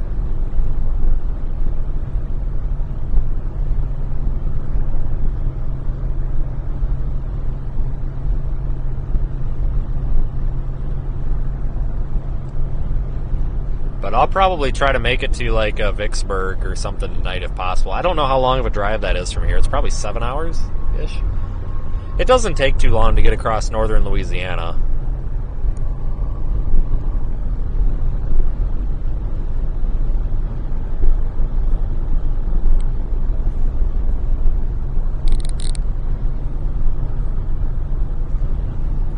But I honestly did not expect this week to go like this. I mean, started off last Thursday. I went up to Minnesota, had some work done on the truck in Bloomington. Our friends up there at Matt's did a nice job as always. Went up there, had the truck worked on, then chased the next day in Minnesota. Then we drove to Rapid City. That was a failure, because it ended up not even being an event. So drove like 12 hours through like one of the most underpopulated areas in the country, if not like the least populated area in the country. Drove south all the way through the Nebraska Panhandle down into, we're through eastern Colorado, drove through Yuma, like the Yuma and Otis area, drove south through there, what is that, 80, 60, whatever the hell highway that is that goes through there. And there's nothing on that highway, nothing at all. Drove through there and then went through, or stopped in southeast Colorado, and then, let's see, so that was, I don't even know, Sunday night? Saturday night? Sunday night? Sunday night. Yeah, then Monday we chased in New Mexico. Yesterday or Tuesday we were in Kansas. And now today we're probably at midnight when I stop driving, I'll probably be in eastern Louisiana. Not exactly what I had expected. It's really weird doing this job. You know, it's kind of similar to like truck driving, but with truck driving, depending on, you know, what you're doing, if you're a company driver, you own your company, whatever, a lot of times you have a general idea of where you're going to be going, but not all the time. But a lot of times you do. But out here, I mean, thanks for the super chat, by the way, Mike. Appreciate it. I have no idea. I mean, I could be going home Saturday, I could be going home Tuesday, I have no idea. And then I might be right back out here in a week, might be right back out here in 2 weeks, I have no idea. We may end up in Montana on Thursday, or we may end up in Oklahoma City next Thursday. I have no clue, and it's kind of a weird thing. But I think that's why there's a lot of people that kind of, if you go on social media, and social media, that explains it, but I really don't care what these people think, but if you go on social media, there's a lot of people that are just, they take jabs at me, they take jabs at Reed, they take jabs at Brandon Kopic, and all these people, because we're out here storm chasing, and a lot of times, like the other day in Minnesota, that was like a marginal risk. Boom, like clockwork. One of the haters was instantly on Twitter just complaining and saying that it makes no sense that these YouTube social media chasers think they need to chase everything, blah, blah, blah. And it's like, what does it matter to you, and why do you give a damn? Well, I know why they give a damn, because they're spiteful, miserable people that are jealous because they're not doing what they want to do, because they can't get off their couch potato rear ends and go do it. That's all it is. And thank you. I think it was it John? I think it was John. Thanks, John, for your generous super chat. We appreciate it. Thanks for watching and being a viewer.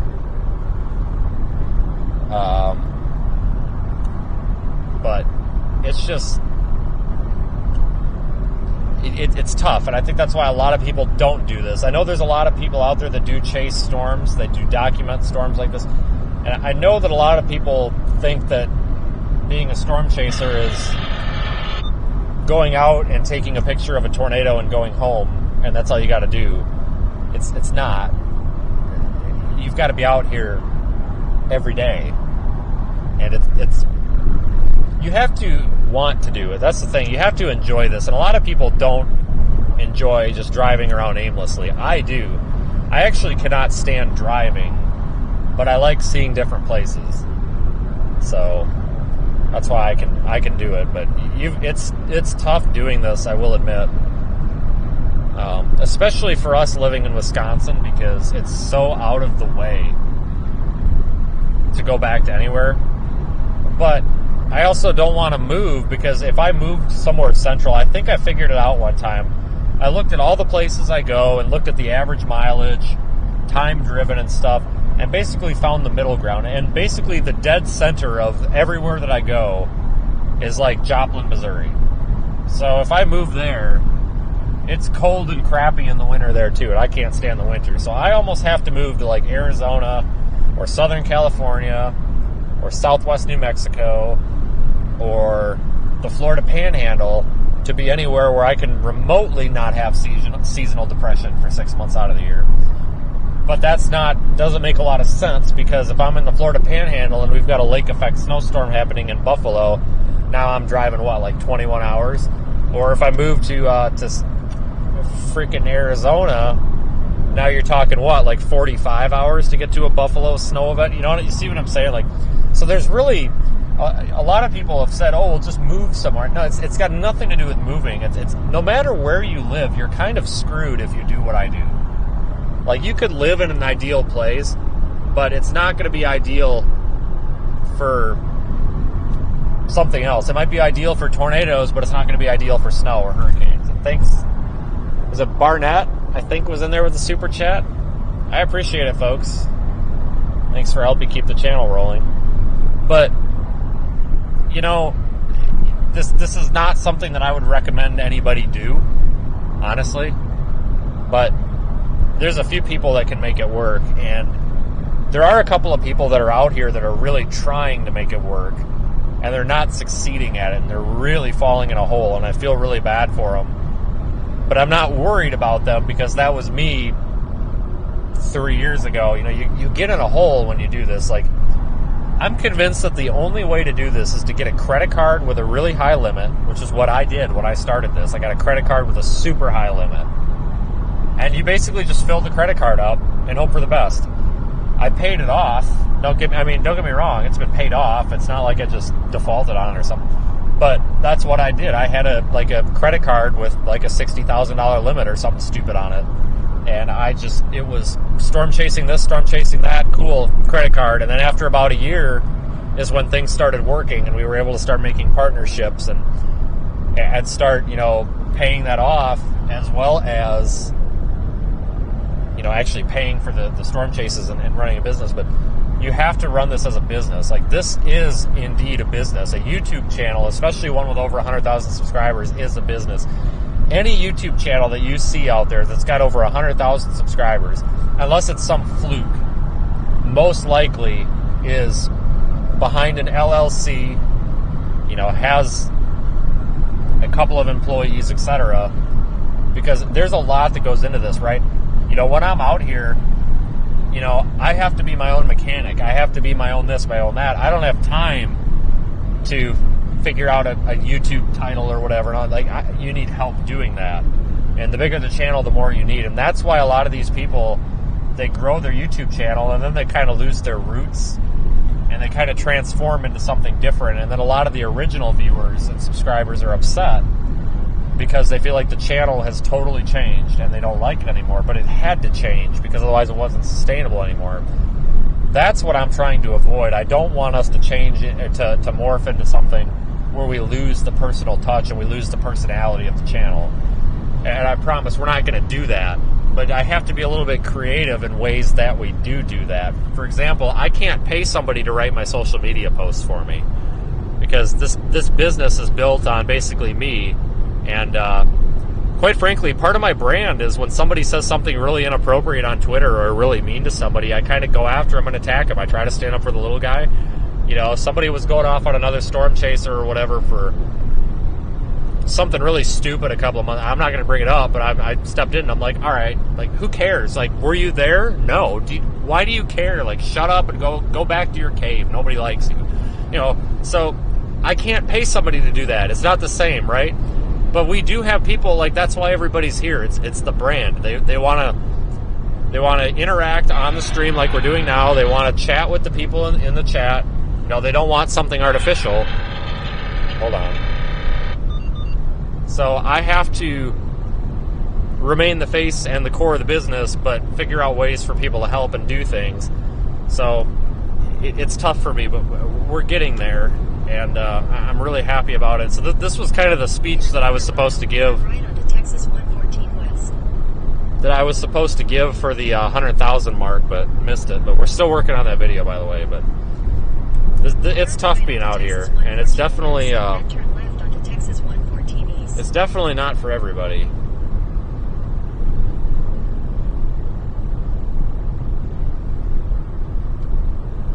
It's today for some reason I'm thinking it's Friday. I think I've in fact said today was Friday a couple of times today too. You guys probably think I'm stupid or something. Pretty cloud behind us though.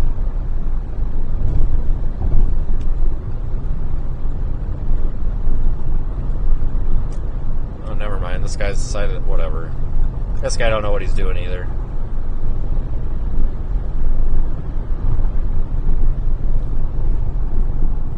I'll go forward facing, starting to lose that view.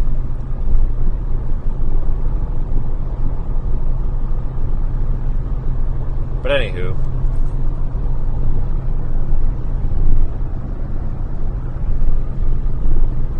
I think what I'm going to do in this off period that's coming up from tomorrow and Friday I'm going to be busy, possibly even Saturday, Sunday maybe, but like Monday, Tuesday, Wednesday, whatever, one of those days when I'm not driving, I think I'm going to go get tires on the truck. They're finally starting to wear down. We got about 40,000 miles out of them, so I'm pretty happy, but they're starting to get down there to the point where they're about, they got about 630 seconds of tread left, and that's with hydroplaning and stuff. We got to get them replaced, so they'll probably do that, and I don't know. I've got a list of stuff that I probably should get done, but I don't remember any of the stuff. Need to start getting prepared for winter season. I'm not a big fan of snowstorms. I do like them, but I don't like the associated cold.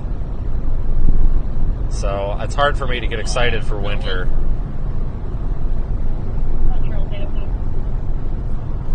Could you call my cell phone?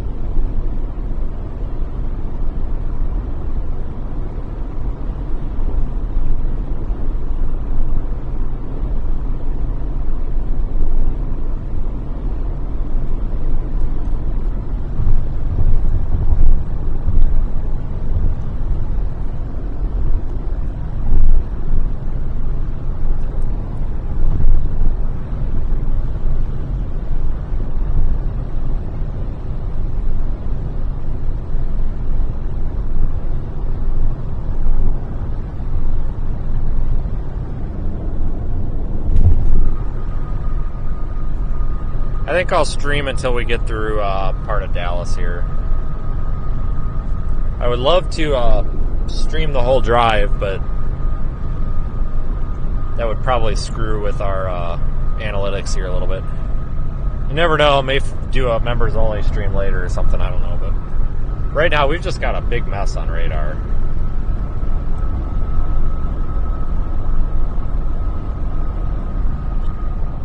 Keep in mind, everybody, we started the day right about here, and now we're here. So we've been all over parts of Texas. That might not look that big on the map, but it is.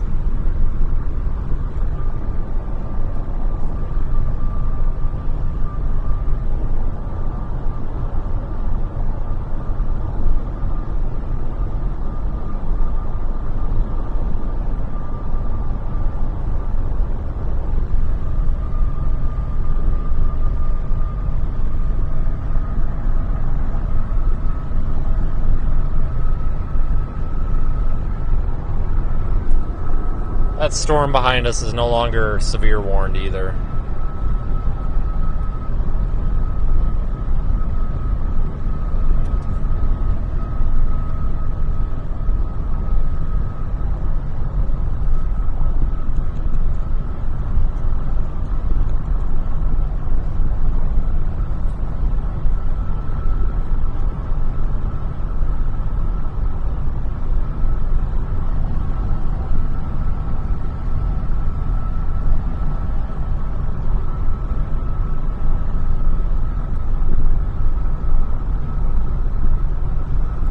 There's a few severe warnings left over, but a couple of flash flood warnings, a few big ones. There's that one back there that includes Seymour, Texas, and then a few up there on the northern side of the Red River up into Oklahoma. Some fairly large flash flood warning polygons.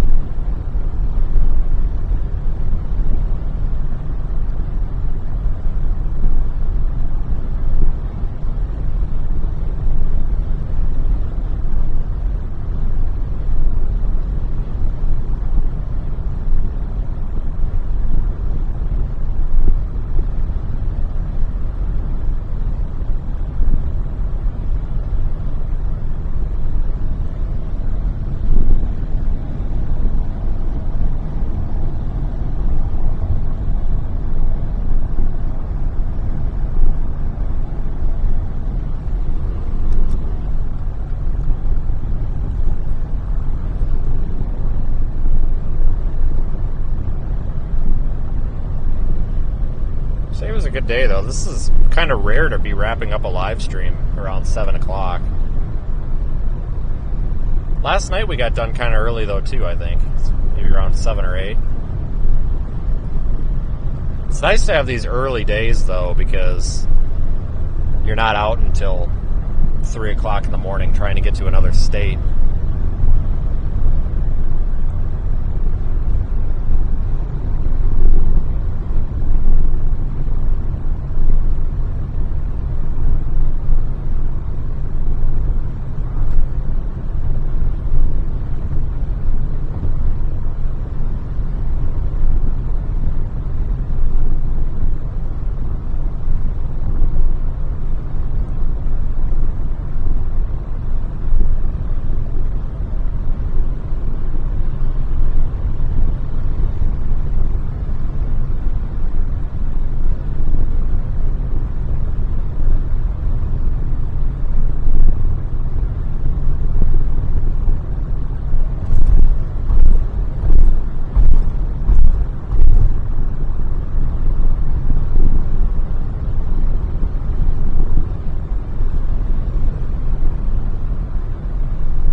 Len was in there with a super chat. My chat's not working very well. Len, thanks for your super chat. I don't know if that was now or 20 minutes ago, but at some point today, it looks like you super chatted, so that just popped up. Sorry if I'm missing anybody, but I do. I get a log at the end of the stream of everybody who sent a super chat, and I can read the messages associated with them and such. So I do see them, and if I miss you, I apologize. It's either because I'm driving down the road, I didn't see it, or the chat didn't refresh.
I think I'm going to start wrapping it up.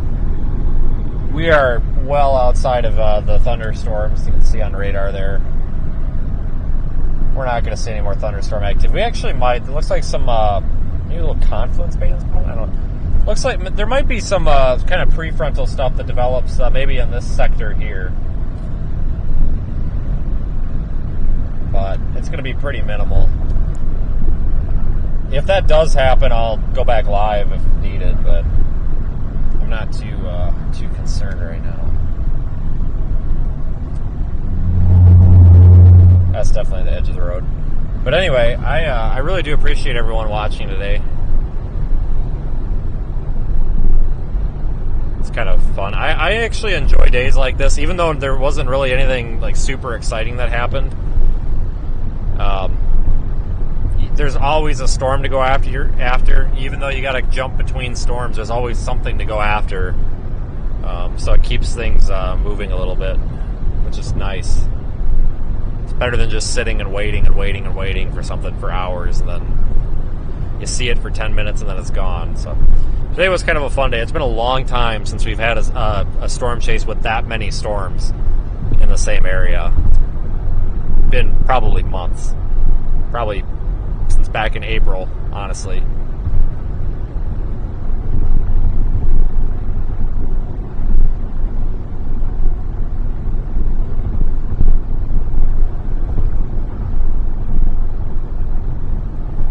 So have a fantastic night, everybody.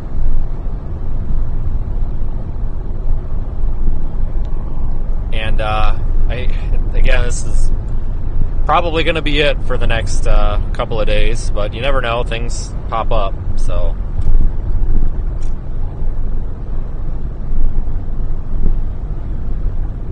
I would expect the next live stream probably to be maybe Wednesday, Thursday-ish.